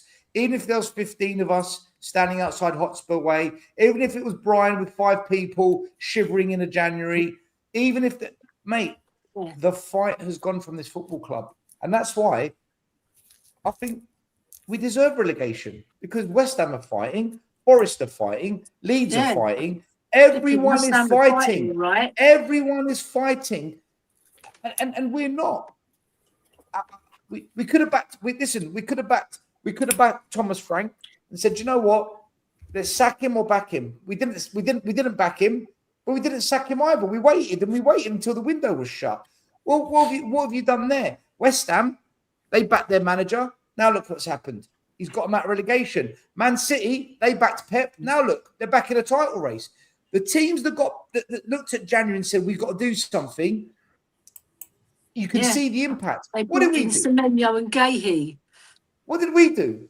We bought Gallagher, who we didn't need. We bought Sousa, who's 18. I think he's played 1.5 games. Haven't seen him again. That's it. And a man called James White. Some 14-year-old child. So if the owners don't want to fight, the players don't want to fight, the managers, they've lost all will to live, and the fans don't want to fight, then how's anything going to change? So for me, crash the club, relegate it, hit the reset button, and do you know what? You're going to have to learn to fight, because if not, you'll never see the Premier League again. Nobody, fans, players, coaches, owners, and that's where I'm at with it. It's not a rant. I'm not here to go ballistic. I've been doing that for 5 years. There is no fight in this club. The only ones that are prepared to fight were the original protesters. They're the only freaking ones. I'll say Ange, because he fought to get us a trophy. And I'll say some of the managers showed moments of fight. But in the end, they all gave up, man. Every manager at this club gives up. They're like, do you know what? I can't work here. This club doesn't give a damn. Why do I give a damn anymore? Out of them. Yeah. Ellie, like I said, and I'll wrap it up because I know Danny's going to want to blow a gasket or two. But I feel the soul of this club is dead. And the fans don't want to fight for the soul of the club. The 60s, the 80s, a bit of the 90s, the Redknapp and Poch era. After all of that, the soul of this club, once this stadium was built, once this stadium was finished, the soul died. And you know what? We will never get it back with these owners. There is no heart in this club, and you will never see it again. De Zerbi ain't going to do it. Lange ain't going to do it. Vinna, none of it. It's gone. It's completely dead. So to hell with it all, man. Honestly, to hell with it all. I couldn't give a shit. Do you know what? This morning, right, I was watching Jurgen Klopp on The Diary of a CEO. and they knew they wanted him as manager because he had the culture, he had spirit, he had the fight to make Liverpool great again, right? Because they dipped, didn't they? And they wanted somebody to come in like that. We don't do that. We just chop and change managers willy-nilly. Ellie, they backed Klopp. They backed Jurgen Klopp. Yeah, of course they did. Because they believed in him. When he wasn't winning trophies, but just falling short, they stuck with him. When he said, 3.5 years he took to win a trophy. 3.5 seasons, didn't he?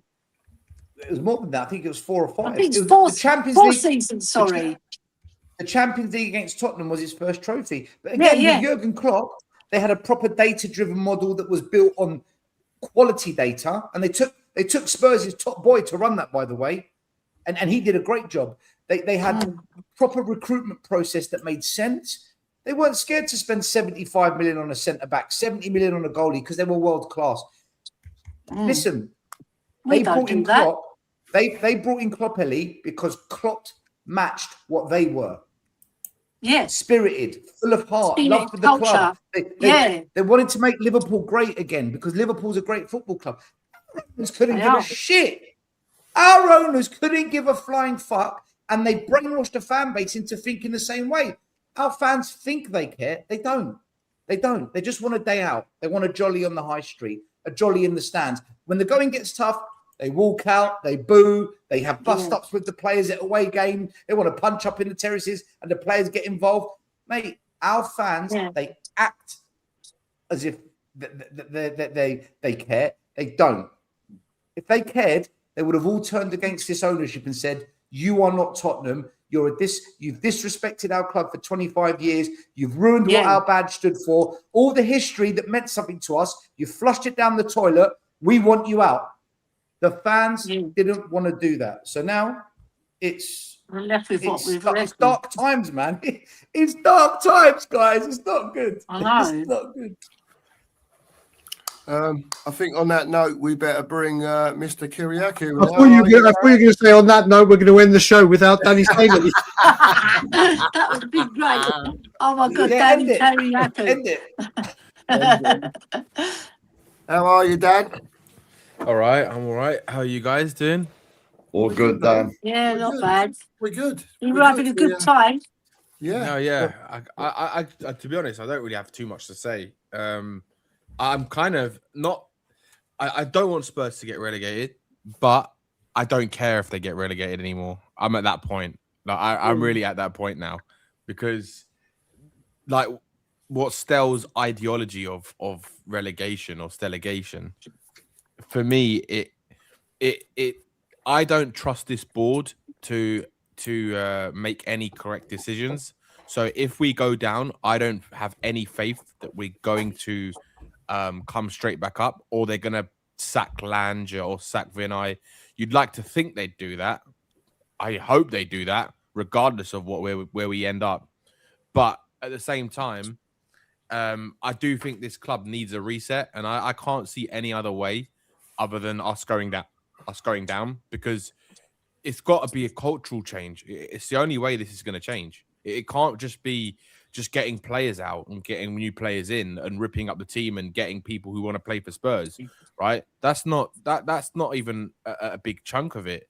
The biggest chunk of it's got to be a complete cultural rip out, and the only way that happens is if the board decide to change their ways, and if they don't, then there's no way we're going to have any kind of plan to come back up, which is the problem. So for me, I don't want them to go down, but I also don't care if they do, because I'm also looking kind of in a weird way, looking forward to seeing what we'd actually do in the championship and if we'd actually be any good or not, right? And actually have some players that come in and actually want to play for Spurs, not just are there for a paycheck or not there for shits and giggles, basically. So I couldn't care less out of any of the players we've got. If any of them are sold, I really couldn't care less. Every single one of them can be sold. Do you think that the players don't care because the board don't care? Yeah, I think that's a massive part of it. I think I think there's the players haven't cared for a while, for a couple of years now, to be honest with you. Personally, the Europa League, I think they did their best to win it for Sonny. That's why I genuinely think, I don't think they did it for the fans. I think they did it because they wanted to win that for Sonny. And you could see it. You could see it in the final, right? After, and how the celebrations were. And like for him, it was the most, like, they knew that he was going to leave in the summer. So to be there for 10 years and end it with winning a trophy like that it was an amazing achievement. He'll go down in history. I don't agree with that, Danny. I don't agree with that. That's just what I feel still. I don't feel that. I just don't agree with it. It's fair enough, but I think Danny. I think they did it for themselves. I think and themselves. I think they did it for the manager too. I think they did it. There's a lot of things. I think they had a bond with Ange. We can hate Ange, but they had a bond with him. They also, as a team, they wanted to do it for themselves, and I think they probably wanted to do it for Sonny as well. I think there was a lot of reasons that they. No, I agree. I don't think they did it for the fans, to be honest with you. Because if they were doing it for the fans, and they wouldn't have acted the way and played the way that they have this season, to be honest, if they really cared about the fans. That's how I see it. Because you can't go and win a trophy like that for the fans and then give us what we've seen this season. Because maybe this season, though, but you listen to what you said though. If they did it for Sonny and Sonny's gone, if they did it for Ange and he's gone as well, you've taken a lot of factors that there was a bit of chemistry. Yeah, but this is why we are the way we are this season, still, is because there's too many individuality within this team. There's not enough people fighting for each other and fighting for the badge, because a lot of them, they don't care. Yeah, a lot. And you see it. They're hiding. I've heard like ex-footballers from Tottenham talk about this situation. All different. They've got no confidence, man. They're short. All different. They've got no all confidence. Yes, they haven't got confidence, but at the same time, I don't see the care. I don't see it. And you can say people might define care of different things, but for me, like, if you care, right, you're gonna try your best to play as a team, to do everything you can to win, regardless of how you win. But I just don't see any cohesion between the players. It's like there's too many players there. You can see there's a couple that are trying to fight. There's a couple that don't really give a shit. There's a couple that want to play and they're not playing. Maybe they're a bit pissed off, so they're kind of taking their frustrations out when they get on the pitch and they're not doing what they should be doing. Right? You've seen it in like the way Romero has been, the way Van der Ven's been. They're just all over the place. Everyone is all over the place. Every single one of them. So, and the worst thing is that the only one who's actually showing the correct attitude at the moment is, and I'm not talking about his ability, but the only one who's showing the correct attitude is Richarlison and Archie Gray. They're the only ones who I've seen in recent weeks who are trying to show the right attitude, but their ability is not good. So I think Danso is as well, because against Forest, Danso is really. I think Danso does too. He does lack ability in terms of his. He lacks ability, but he doesn't lack heart and he doesn't lack passion to win the ball. I agree, Ellie. I think Danso is another one who you can see he's got the right attitude. He's got the right attitude. He goes on the pitch to win. Which is why, personally, I couldn't give a shit if Romero. I don't see Romero in a Spurs shirt again, because I've been saying this for months and months. I just want him gone. Like, he's a massive part of this problem we have at this football club. He is like, for me, he is the epitome of why Spurs are the way we are this season. And there's too many people, as you saw when he was coming off crying, which we all know that was because of the World Cup, nothing else, right? We all know that. Now, and you saw how all the players were like consoling him. Van der Ven gave him a kiss on the head. Look, that's just how you know how many people are behind Romero. And that's a problem, because he ain't a leader. He is not a leader of men. He's not a leader of this football club. He's not a captain. He's a joke. He is an absolute joke. So for me, I as much as he might be a good player on his day, which we all know he can be, he's just here this season. His head's not been in it. He couldn't care less, right? And I guarantee you, he'll be one of the first ones on putting in his transfer requests at the end of the season if we go down. I guarantee you. I saw I saw on Romero. Savage show that he's the 17th best passer in the Premiership, right? So we're going to miss that part, but the other part is his defending and his recklessness, getting sent off, getting booked, you know, going in too hard on tackles where you don't have to go in too hard. So there's good and bad on Romero. Yep. Yeah. But you know, he's not consistent enough. The problem is, Ellie, he doesn't care enough. Like, you can see it. Because you saw it again in the game, in the game where he got injured in the last game. He was just making some dumb tackles. Like, it was like, what are you doing? I know. Like, what are you doing? Like, not necessary. The guy has just got no. He's got a screw loose. He hasn't got a mentality of a top world-class defender. Like, he will never have that world-class. For me, he will never be a world-class player because he is not. He doesn't have that consistency. He doesn't have that mental strength. He's too emotional, and you can't have those type of players as captains. Like, you just cannot. Not in a back line, and not when so many of those Tottenham players are behind Romero.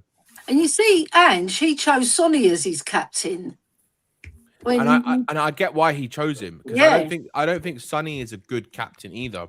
But I think that Sonny is someone who everyone loves, and I think they respect Sonny because of what he's done and what he's achieved in terms of his goals and assists and what he's done for Spurs without winning something. So that he commanded respect that way, right? Romero.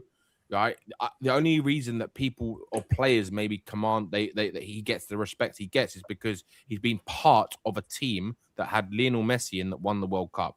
That's it.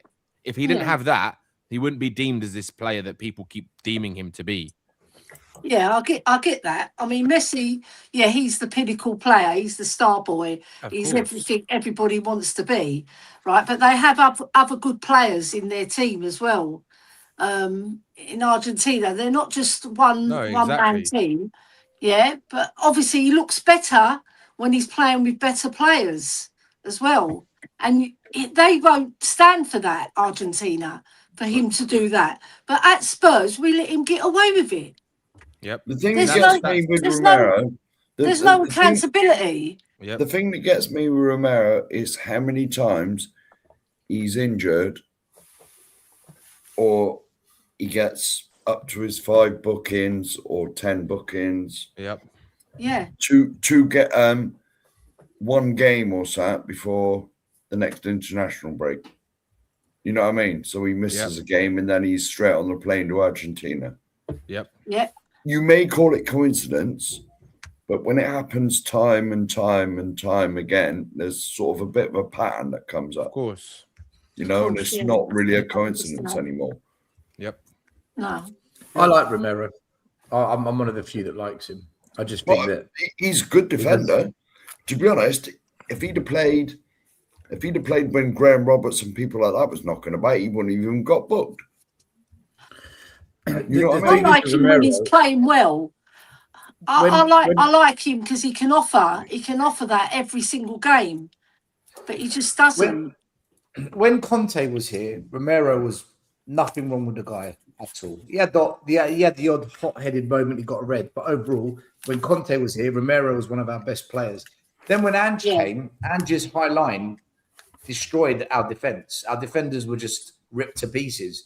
So they had a nightmare playing Ange ball because Romero isn't a high line footballer. They weren't in defence, that's why still. Wait, then Frank comes in. Right, then Frank comes in. And Frank started dropping Paulinho. Right, well, if you're not going to give protection to Romero in the 6 or Van de Ven in the 6, we're going to have problems. And you saw it against Sunderland. You drop Paulinho, you want to put the Greys and the Gallaghers in the 6. Look what happens.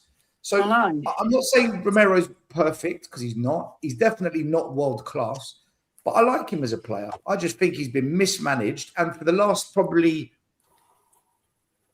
season, I agree with Danny, he doesn't want to be here. He doesn't want to be at the club anymore. You see it. So, he doesn't want to be here.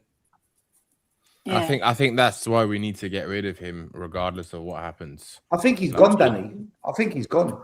You know when Yeah, he but makes, we did say this last season as well, and then he bloody signed a new contract. you know when he comes out with his criticism of the club, I agree with him. Everybody says it should be done behind closed doors, but he feels like he's been let down because we haven't strengthened the team to a level to, you know, make us competitive. Like he looks down the road at Arsenal and they're like buying Hincapiés, they're buying Rices, building a squad, right?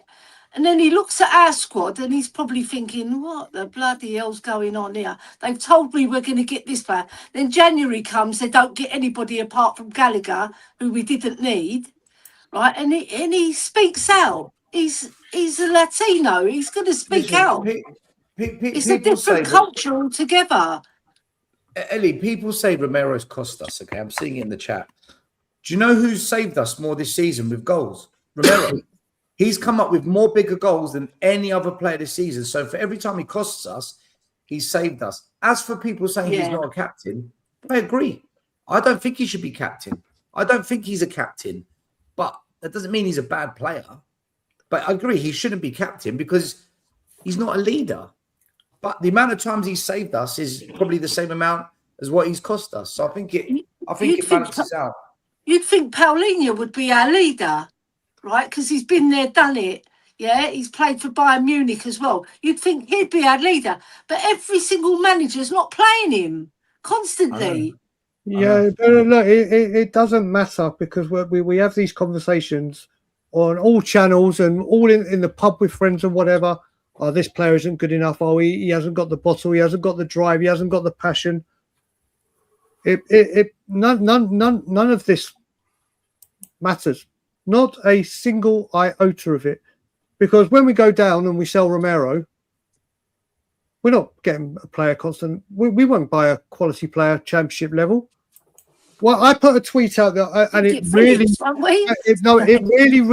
worried me. I put a tweet out earlier in the week, and I said, "Do you know what? For years and years, we have spent our time shopping in relegated teams that have been relegated or struggling. We're like a hyena or a vulture going around begging for scraps, whilst the big fish do what they're doing, and we are where we are. And now, obviously, we're going to be the dead carcass. Other teams will be feasting it, but then it gets worse.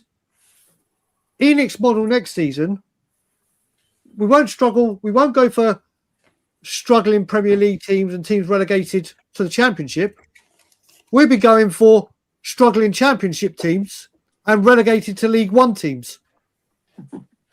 Brian, this is where we're at. Brian, are you saying that if we go down, we can't get Joe Rodon back from Leeds? Mate, honestly, someone said something in our stream yesterday and then it all started falling into place. You watch, like, you know that the Andy Robertson link, you watch Spurs go back and try and bring, you know they think this. If anyone thinks ENIC haven't thought of this, then you're delusional. You know they're already thinking, can we get a 35-year-old Cole Walker back? Can we get a Winks and Skip back? Can we get let's get the band back together. Cole Walker Peters. Cole Walker, yeah. Well, Joe Rodon, Jaffet Tanganga at Sheffield United. And these fans will go, oh, yeah, they're Spurs. They know the club. They'll know it. You know, like I said, wait, you know what? Let me ask you, and I want the chat's input in this as well. Do you remember when we got told we need regular Champions League football to pay the big wages, to get the players that play in Champions League, to get the Champions League elect, for them to come to Spurs, we need Champions League money. We need the new stadium. We need it to entice them to pay it. Since Peter Crouch scored that historic goal, we have signed 2 players that were Champions League quality at time of signing them. And I mean, not Son, because Son weren't Champions League quality, he became. We have signed for an astronomical amount of money, a whopping 8 million on Rafa van der Vaart, a free transfer in Ivan Perisic, and a free transfer in William Gallas. So this big, we need Champions League money to entice the big players, to pay the big wages. We bought 3 players for a combined 8 million, and 2 of them are free. If anyone can name another Champions League quality player at time of signing, and I mean Champions League quality, not playing in a Champions League team and we bought them, a Champions League quality player at time of signing. I don't even think Alderweireld was Champions League quality at time of signing. Went on to be superb, but he was struggling at Atletico Madrid. He went to Ajax. I won't put human son. You can't put Luka Modric. Went on to be one of the best in the world. Dynamite Zagreb, wasn't he? This whole bullshit that people keep swallowing, that we need to play Champions League to get the big players and pay the wages. We have bought and I only put Gallas in there, France World Cup winner, had played Champions League football regular, and that was a push. Even Perisic and Van der Vaart, without a doubt.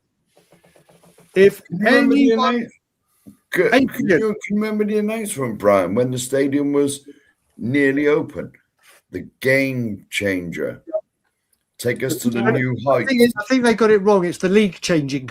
The league. Yeah. Going down changer. There you go. Right. I'm going to jump in here. I'm just going to say, does anyone else want to say anything? This is your chance now, before we go on to the good memory stuff to finish the show. Does anyone else want to get stuck in? This is your chance to do it now. We're late at night, 11:15. If you want to have your go, have it now. I've got to be up in 6 hours, so I'll just say one more thing. Yeah, I've been listening to certain podcasts and seeing certain fans. Honestly, I think people are deluded if they think Daniel Levy staying is a good thing. I think regardless of where we are now, Daniel Levy had to go. What's wrong with people? He had to go. He was part of this. He's the one that's caused this fucking problem that we're in now. Him. No one else. Him. He's caused this culture. He's done all the shitty deals that stopped us signing players. He's the one who's chopped and changed managers constantly. He's the one that's inbuilt this culture into this football club. Him. No one else. Weak culture. Weak. Yeah, weak culture. Exactly that, because he's a weak person when it comes to trying to build a team that can win major honours. He's only built a football club that can make money, and that's it. Do you remember what he said when we won the Europa Cup? He goes, "We're going to be top." Bottom, more like. Daniel Levy said in the Amazon documentary, sacking Pochettino was the single hardest decision I've ever had to make. But when one of the top 2 managers in the world come available, only time will tell if I made the right decision. Yep. So you didn't make the right decision, Daniel, because you sacked him. Yeah, you sacked him before finals. That alone, the entire board should have turned against him. The fans should turn against him. Yeah. So that is the culture. That is the culture. One example, I can give you 20 examples. Yeah. You missed out the bit with the Jose Mourinho in that documentary where I could have given 20 examples. No, I'm saying you missed the bit where we sat Pochettino and in the Spurs elite world-class training facility with all the lawyers, when you're dealing with Mourinho's contract, where do you do it? In the breakfast room with all the team. Not in the boardroom or anything. Let's sit here for the cameras and talk about Jose Mourinho's contract while sitting down having breakfast. Honestly, this football club is so... I honestly... Yeah. I've said for years now, the best place to hide things, there's a saying, the best place to hide things in plain sight. Ellie can't even making a... Ellie can't even giving a fuck. They're literally trolling us. They are. They've come out today that Donna Cullen, we've missed out on players for 5 million here, 5 million they haven't paid the wages. Donna Cullen has come out today. Her golden handshake to leave the club is 6.1 million. Oh my God. What? Yeah. Is that true? Ridiculous. Yeah. Danny, go. I'll tell you what I tweeted. They're the ones who are stealing a living. I retweeted this, and listen, I know I can be very misunderstood at times. My message ain't clear enough. So my tweet to that, which I quote retweeted, was, where is it? Let me find it. Here it is. We are an absolute joke of a football club. Spurs lose out on player after player as we don't pay an extra few million or pay the wages. But yeah, I give this, and I choose my words carefully, utter bitch, a 7-figure payoff. Brian, Can you crack that code? Brian, when I said earlier on, That's the soul of ridiculous. this club is gone. I don't say it for effect. I say it because it's the truth, right? You look at the scum down the road. They wanted Wenger out. They stopped turning up to games, right? When they announced Wenger's going, they had a big end of season celebration. They sent him off on his way. He was up on the big screen. They sang his name. There's only one Arsene Wenger. They all wanted him out, but they said, we've got class. We're still a classy organisation. We wish you the best. Yeah. The best manager we've seen in the Premier League for us was Poch. We didn't even give the man the dignity to say goodbye to the players and the fans. He had to sign a fucking note on a tactics board in the dressing room, like the caretaker had just been sacked. Yeah. Ellie, there's no soul. There is no class, soul. no Everything's soul. cold. It's soulless. I agree, How Stowe. can you not? We sang his name every week. He's magic, Maurizio Pochettino. How can you not have any decency to say, listen, man, we've made a decision. One last goodbye. No, it's get out. Yep. Go on, you're out. Yeah. I'm just going to say as well, because ice. I'm just going to say, because my God, still, Danny, Ilana's going to absolutely batter me. I said I'll only be an hour and a half. Let's just say I've had a gift that tells me if I know what's good for me, I best go spend some time with her. Yeah. So I'm just going to say it was an absolute pleasure. I'm putting my email address in again. If anyone who heard or didn't hear about my plans for North America and you want to get involved. Right, you made a mistake in your email. It's supposed to say drain bagel. Yes, all right. All right, funny, Canny Diriaco. And I must say, with your avatar, the plastic surgery's been an improvement. My email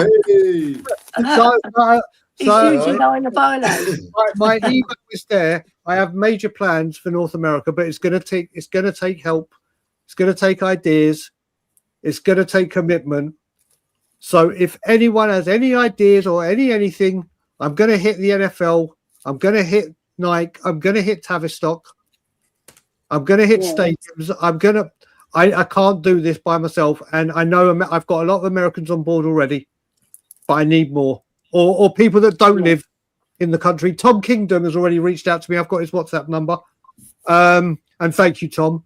Please reach out to me, because once the season's over, I'm going to start mobilizing and start putting plans in action. Brian, let me know. Yeah. Brian, you said that Donna Cullen has she got like a £6 million payout. Yep. Mate, I've just seen one of the funniest comments in the chat. No wonder Donna Cullen can afford all those super chats. No, here she can't still. Here she can't still. I'm just going to leave with my. I'm just going the sporting journey in the chat. That is gold. I'm just going to leave with my normal, which is Lange, piss off. The biggest word you've ever heard, and this is how it goes. Oh, supercalifragilistic.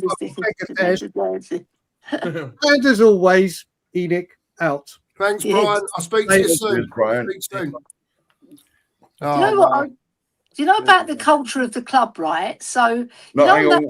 Just 1 minute, Ellie. Just 1 minute. Yeah. I'm going to jump as well, mate. I've got to bet. Yeah, we're going to finish in a minute, Mark. But go on, mate. Yeah, I know you've got to go. I know you've got to go. I just wanted to say about the culture of the club, right? In the documentary when Danny Rose is talking to Jose Mourinho and he's disagreeing with him, and he goes, "I'm going to go and see Daniel." You see what I mean? I wouldn't be surprised now if they go, "I'm going to go and see Vinay," because he's just another Daniel Levy, isn't he? But he's worse. He's worse. Yeah. He's worse. Oh God! Well, There you go. Has everyone finished having a little rant? Yeah. Have you all done?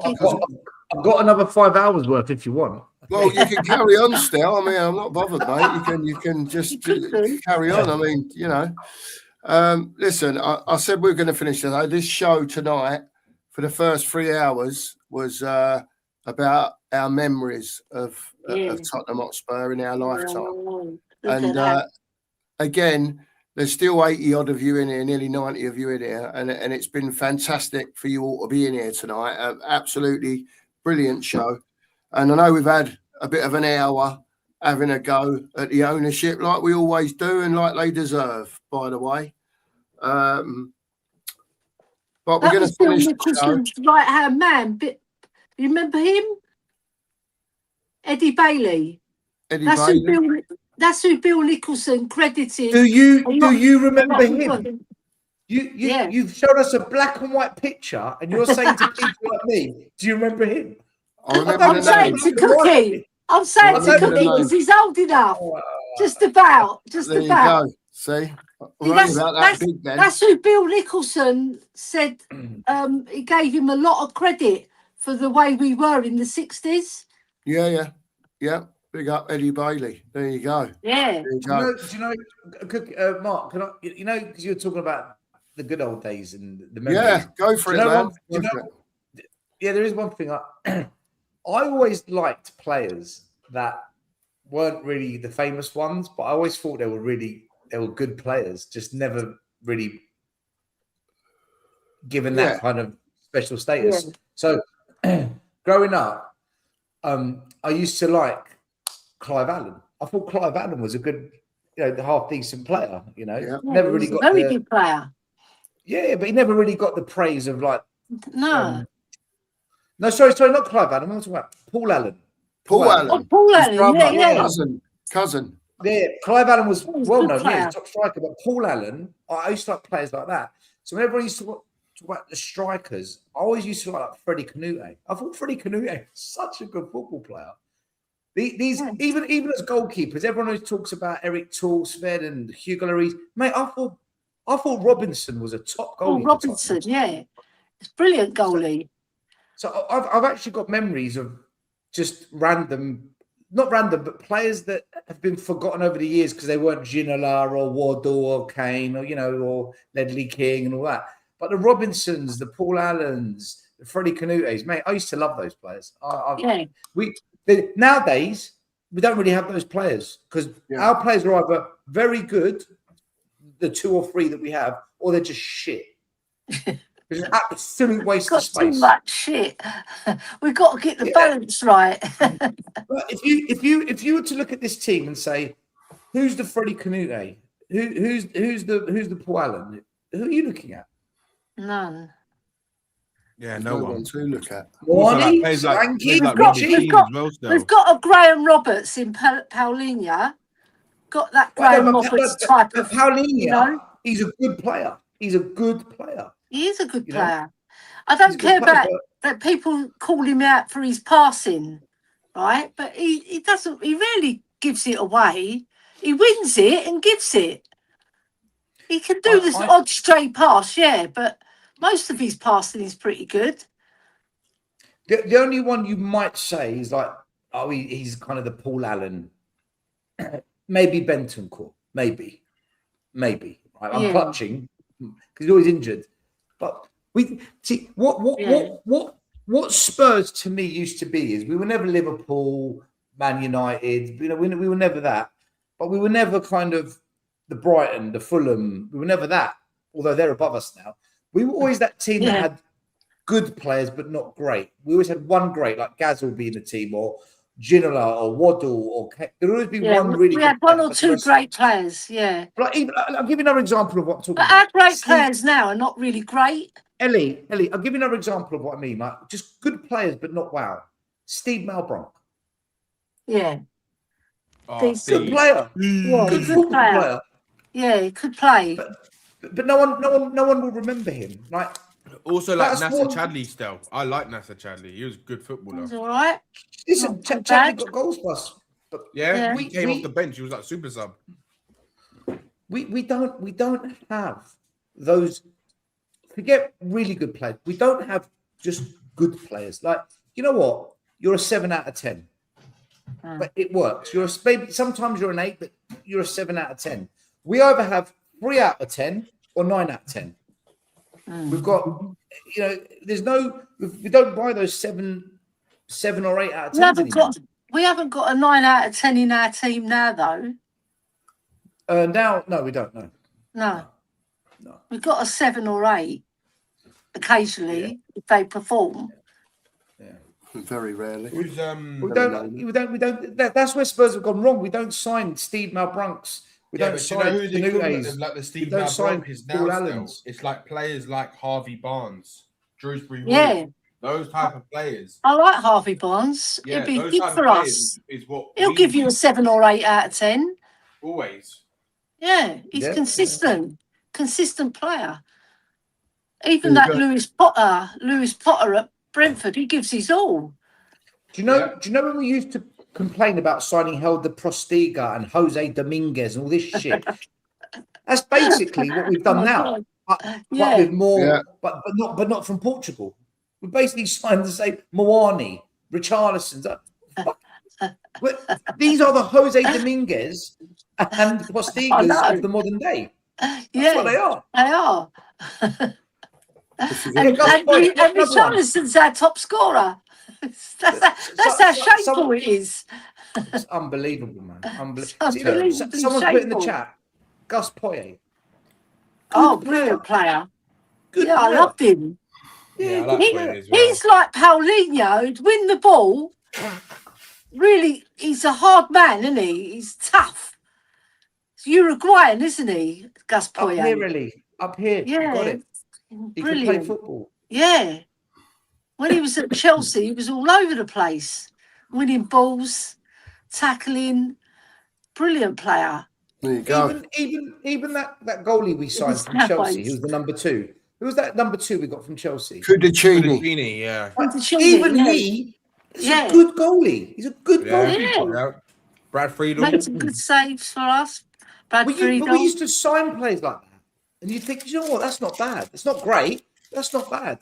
Now we sign players, you're like, super power, what the fuck are we doing? Yeah. We signed Xavi and we don't play him. Fucking useless. What's the point of that? It's laughable. We don't play him. Every single manager has dropped him. It is laughable what's going on. Well, it's not laughable what's going on, but do they see something in training about him? I don't know. There must be something. Let me tell you something. Play him. He's a good player. And when you finish this little section, I've got 2 questions that have come in for the chat that we'll ask. Do the questions before we do the questions. Are you sure? He went to Arsenal as well. The first one is from Tottenham Trev.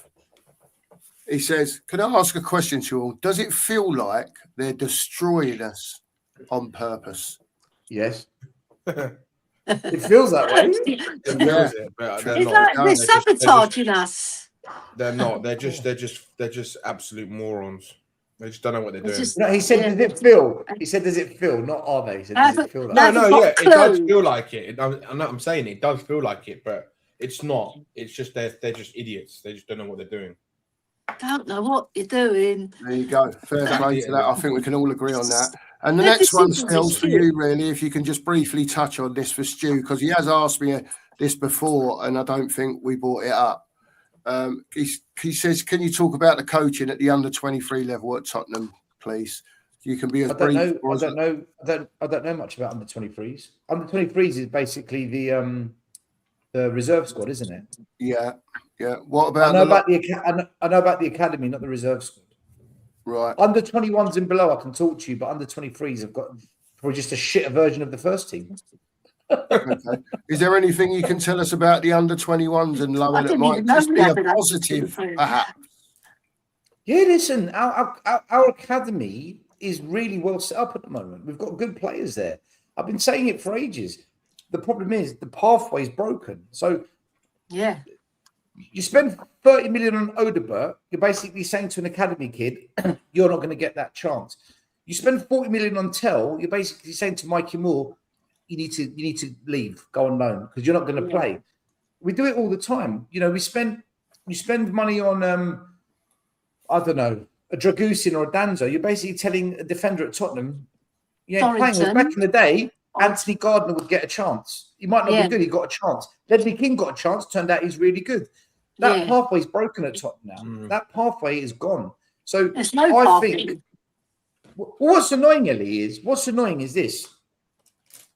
The team is 18th, having signed young players, Tells, Odeberts, Grays, Bergvall. You've signed youngsters and we're 18th. You might as well have given the academy kids that chance instead and see it can't get worse than relegation. So for me, and I'm telling you, our academy, we've got good players, but they need to play men's football and not 10 minutes there, 30 minutes there. Yeah. They've got to play 10 games. But the problem we've got is this. You see Max Dowman, he's doing really well at Arsenal. Yeah. The biggest reason he's doing well, he's been thrown into a very positive environment. It's it's a good camp. Us chucking in a youngster now would kill him. It'd kill him because the pressure, the emotion, the toxicity, it's not the environment. And I remember when we played Pape Sarr away at St James's Park and we were like 5-0 down in 30, the Stellini day when Stellini was manager. And before that game, I said, I hope we don't start Pape Sarr because it's the worst game to bring a youngster in. And he was the first one to get hooked. So I'm just angry that the club chucks so much money at buying kids. What they should do is use that money to buy really good, experienced players, and the youngsters, bring them through your academy and develop them. That's what we should be doing, but we don't do that anymore. We stopped doing it. So our academy, though, because that's the question, it's a good academy, but so many people like to slag it off. And I don't know why they slag it off, because they haven't been there to see. I've seen it. We've got good players, but they need a good coach that's going to take them into the first team. They need a manager that's going to give them plenty of opportunity, but the environment has to be right. Unfortunately, the environment at Tottenham, I'll tell you what, if we go down, the academy kids will get a chance. We could actually build a future Tottenham off the back of young players. That could actually happen. Which is why I wouldn't mind seeing it. Do you remember that? Do you remember that young player Mundell? Right, he didn't see no pathway to get to the, and he was cheesed off. And I saw him. He was with the first team, and they were warming up against Brighton a couple of years, about 3 or 4 years ago. It was, and the next minute he'd gone. I think it was about a week after he'd gone. He'd left because he'd had enough. He thinks, right, they put me in the first team to train with the first team. And then they don't give me a chance. And he's been knocking on the door, and they didn't give him a chance. And he got so cheesed off, he spoke up about it as well. I'm surprised that our youngsters don't go into meltdown because they're seeing all these other players play. They leave. Listen, people are saying Max Dowman's a special talent. Williams Barnett isn't that far off Max Dowman. He's not. He's a good player, but he will never get a chance. He's not going to get a chance because you've got Gray in front of him, Bissouma, Bentancur. Now you've got Simmons, you've got Paulinho, you've got Pape Sarr. You've got 6 midfielders, Kulu when he comes back. So where do you put him? Where's he going to play? He's not going to play. He's got to prove that he's better than them, but they won't give him a chance. You know, he could be proving in the academy that he's really, really good, but they won't give him a chance to prove that he can do it in the men's game. It's ridiculous. Everyone slags off Dane Scarlett. He's shit. Okay, fine. Let's assume, let's assume he's not good. I'm watching Mawani, Solanke, and Richie every week do best part of fuck all. Are you telling me Scarlett can't offer us a little bit something different to that? Of course he could. Oh God. There you go. Right. Such one big mess, isn't it? We're gonna stop about that on that note, and on this final note 5 more minutes because I'll tell you what, my missus is going to kill me. Oh, But there you go. 5 hours later, nearly. We're going to finish before 5 hours. I know where they are. And before everyone legs it as well, right? Make sure at 9:30 in the morning you all tune into the breakfast brunch because I will be there for it. All right, Brighton on Saturday. We'll be talking about that. I'm going to leave you till last, Ellie, because I want you to think of something that you haven't spoke about already, a memory that you remember, whether it be your childhood, whatever it is. Danny's been listening tonight. Stell's been listening tonight. I'll come to Danny first. Danny, give me one great memory that you might have flashback about, whatever it might be, that you remember about going down to the old White Hart Lane. When we beat Chelsea 5-1 and Hasselbank got a red card. Yeah, he did. That was amazing, that game. One of the best games of my young time as a young Spurs fan. Because we never used to get to go to the games often because we didn't have a season ticket. So it was my uncle's season ticket and his son's ticket. And we went and that game was amazing. Good stuff, Danny. Appreciate that, mate. Yeah. Well, we'll come to you. Give us a memory, same like Danny, just something that you always think, and it always just puts a little smile on your face. When Richarlison signed for the club. I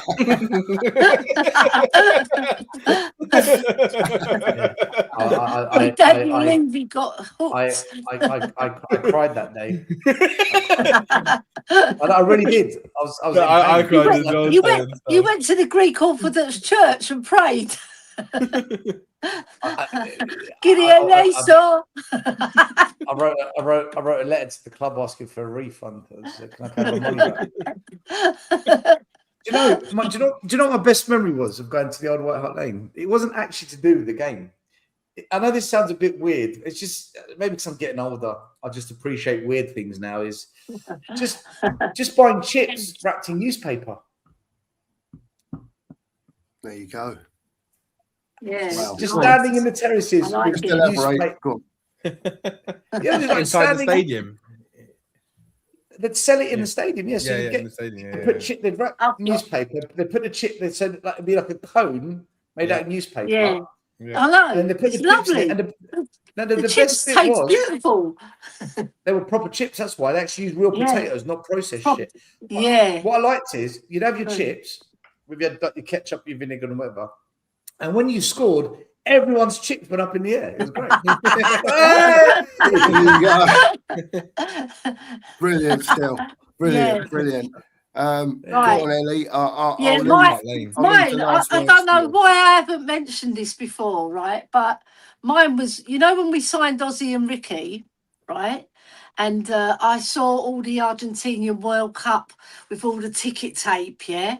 So me and my brothers, we got all the newspapers from all the news agents. We were just begging them for newspapers. And we took them all home and we cut them up. Literally throughout the night, we were putting bags of newspaper into bags. I had about 30 or 40 bags full of it. My brothers had about the same. And we took it to the shelf side Tottenham.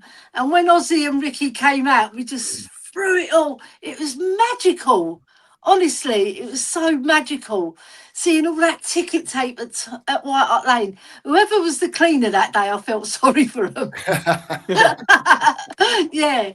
And the other one is where there was one season we'd lost to Arsenal 5-0. And I think it was 2 seasons after, or maybe the next season, if I recall. Because, when you get to my age, your memory tends to waver. Was that Liam Brady times, Ellie? Yeah, Liam Brady scored a beautiful goal. Yeah? Yes, they battered us 5-0. Left footer. And then I think it was the next season, we battered them 5-0. Yes. And I was only young and I was so happy. The joy of beating Arsenal 5-0 after they battered us 5-0. And they were taking the piss out of us. So we had the bantering rights on them, Now I'll give it to Stefan. Stefan gets it. He gets it from me. No, one honestly. I'll just say I one don't more. let him go. One He more. deserves it. He does. This is one in recent years. The game where we beat Arsenal under Antonio Conte. I hope Stefan's watching. That game was one of the best games I've been to, because we knew as that the atmosphere before the game, the atmosphere in the stands before the game, on the streets before the game, and then when we got into the stadium, you could physically see the Arsenal players and the Arsenal manager. They were scared. They were actually scared, right? The noise in that stadium was unbelievable. And it's like we knew we were going to win that game. Yeah. And that game, just by the way it went and how everything planned out as well, that game was also another special game. Yeah, brilliant. 3-0. Listen, I've got to wrap up now because I won't see you again if I don't. You won't be a married man. No, I won't. You'll be seeing the divorce papers. Maybe you can ask Donna Cullen for a few million. What are we doing here? She's got a few million in the bank now. Oh my! Not that she didn't before. She just got a few more million to add to it. Oh my word! Listen, I've got to say, what an absolute pleasure it's been to be part of this stream tonight. I know we've had a bit of a rant for an hour, and it weren't planned, by the way. It weren't planned at all, and I'm thankful it happened, that people have come on and had their say about it. I'm also thankful to Ellie and Brian for some of the fantastic memories that they've shared with us that some of you wouldn't even know about, and I think it's great that we can do this. I've got a feeling that this might happen once a month, that we do something like this just to try and lift our own spirits and the chat spirits if no one else is. And it's been a pleasure. And Ellie, our two greatest players, Hoddle and Gaza. There you go. Together. Look at that. And that is in colours. That is in colour. Brilliant. Not black and white. Brilliant picture, Ellie. Beautiful. Great stuff. Yeah, Ellie, thanks to you for everything tonight. And Brian, thank you, absolutely special show tonight. Thanks to Stel and Danny for coming on, and Nigel earlier, the sheriff. Thanks for coming on. Really appreciate it. Thanks to everyone in the chat. Been brilliant. Absolutely blinding.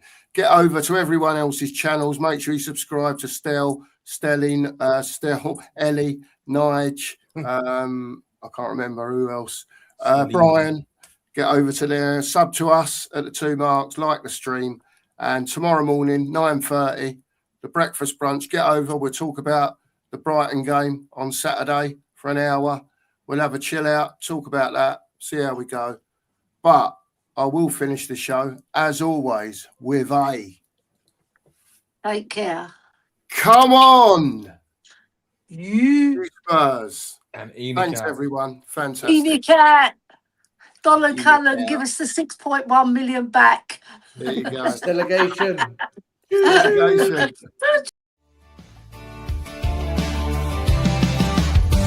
Lads down the lane with the pure coys flow.